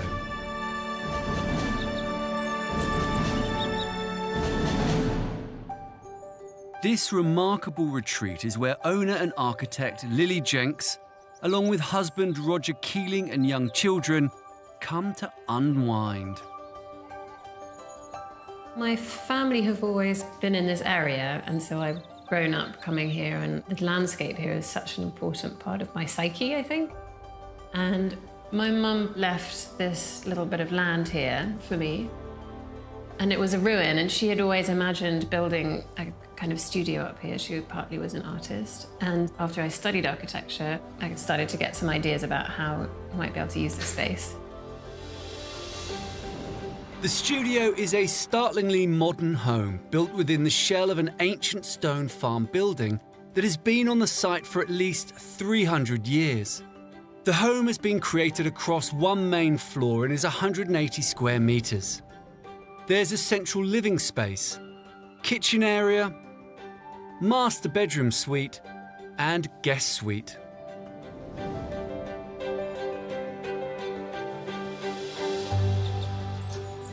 The inherited plot had a rich history, so when it came to designing her own home here, Lily wanted to respect the site's heritage. What's wonderful about the site, obviously, is it's in a position looking north for a really, really long view. And it looks like there's been occupation here for several hundred years. When you arrive up the drive, most of the house is hidden actually behind the existing ruined walls. We really wanted to preserve the ruin as much as possible. And actually the ruin remains very much as it was when we found it.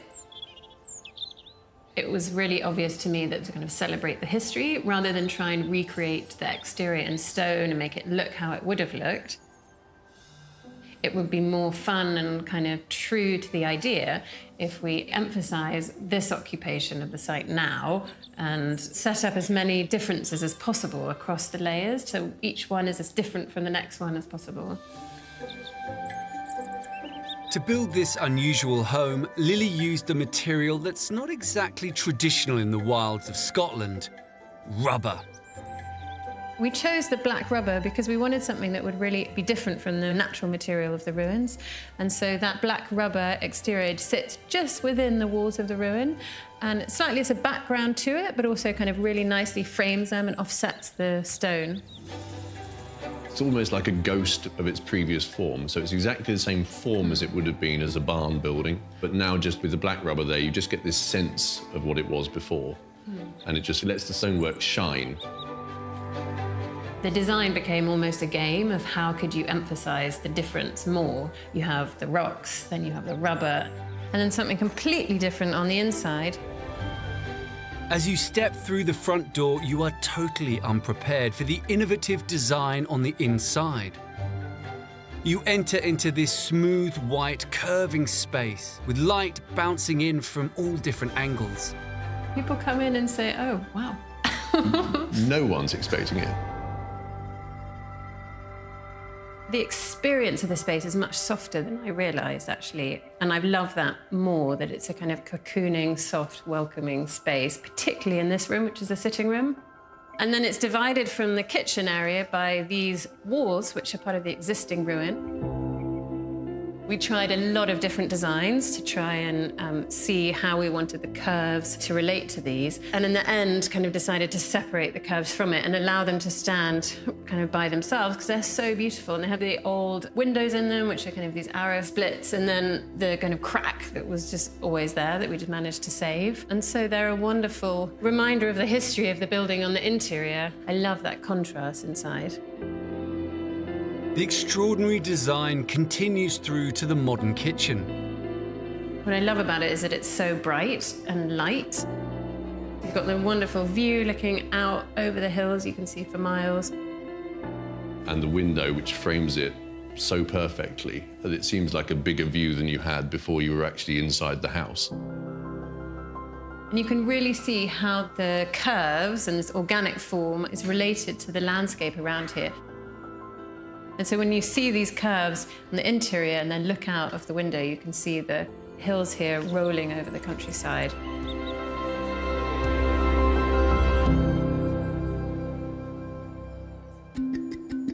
It's the curving interior walls that have allowed Lily to hide the rooms within. The way that it's designed is that the forms curve away from the windows to create this thickness. This kind of thickening and bulging of the interior allows us to have the kind of private spaces of the bedroom and bathroom kind of hidden in the curves of the wall.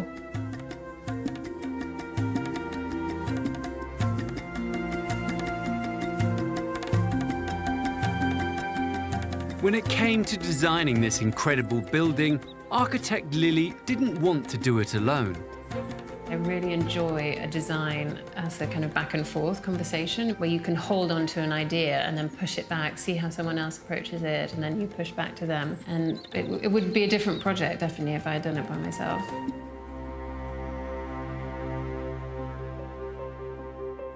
To help her realise the amazing curved design, Lily worked with good friend and fellow architect Nathaniel Durant.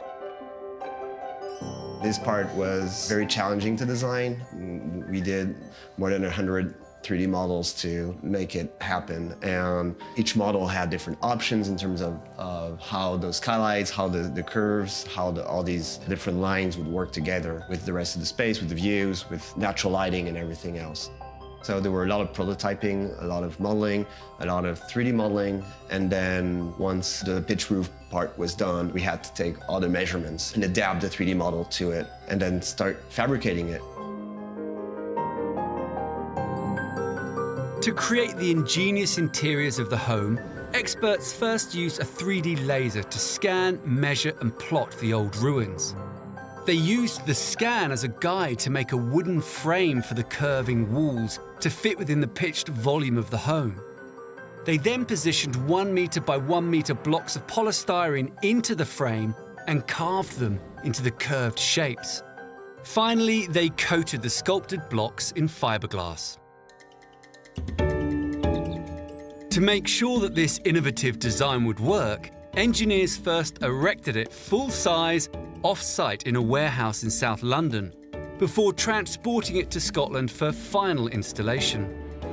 Because we built the interior fiberglass layer in a warehouse so that we could test the scale and the curves at 1:1, we had to make sure that we were able to build it and move it in here, make sure it would fit through the doors and that one person could really carry it. So constructing it was really like a jigsaw puzzle.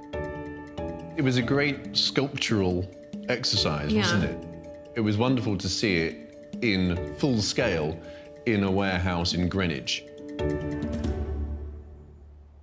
The resulting home Lily and Roger have created is one where old and new worlds collide, which their children very much enjoy. Kids are always surprising, but they're particularly surprising with how they deal with the architecture, that you had all planned out and all kind of aesthetically designed, and then they find their own uses for it and see it kind of like a playground. Particularly these little things that you don't expect, like it has these very slight slopes leading into the bedrooms and into the bathrooms, and our kids can just play sliding up and down these things for hours, using it as a sort of almost like a bobsleigh down these little slopes.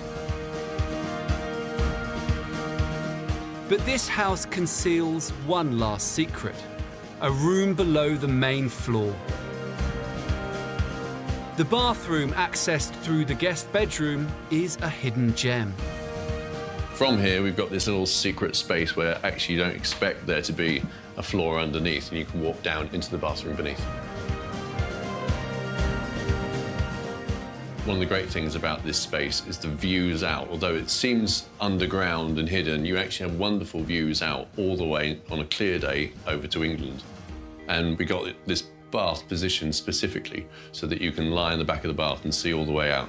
It's very, very pleasing.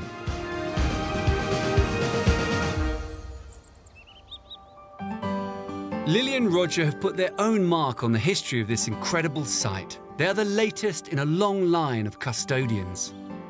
I think always when you're in a ruin, you have this sense of who was here before, what were they doing? That's really the pleasure of it, I think, of being in a ruin and kind of thinking about the past occupation of a space. I guess it almost still feels like a ruin, Yes. particularly from the outside, not from the inside. Clearly not from the inside. Such a special spot here, and I always wanted to be able to live here and to wake up to that amazing view in the morning.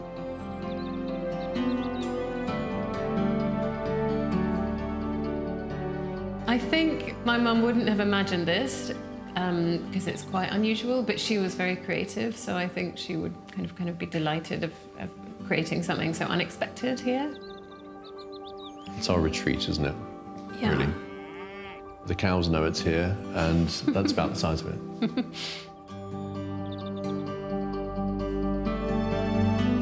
Lily and Roger have breathed new life into this ruin, which promises to be a part of the Scottish landscape for many years to come.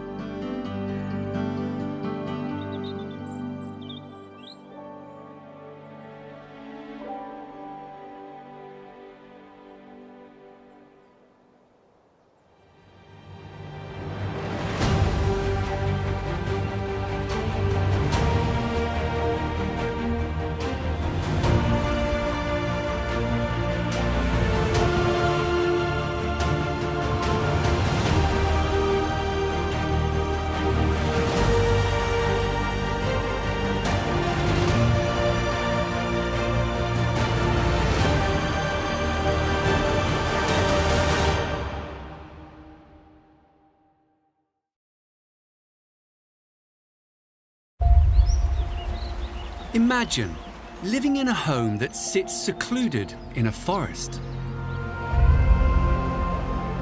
On a 100-kilometer beach,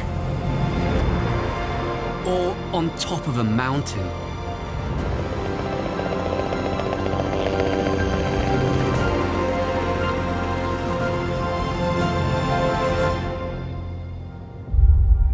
In this series, we travel the globe to explore some of the world's most secret homes, hidden away in truly inspiring locations. From jungle hideaways and secluded mountain cabins. This is what it's all about. I love it. To coastal sanctuaries and desert retreats. It does something to your soul. We explore how these spectacular homes were built. It was amazing because it was lost for 70 years. And meet the people who live in them. People come in and say, oh, wow. No one's expecting it. As we discover the world's most secret homes.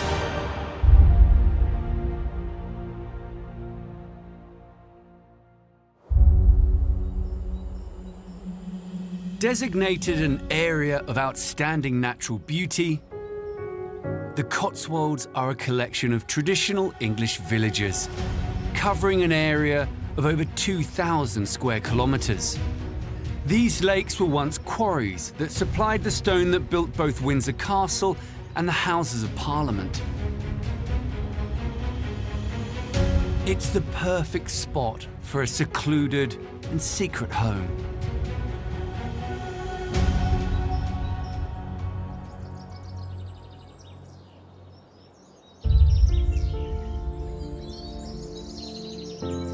Hidden amongst luscious foliage on the banks of one of the lakes here stands a home that looks as though it's suspended on water. This is the secret villa on the lake.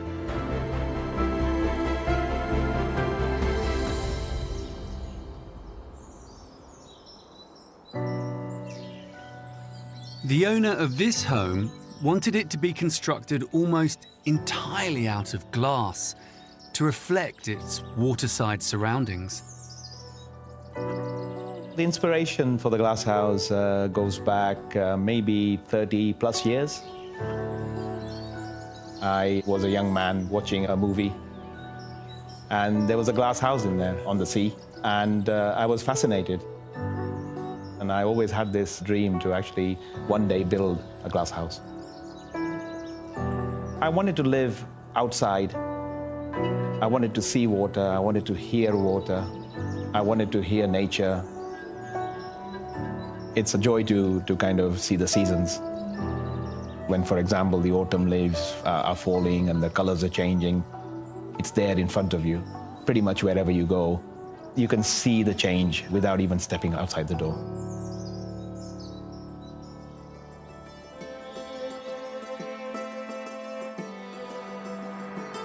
Built at the edge of the water, this house covers 200 square meters and has been designed over 3 floors. On the first floor is the ensuite master bedroom, 2 guest bedroom suites and an office.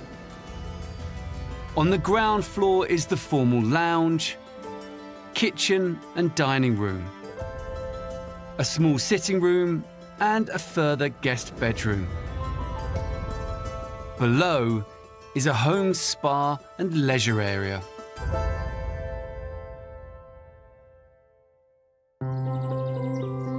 This house makes the most of the views in every direction. So coming to the door, you come into the view straight away. There's no hall. You just get hit with this huge 16-meter facade of lake view with a central atrium. The panoramic windows are 3.5 meters high. It's just so expansive. You've got basically sight lines everywhere. sightlines to the right, sightlines to the left. So basically it's open pretty much everywhere.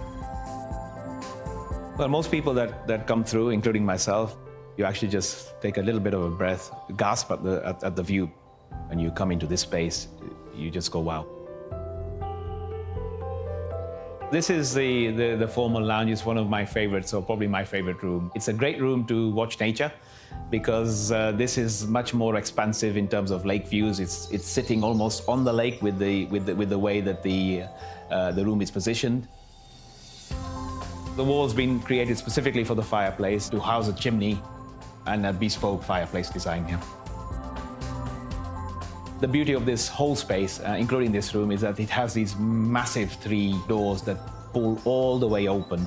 So you can let kind of the air in the summer and just generally kind of see that the fishes come up, or the ducks and the swans come to the house.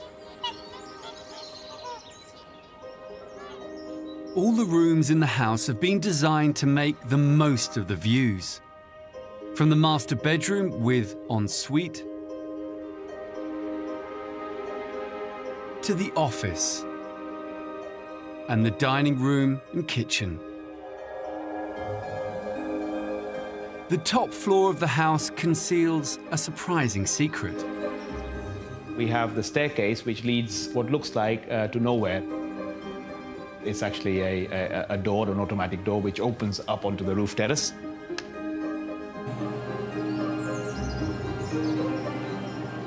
A secret terrace with 360-degree views of the surrounding lake and countryside. There are 32 solar panels up here. With a desire to make the house as carbon neutral as possible, they provide 80% of the home's electricity. The view coming up the stairs, I mean, I never tire of it. It's like Stairway to Heaven in some respects. It's the most amazing, really, place to be when you've got a beautiful summer's day and the sun is about to set and you come out here and have a little drink.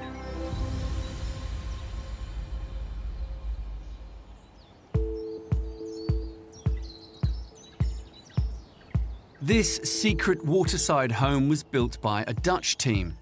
Developer Leo de Winter and architect Dick van Hammeren, who specialize in constructing homes on water. I was the first one approached to do this project.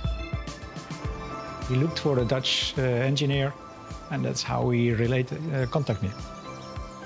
For me, it was really a special project because I became involved after the engineers became involved. And he said, well, I also need a designer. And I think also looking for a designer with a sensitivity to this special context of water. And yeah, for me, that was a very challenging question. With more than half their country below sea level, the Dutch are experts in building houses both on and below water.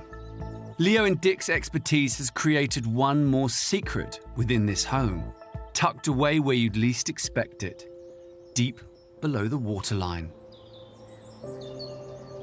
Most people looking outside don't understand that this actually house has a basement. Submerged under the water with windows that peek out just above, there's a leisure centre with wellness suite, spa, sauna and jacuzzi. There is also space for a full-size snooker table. And a 9-seater private cinema. The basement, what we try to create is more space, is more private area too, for his own cinema and ever, and that makes it unique. Growing up, I always wanted certain things. So basically everything I ever wanted has been kind of built into the house. Building this underwater basement was a huge engineering challenge. Workers first had to seal off and pump the water out of the section of the lake where the house was being built. They excavated 4 meters down into the unstable gravel lake bed to create space for the foundations and filled it with clay to shore it up. They drove 65 steel columns down into the lake bed to form the outer shape of the basement. They positioned reinforced concrete walls, fabricated off-site, over the steel columns and drove them down into the clay to create a temporary base. Once the 4 walls were in place and sealed, they dug out the clay and poured in concrete to stabilize the foundations the house could then be built on.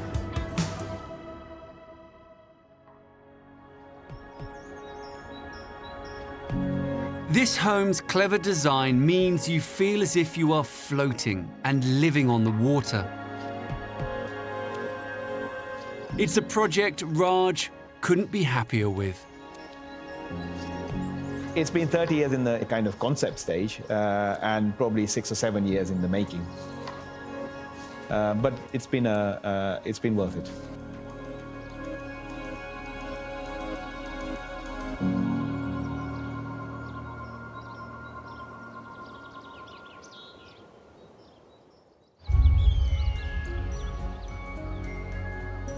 (7,800 kilometers west), in the shadow of snow-capped Mount Hood, lies Portland, Oregon's largest city. This place takes much of its character from its old industrial heritage, inspiring many of its dwellers to be creative with design.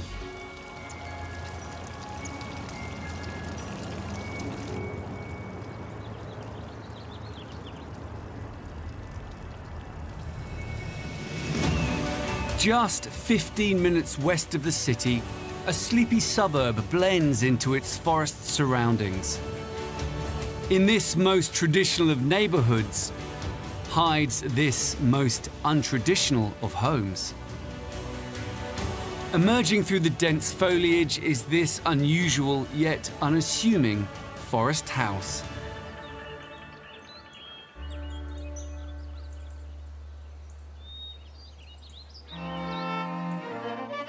The house was built by retired software developer and music lover Roy Wilkinson as a sanctuary away from city life.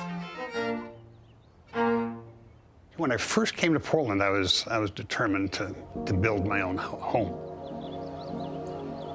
I was not very excited about the sort of standard houses that were going up. They were all essentially variations on a theme, and then the themes were nice, but they weren't really that interesting. And I wanted something that I could really be happy with, well, be proud of. It needed to be wooded. It needed to have green and trees around it. The way the house is sited, I am not in a neighborhood, I'm in the forest. From the roadway, there's something down there, but you can't really see the house. And then as you come down the driveway, bit by bit, the house is revealed.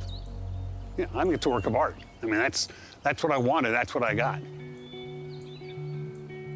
The house is built on a sloping plot. It covers 393 square meters across 3 floors.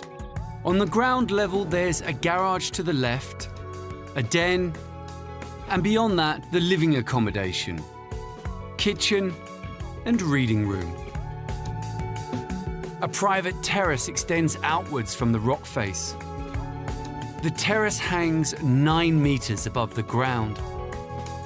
Downstairs are 3 bedrooms, 2 bathrooms, and a utility storage area. Below that, there's a cellar.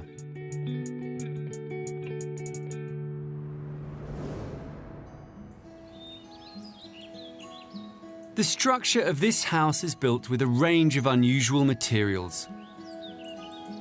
Local cedar forms the curved arcs of the building. Copper cladding that will age over time and blend with nature tops the roof. The timber shingles that cover the outer facade are irregular shaped to give the house a fairy tale quality. To one side of the house, a discreet gate leads to Roy's magical retreat. And what lies behind this gate is far from expected in suburban Portland. So this is starting to enter my world through a Japanese garden.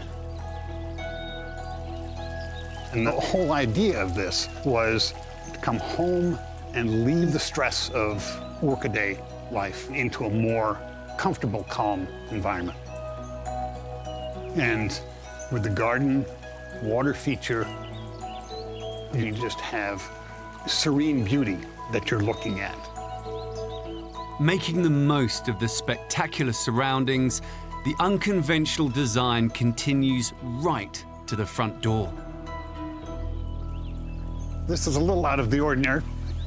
Not your usual entryway.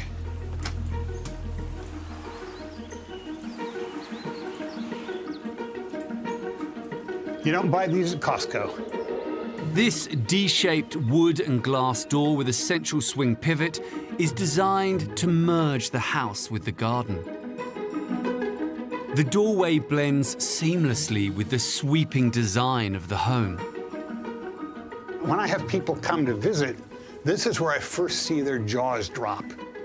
But when I open this door, their eyes bug out, their jaws drop, because they don't know quite what to expect, but most of them aren't expecting this. Inside is even more quirky. If the front door hadn't already dropped their jaw enough, their eyes widen even more, and it's just, you know, they've never seen anything like this. As you come in the front door, you enter space that I find very physically relaxing and calming. And it almost lifts you up in terms of your mood. Large windows and an open-plan living space maximize natural light inside the house. These features allow Roy to feel like he lives within the forest itself. The theme continues throughout the bedrooms, bathrooms, and hallway.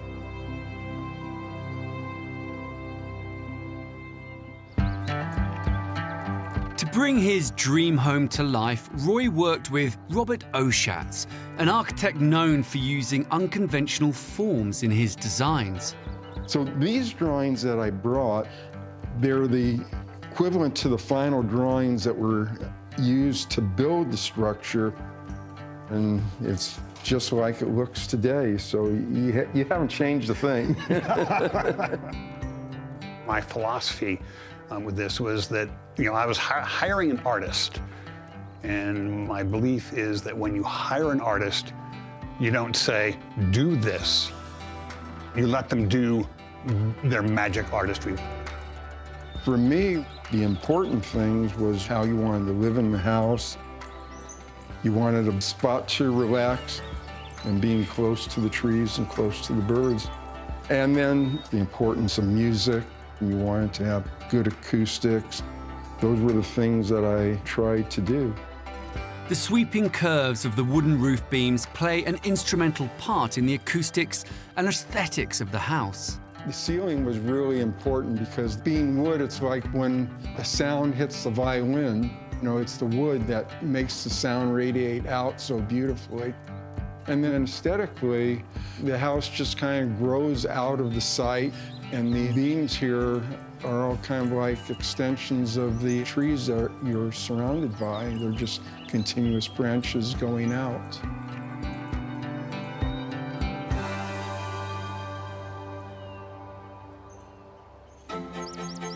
Another advantage of using wood is that it gave Robert great flexibility to use bold, irregular shapes in the structure.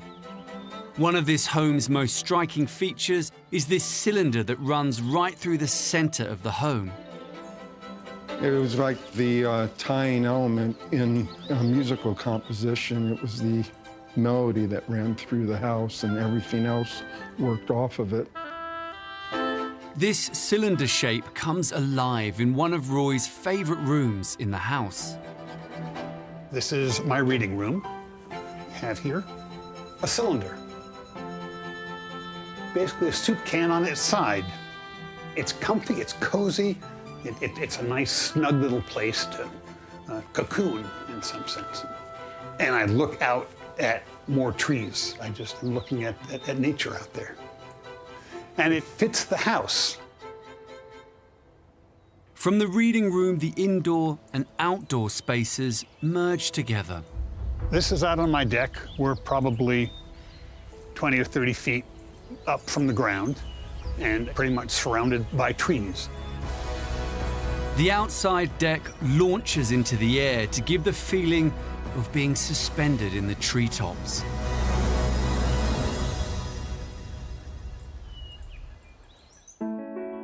This cantilevered deck is an impressive feat of structural engineering.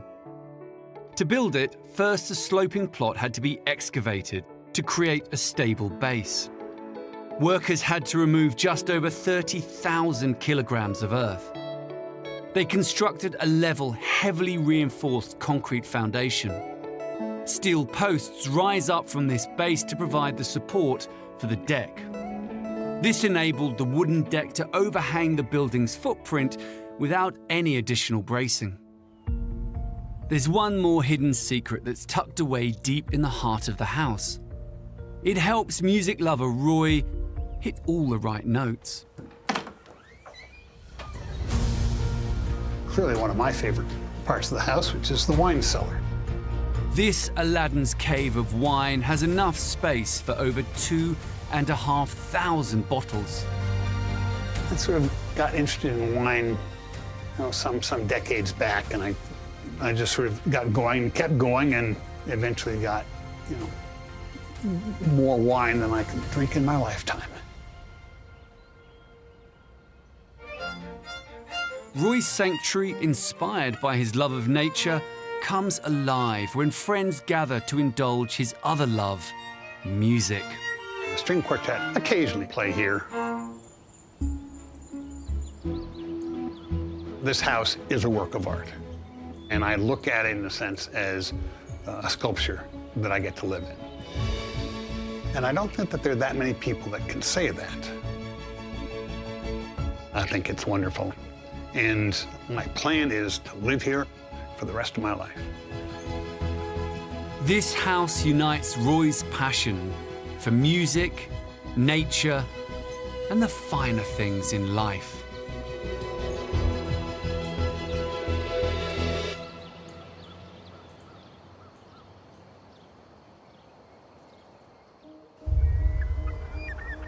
(3,500 kilometers east is Lake Ontario in Canada, one of the largest bodies of fresh water on Earth. It was carved out by glaciers during the last ice age and has over 1,100 kilometers of dramatic shoreline.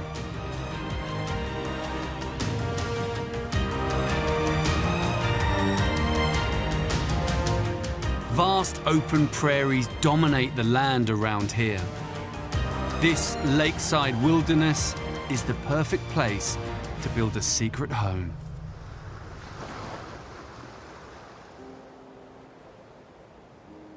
Perched on a cliff top, only visible from out on the lake itself, is a house that swoops towards the water like an ocean liner.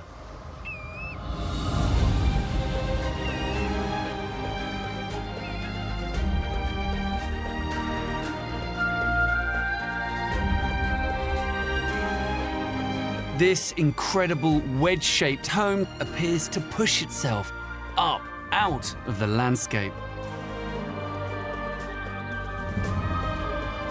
It's called Port Hope House.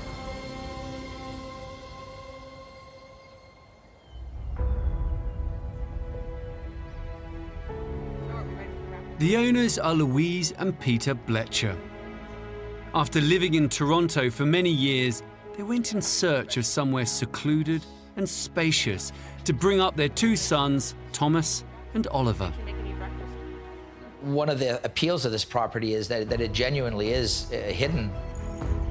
It's legitimately hidden from view. We like the fact that the house is not in your face. As the crow flies across the water, We're 30, 40 miles from Rochester, New York. You know, we're a 7-hour drive from New York City. We're 50 minutes from Toronto. We're a mile and a half from milk and bread and shopping. Yet we have 100 acres right on the shores of Lake Ontario, which is really what makes it unique.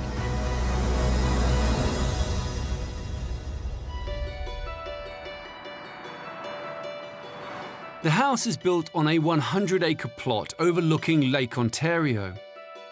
It's constructed over 2 floors and covers 413 square meters. On the first floor is the master bedroom and ensuite bathroom, the office, and roof garden. On the ground floor is the living and dining space, kitchen and utility room, 3 bedrooms with ensuite bathrooms, television room, garage, and swimming pool.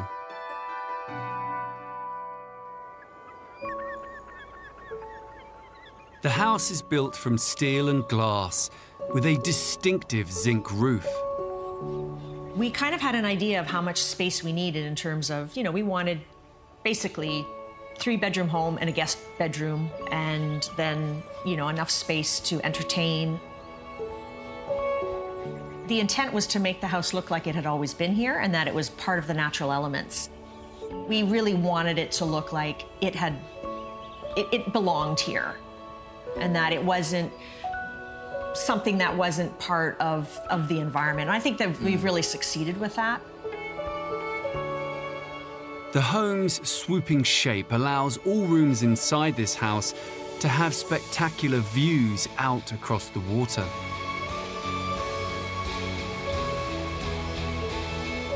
So when you come in, although you're looking out to the garden to the east, your view is really forced towards the water. And going in the other direction around the curve, it follows sort of the area down towards the living quarters where the boys' rooms are.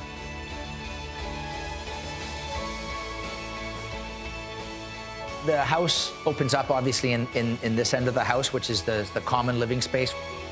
The idea was to create a very open concept area.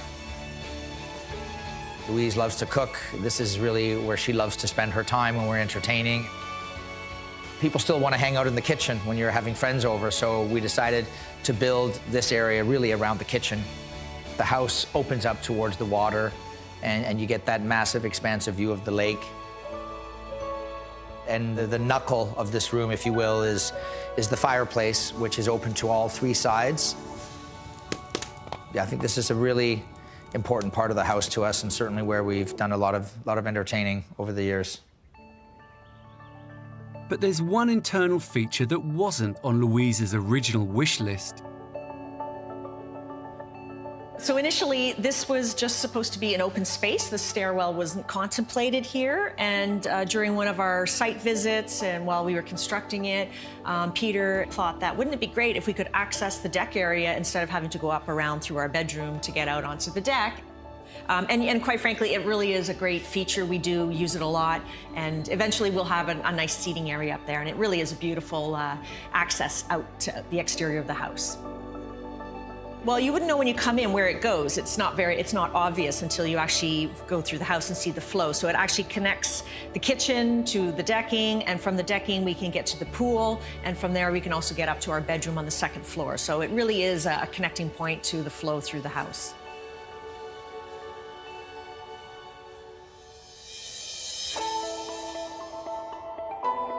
Peter and Louise wanted a cozy family home that was at the same time unconventional. The master bedroom suite is their own private retreat within this secret house. This would have to be my favorite area of the house. Floor-to-ceiling glass, incredible view over the lake. We can hear the bird life when the windows are open. In the summers, often we sleep with the blinds open. It feels like we're camping under the stars. So this is really Louise's and my sanctuary. We have the ensuite bathroom with our own steam room.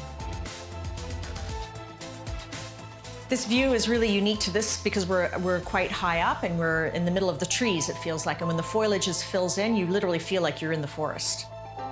And of course, in the winter, you know, we have chunks of ice and small little icebergs floating out there. So every season is different. Every season really looks very different.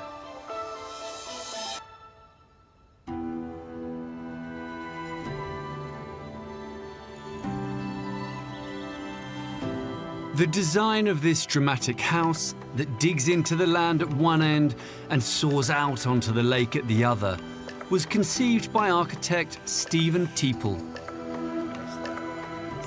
It's very exciting to do a project where you can be inspired by the owner. Once you understand Peter and Louise's needs and wishes, but for instance, Peter wanted every principal room to have a view of the lake, but not every room. So once we understood that, it's up to us to create an idea that works with what Peter and Louise are looking for. It immediately struck us as a kind of like a plant, a natural form, so that it grew out of the ground like a flower, opening out to the sun and the view. So that was the analogy. And from that, everything flows in a way. The curved shape of the house also means that from the inside, whatever is happening at one end of the home is shielded from the other. The far end of the house is a perfect place for a hideaway. It's meant to sort of be its own self-contained pod.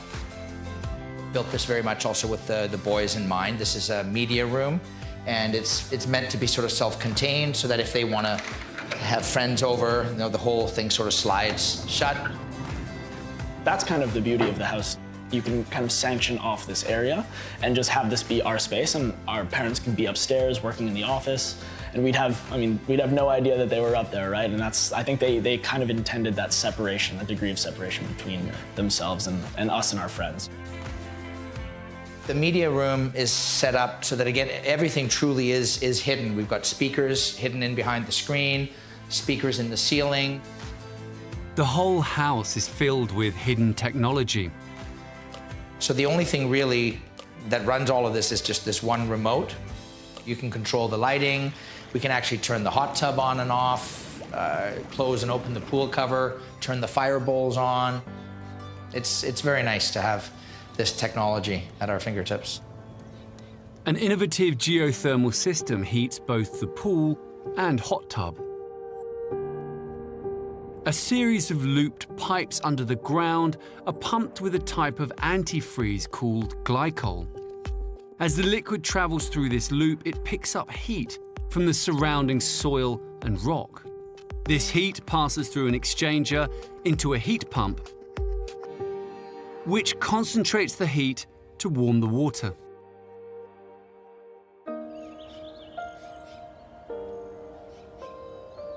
The house was designed as a family home. It offers the perfect place for everyone to come together, but have their own space.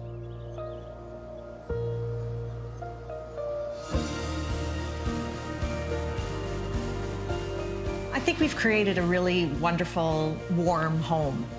People often think of modern architecture as being very sterile and severe. We really enjoy having this space that really is inviting for family and friends. I think this house is great to have as an escape and a getaway from the city. I look forward to weekends where I can just kind of get some peace of mind, come out here, do absolutely nothing. You know, I mean, I really feel this is a place that I could see, you know, our grandkids and certainly our kids, you know, enjoying for many, many years to come, even after we're gone.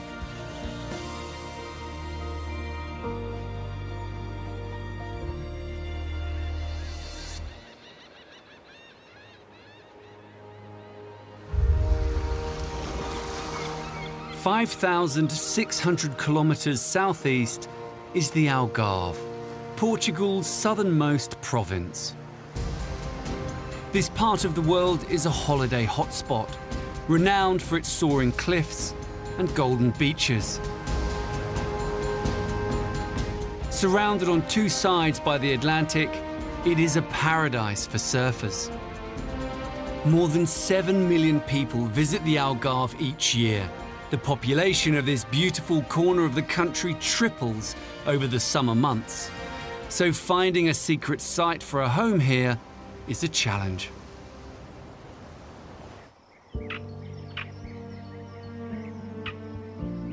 "20 minutes inland, a world away from the bustling, tourist-filled coast, concealed by cork oak trees and fruit orchards, nestled into the landscape,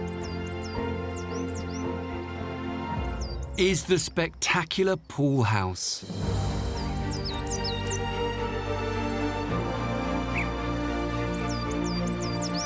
This house gets its name from its hidden rooftop pool.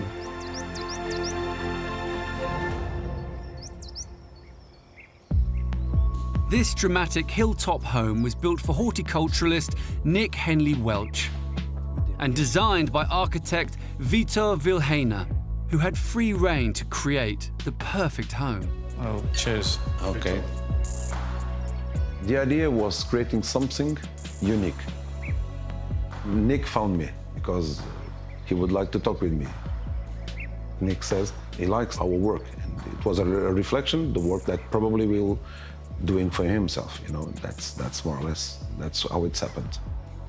The main things was creating 3 rooms, that's one of the most important things, en suite.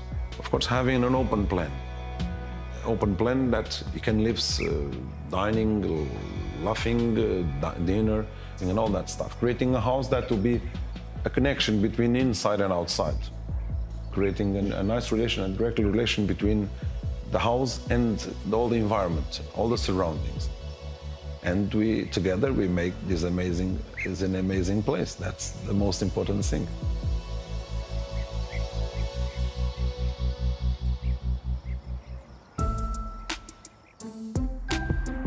The pool house is built into a hilltop.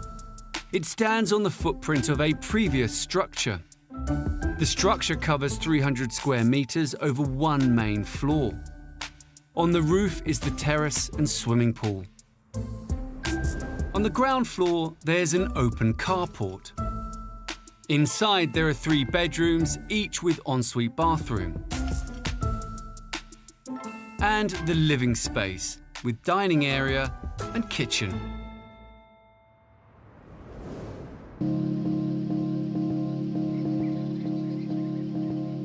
Building this unique home did not come without its challenges. Local planning laws restricted the footprint of the new house. It could not exceed the 300 square meter footprint of the ruined building that occupied the site. Vitor's original design covered 350 square meters, so he devised a unique feature for the house to overcome this problem. A cantilevered wing hangs above the land at one end of the house.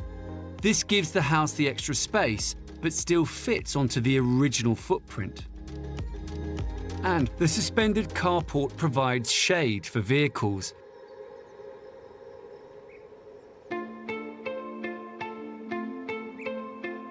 The pool house combines clean design with practical living. The 70 square meter main space answers Nick's minimalist desires. One of the conditions to the house was having a huge living as big as possible. And of course we have a huge living area. I think it's amazing, you know.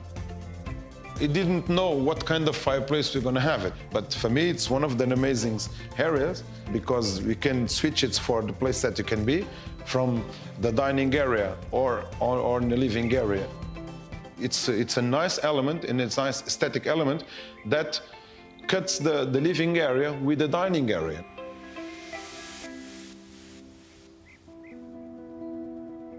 The pool house's hilltop perch gives the home breathtaking views over the Portuguese landscape. The building's picture windows create the perfect gateway to soak them up. We will open completely the windows, you see.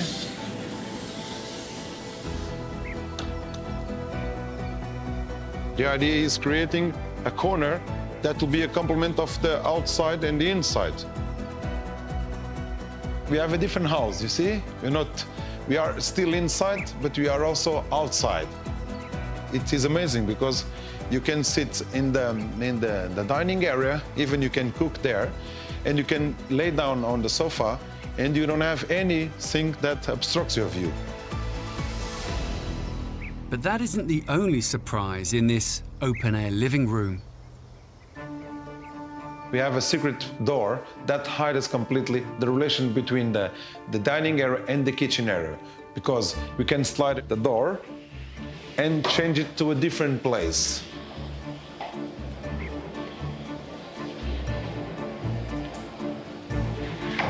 What an ingenious way of hiding the washing up from your dinner guests.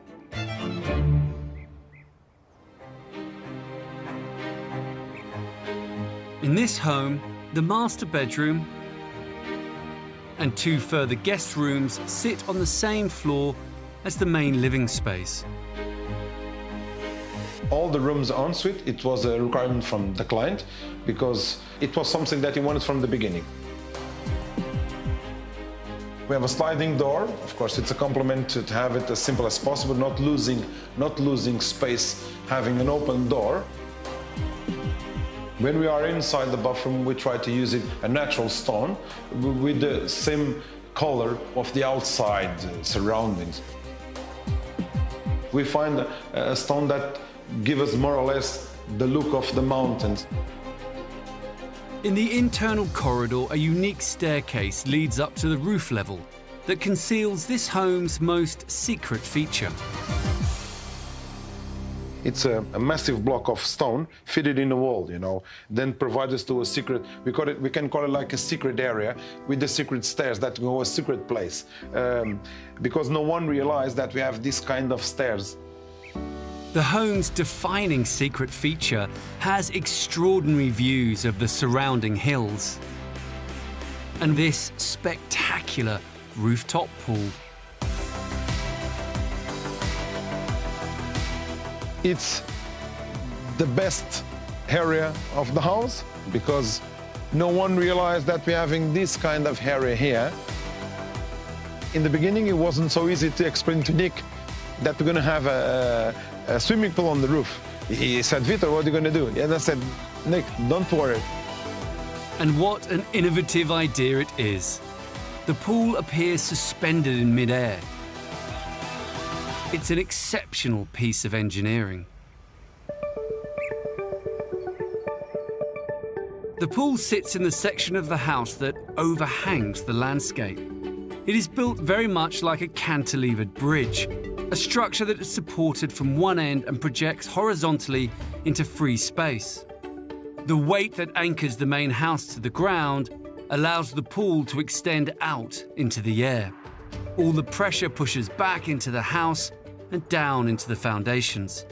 Tension cables within the walls of the pool provide extra strength.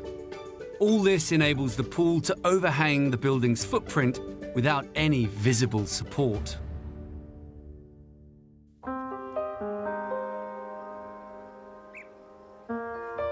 Vitor was tasked with building a new home for someone else. What he didn't expect was how he would feel at the end of the process. I feel the house like it was mine, I feel it like part of me. And I like to be sitting on the living area. The living area is an amazing place. Everything happens here. And that's a secret place for me. For me, it's an amazing place. Vitor and Nick have created a bold, contemporary house on the site of an old ruin. With panoramic views and an incredible design, it's an ingenious secret home.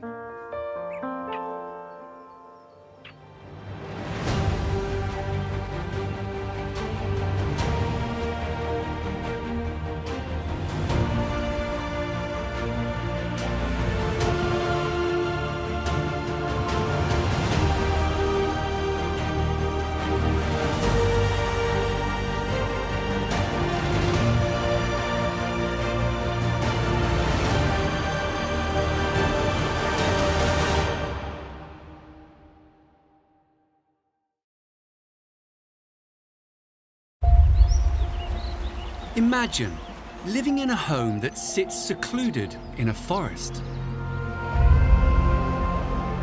On a 100-kilometer beach, or on top of a mountain.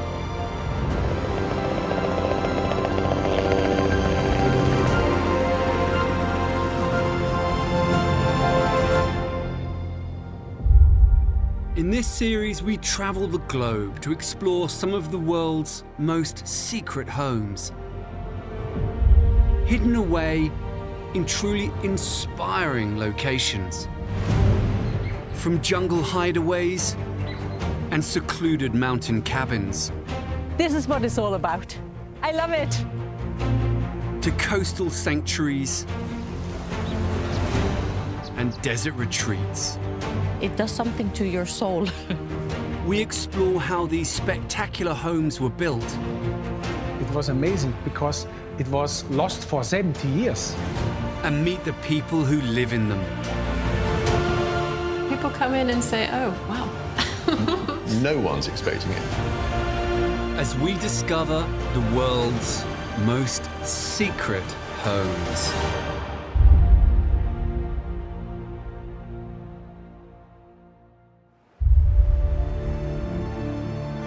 Scandinavia.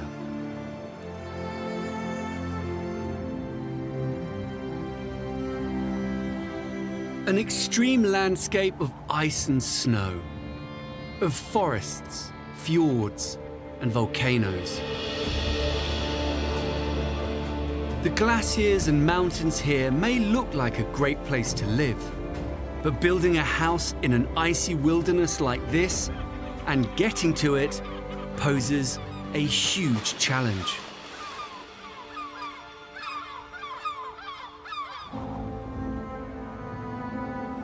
Somewhere in this mountain range is a house that blends perfectly into its surroundings.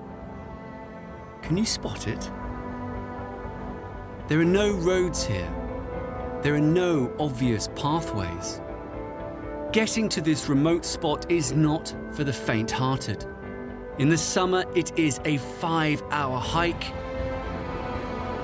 In winter, access is via helicopter.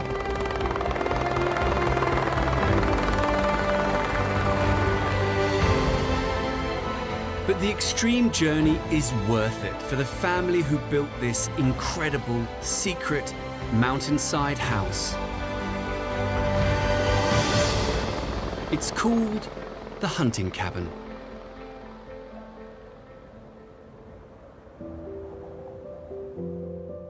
The people who own this remarkable retreat are Osvald and Torhild. Osvald and Torhild are from a family of sheep farmers. Their family has owned the land that surrounds the cabin for many years. I remember as a young boy and also as a young man roaming these mountains with my family. And more or less every time I came to this precise spot where we built the cabin with my father, he would lean on his walking stick and say, Oswald, we should really have a cabin here. This is really where we could get some rest. And then a little bit later, after the pause, he would say, yeah, and my father always said that too. The hunting cabin is a tiny single-story construction on the mountainside. It is just 35 square meters. There's a small kitchen area, central living space, and a mezzanine level accessible by ladder. There's a separate toilet and wash house outside the cabin. Although the idea of the cabin had been in the minds of the family for many years, when it came to actually building the structure in these unspoilt mountains, there were responsibilities that needed to be met. When we talked about the features of this, it should be modest, not disturb the area in any way, look as if it was a natural part of this physical environment. We wanted to tap into ancient building traditions in the area, yet use modern materials to make it strong, so it could hopefully stand tall for a very long period of time. I'm very happy with it now. Now that it is complete, the hunting cabin has become central to the life of this family. I feel that this cabin is such a hidden place, and it's such a secret place where you hike into. So when you come there, you feel that you are so far away from anything else that you couldn't believe it.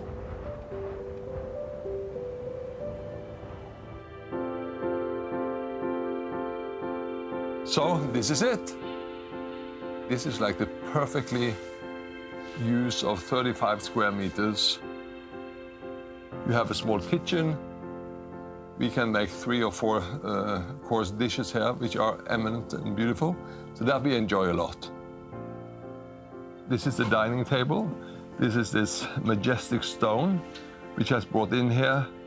We sit around. This is like a combination of an Indian inspired when you were sitting in the tents in the old days around the fire.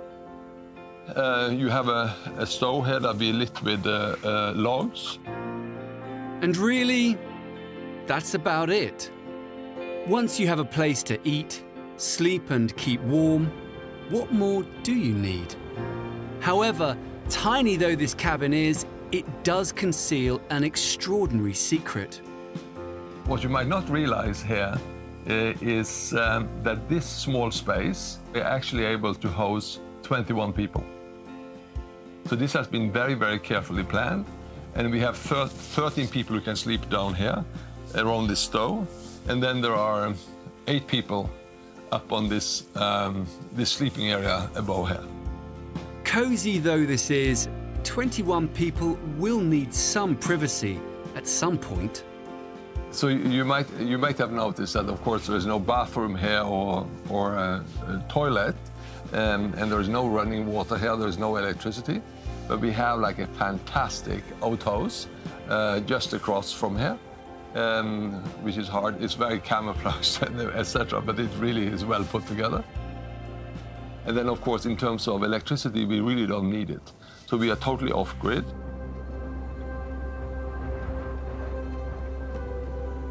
Built to accommodate the 21 members of Osvald and Torhild's extended family, the cabin is positioned to look out onto this spectacular panorama to make the most of the views. Osvald and Torhild built this cabin as an escape from their busy lives, for themselves and their family. They chose family friend architect Kjetil Thorsen to design this extreme lodge. So the brief we were given was to create a 35 square meter cabin, which could house 21 people for a night or 2. You should be able to cook for 21 people. You should be able to serve 21 people. 21 people should be sitting around the fireplace, the same fireplace, and actually get warm. So yes, even though it was a very small footprint and a very small cabin, the complexity of the task was quite high. The idea of the building from the very beginning was that it would become part of the landscape.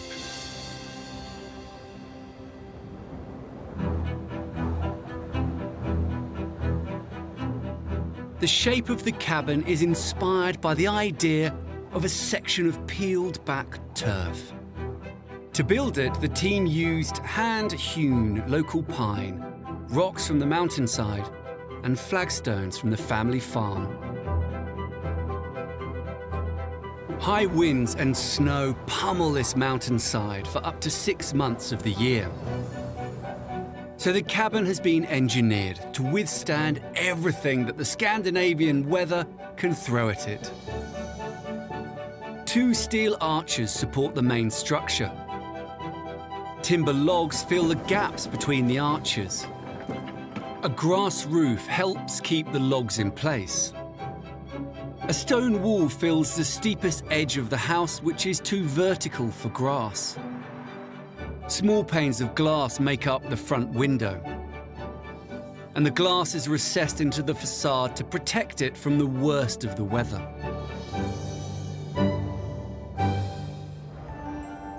Now that the cabin is complete, Osvald and Torhild use it a lot, particularly when the skiing is good. It's lovely. Well, there's a lot of beautiful places around the world, but this is what it's all about. Oh, I love it.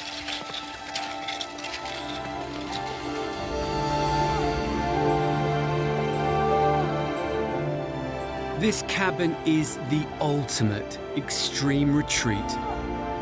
It's been a dream for this family for many years, and now they're making the most of it. It is, in a way, some kind of memorial for those who used to walk these mountains before us. Is it secret? Well, it is a secret. It was a secret dream for us for a long time. Pablo Picasso, he once said that the meaning of life is to find your gift. The purpose of life is to give it away. And I feel that was what and I felt that it is a pleasure to give this gift away to the next generation.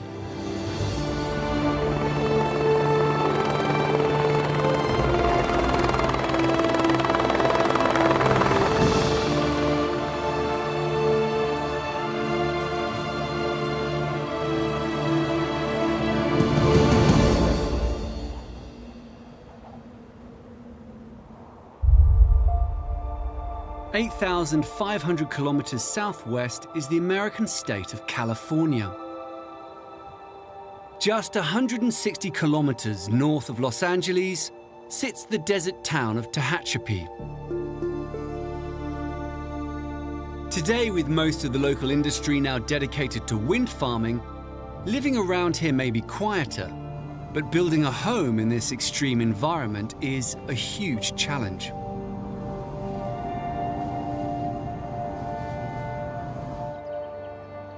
Hidden in this remote landscape, 8 kilometers down a dirt track, with only a few coyotes for company, lies an extraordinary secret home. Invisible to all except the owners, concealed deep in the wilderness, this contemporary retreat, called the Sawmill, as a nod to past local industry, sits in around 140,000 square meters of land, giving the owners total seclusion from the modern world. With their main home in LA, owners, engineer Bruce Schaefer and retired art teacher and ceramicist wife Carol wanted an escape from busy city life.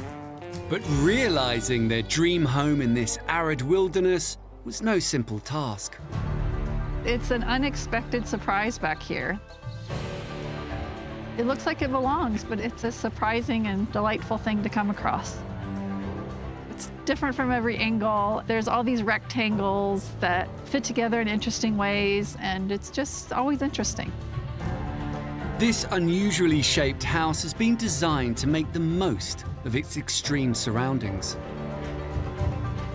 Welcome to Sawmill. This is our getaway.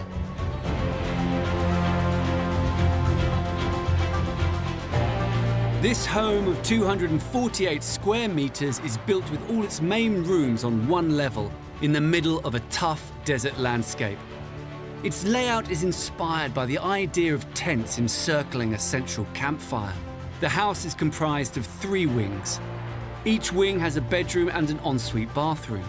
One doubles up as an office, the other as an artist's studio. A solid concrete central hearth in the living room connects the rooms together.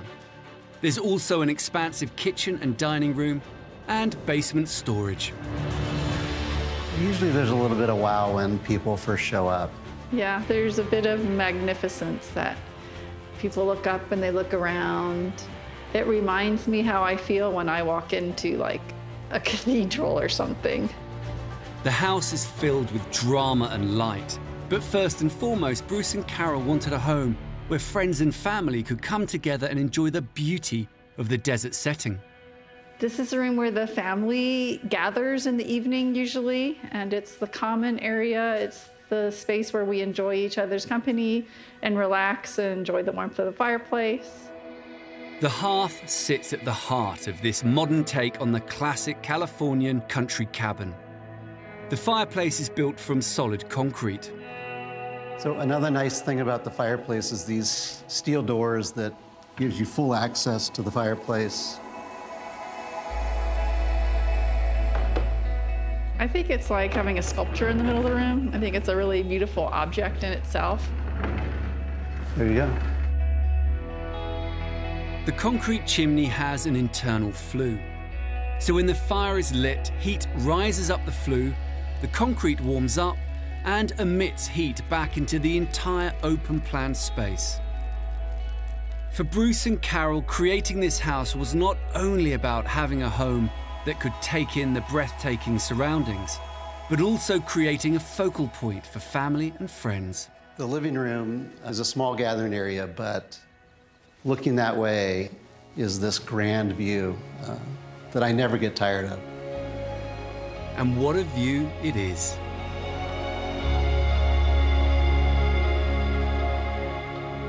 As you've probably guessed by now, there is nothing conventional about this cabin in the woods. This is a house to be shared, so space for guests is important. 3 bedrooms lead off the central living area, each in its own self-contained wing.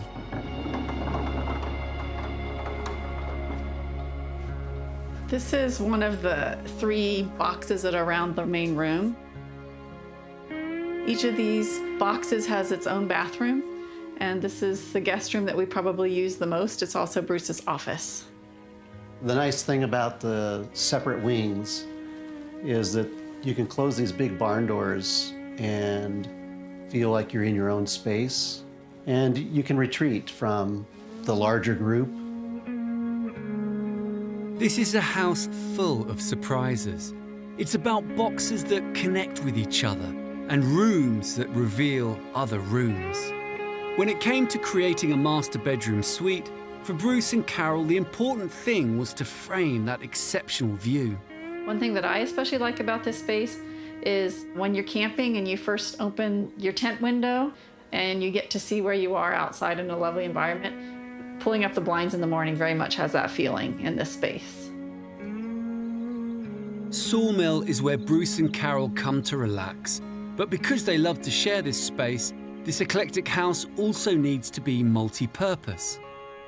And this room contains a secret, something completely surprising and extra special. This is my studio. It's where I do my ceramics work. When we designed this space, I wanted it to be a creative workspace, but we also knew that it had to be a guest room. And engineer Bruce had a fantastic idea. So as I turn this wheel, the bed is lowering.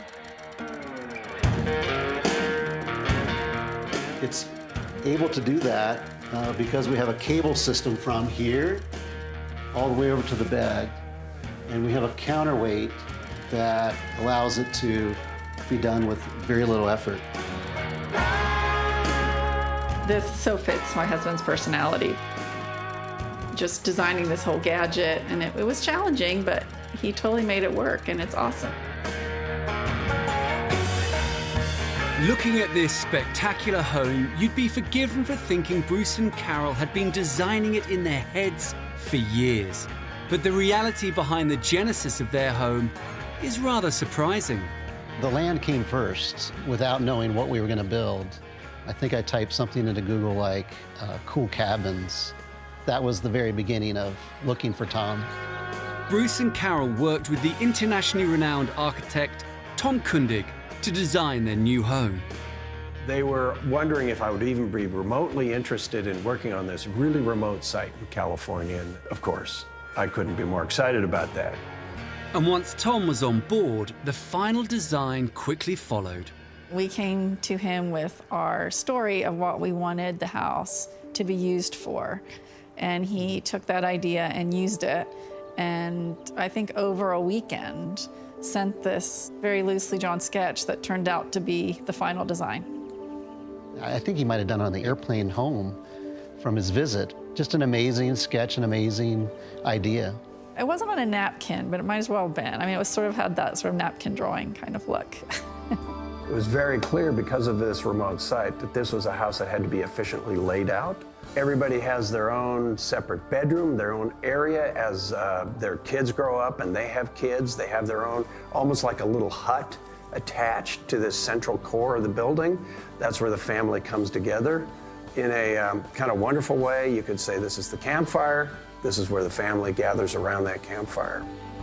Once the design was complete, the build got underway and took 5 years to finish. And what Tom created was an utterly breathtaking modern take on the country cabin. Building the house on such a remote plot created many challenges, but challenges are made to be met. And Bruce and Carol now have a home that has very little impact on the local environment. Being 5 miles from the paved road puts us out of reach of utilities, water, electricity, natural gas. So we're off-grid. So we have a water well, and the house is powered with solar power. I have to say, for what it's worth, that Bruce is really the only person that understands all of the workings of this house. I can come up here by myself and probably be comfortable. If anything goes wrong, he's really the only one who knows how to work everything. It's complicated. Tom has created a tailor-made and relaxing home for Bruce and Carol. But this isolated home conceals one final secret. One conversation I remember having with Tom is that we found any excuse to go outside. And so he just took that and made a living space where we basically had that all the time. How do you make a building morph itself so it can kind of open, you know, like a flower, or close like a flower, in a sense, almost undress itself or dress itself? Tom devised a glass wall that can be completely removed, blurring the lines between the house and nature. Here we go. The hand wheel and accompanying gearbox are from an old water pump found on site by Bruce.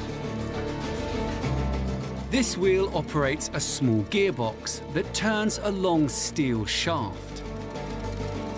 The shaft is attached to another gearbox, which engages with a concealed chain. Just like a chain on a bicycle, as the chain turns, the glass wall, weighing 1,360 kilos, opens smoothly.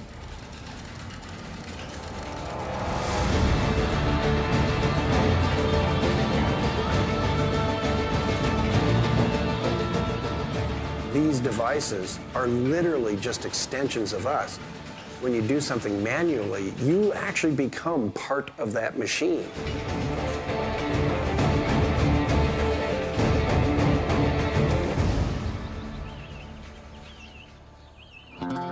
Maybe the door is a guy thing, but to move the entire wall of a house by your hands, it's very satisfying. Bruce and Carol live in a house that is spectacular, yet homely too. It's exactly what they wanted. But with an engineer in the house, will it ever truly be finished?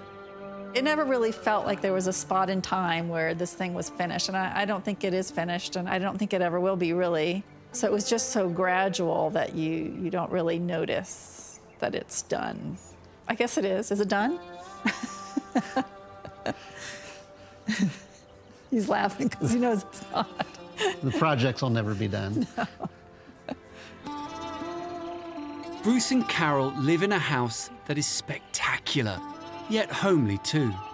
It is a beautiful little slice of modernity in the Southern Californian desert that will be loved and enjoyed for many years to come.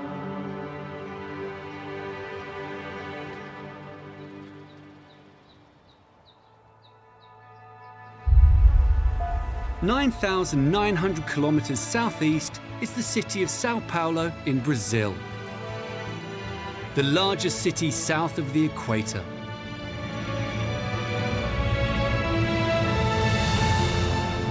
Just 2 hours' drive from the city are the Sierra do Mar Mountains.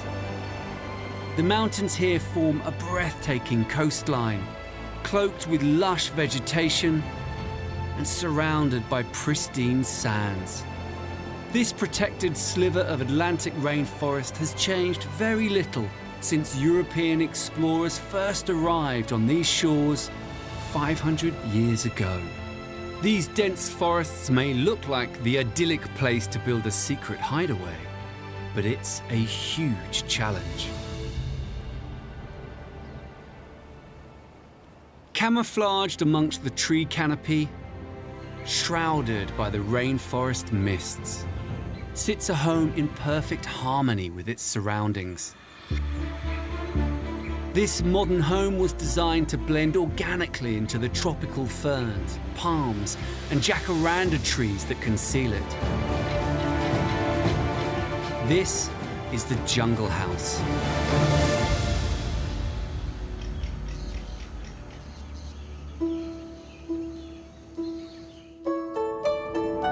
The house covers 805 square meters and has been constructed over 3 floors.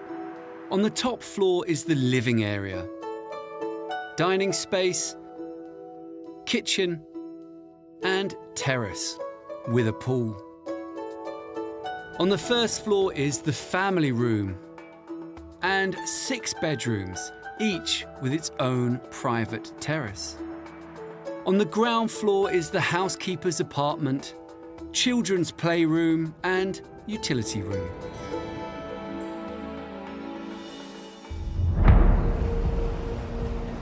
This area is part of a World Heritage Site, so the building plot allowed was narrow and carefully controlled. Designing and constructing a home here was a unique engineering challenge for Samantha Cafado. This area is a protected Atlantic rainforest, so there are heavy restrictions to build here. We didn't have to cut trees. The plot has already a clearing of the vegetation. These restrictions forced Samantha to be creative in her design approach.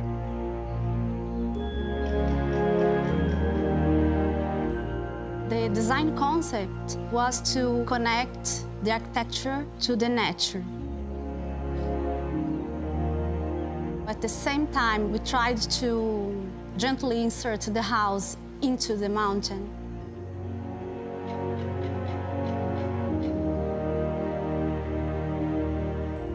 The climate is a very important aspect for the design because you needed to deal with the humidity, and also the mountainside was a great challenge. The house was designed as 3 boxes sitting on top of each other to anchor it up the mountainside.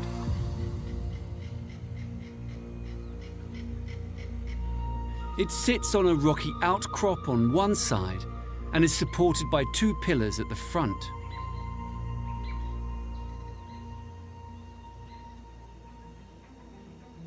The entrance is a discreet staircase that disappears into a poured concrete ceiling. It looks like the doorway to an alien spaceship.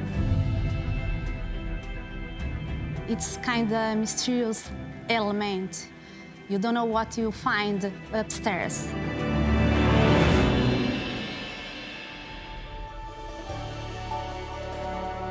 This is the first place when you arrive into the house. This is a cozy area for the family to relax together. At this level, we are at the same level as the trees. I especially like this window that frames the vegetation.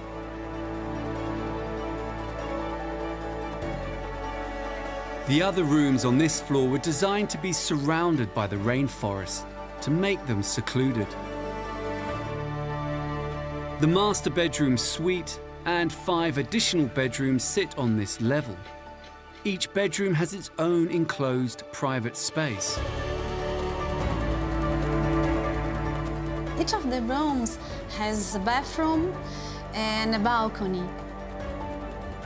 These folding panels filters the light. They offer privacy and ventilation also. To take advantage of the landscape and the views, the main living area has been created at tree level on the home's uppermost floor. This is the top floor, and here we have all the living and leisure spaces. In this vast space which opens onto the rainforest, there is a living room and dining area. One side of the room conceals a clever secret space, an invisible kitchen. The client asked us to create a kitchen that could be open to the living room or closed. So that's why we designed these sliding folding doors.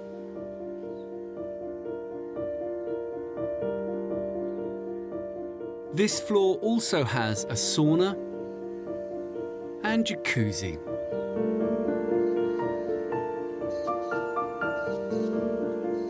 What I like the most of this house is the deep connection between the architecture and the nature. The glass doors on the upper level open up completely, so the living room becomes part of the rainforest outside. Here in this deck, we are so close to nature that you can almost touch the trees. That's why it's called the jungle house, because you're really in the middle of the jungle.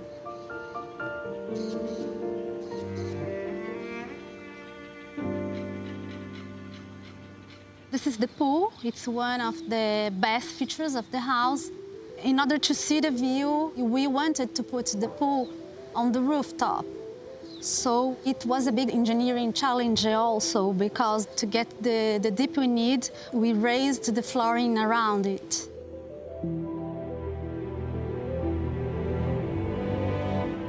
Engineers had to double the thickness of the supporting floor to give enough depth to the pool and add stability. With the concrete installed, engineers raised the pool's surrounding high above the deck. This added extra depth and brought the water level in line with the sea. The ultimate effect, a one-of-a-kind rainforest infinity pool. The jungle house conceals one more surprise. There is a secret space on the rooftop. Climb a tiny ladder and it reveals a majestic view that stretches down through the rainforest to the Atlantic Ocean.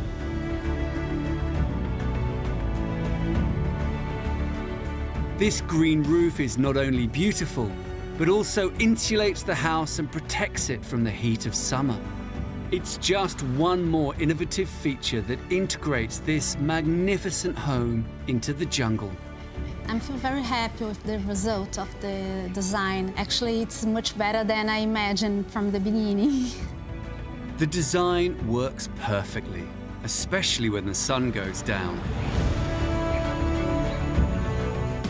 I think it's more blended into the nature than I imagined. I definitely wanted to live here. This secret house was created to form a relationship between nature and design.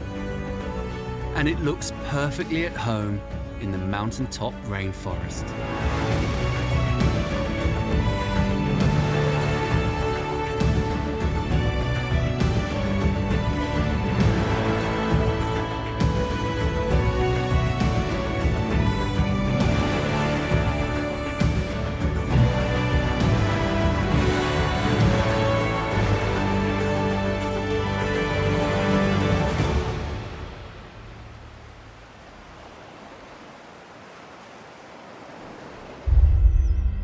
(9,400 kilometers northeast is the Isle of Wight.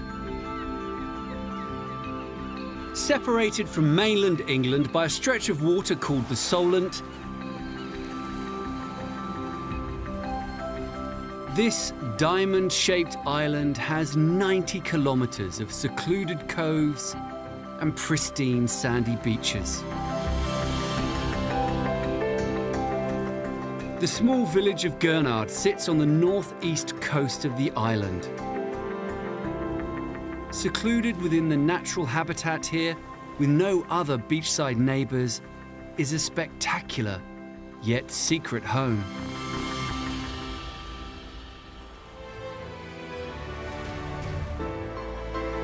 Hidden amongst the trees here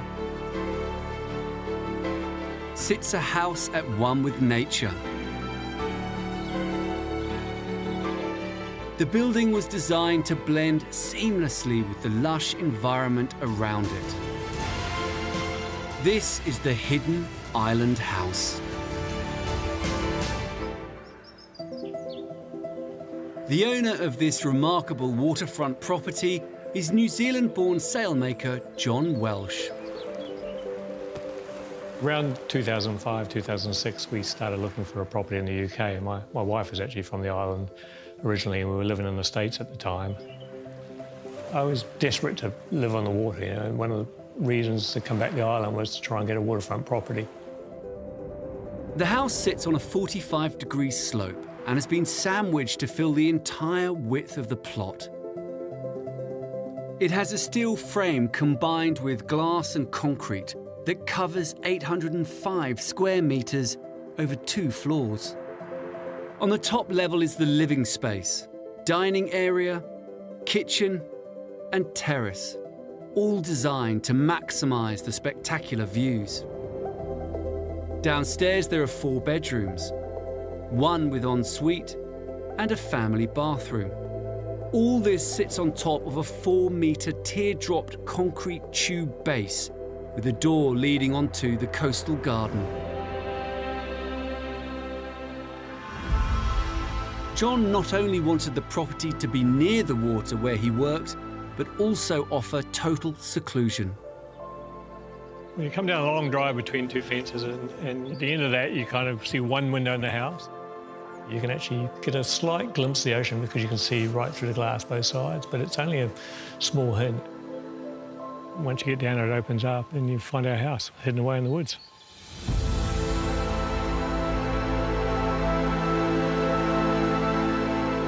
It's black, a high gloss black, and equally once you get a bit further back, the glass also becomes black, so it really disappears into the woods as a black box, which is the way it was designed to be. John's garden has indigenous trees to camouflage the house and tie the site to his New Zealand heritage. I'm a Kiwi, so there's a lot of ferns, and it feels a little bit like a tropical haven. From deep within the foliage, a wooden pathway opens up, leading to a narrow footbridge, which links to the ground floor. As you walk into the house, you'll see that we have a spiral staircase here, which is a feature, and then obviously it's a little bit of an entrance hall with some nice artwork. Each of the 4 bedrooms on this level have a corner view with partial glass walls to give the sense of floating in the treetops. Off the master bedroom here, we have an ensuite, which is the bath in front of the window, which is fantastic. You can sit here in the winter and look out at the view. I'm sure, you know, if they really wanted to, they could probably see us from the water, but it would be difficult, and we are very private on the front here. It's up the spiral staircase where the staggering views really take your breath away. I really enjoy walking up the stairs here and you look out and the expansive view opens up. Until you actually get up here, you're not really aware of what you're going to see, and we're much closer to the water than you'd imagine, so we have a fantastic view.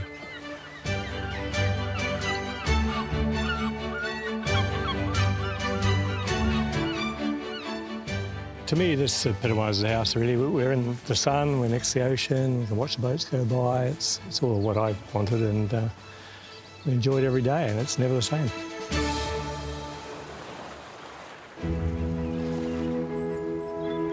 John wanted the picturesque outlook to be the main feature of the house.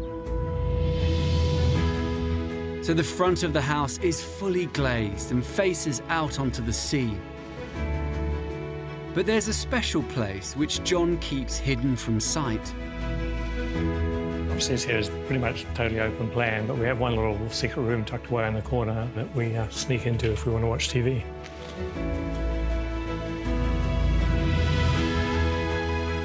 So this is our little snug room. It's a lovely little room, and the family love it, and you wouldn't know it was here, and it's a nice place just to sit and relax.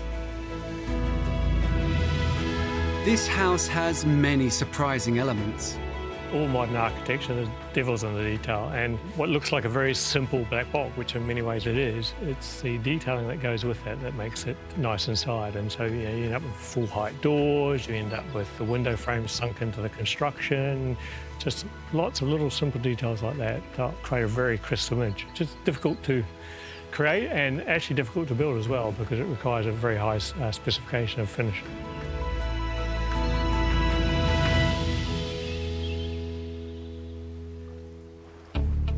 To realise his dream of building on the water, John worked with fellow sailor and architect Jonathan Manser. It was one of those occasions where the client and the architect want exactly the same thing, a modern house that made the best of the view. But it was a difficult site to build on because the ground here is always moving. So Jonathan had to do something quite extreme. The reason this slope is more difficult to build on than just being a slope is because it's a sort of mixture of clay and gravel and big lumps of rock. So the whole thing is on the move all the way along this coastline here, which is why in the planning guidance, this particular site, it's assumed that you can't do any building work at all. You know, no building here. And so we had to come up with a solution which a lot of people who looked at the site were too frightened to contemplate. So what we've done is create this concrete tear-shaped cylinder under the middle of the house, and that's not going to move. It took innovative engineering and detailed geological surveys to ensure that this family home had a solid footing on the unstable soil here. Geological reports determined the foundations needed to be sunk 26 metres underground to find a solid point of anchor. Engineers inserted 10 concrete piles into the ground to create a solid base. Each pile was just over 30 centimetres wide. And they then poured more concrete to form a pile cap to hold it all together. Finally, they laid ties in the soil to connect the foundations of the house to a stable part of the hillside. With the foundation secured, they built the two-storey home on top of the concrete piles and anchored it with steel rods.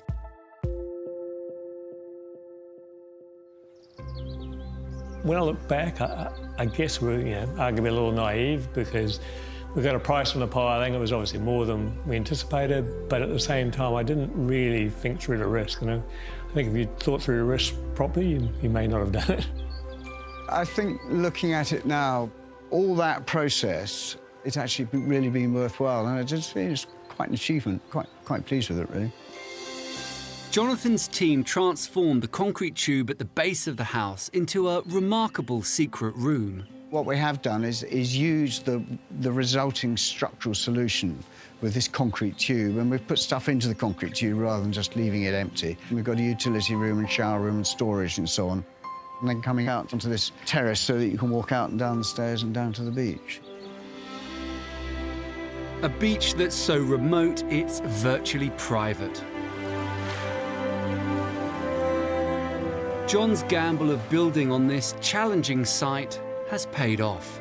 When I look back at a house like this, it's a bit of a structural triumph, I think. It's fun to look at it, and you keep on thinking, wow, there's a lot of house sitting on a very small base, and it's pretty impressive engineering. Yeah, my heart is in sailing and passion. My passion is really sailing, and I'm also a sailmaker by trade, so it's always fun. You see your clients going by, you know who's out sailing, you know who's training, you know what's going on a day-to-day basis.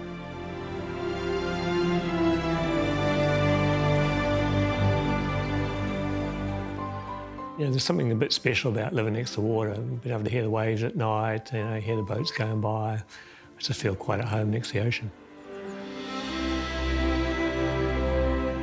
John's house is a triumph of design and engineering, and a home where he can work, rest, and sail to his heart's content.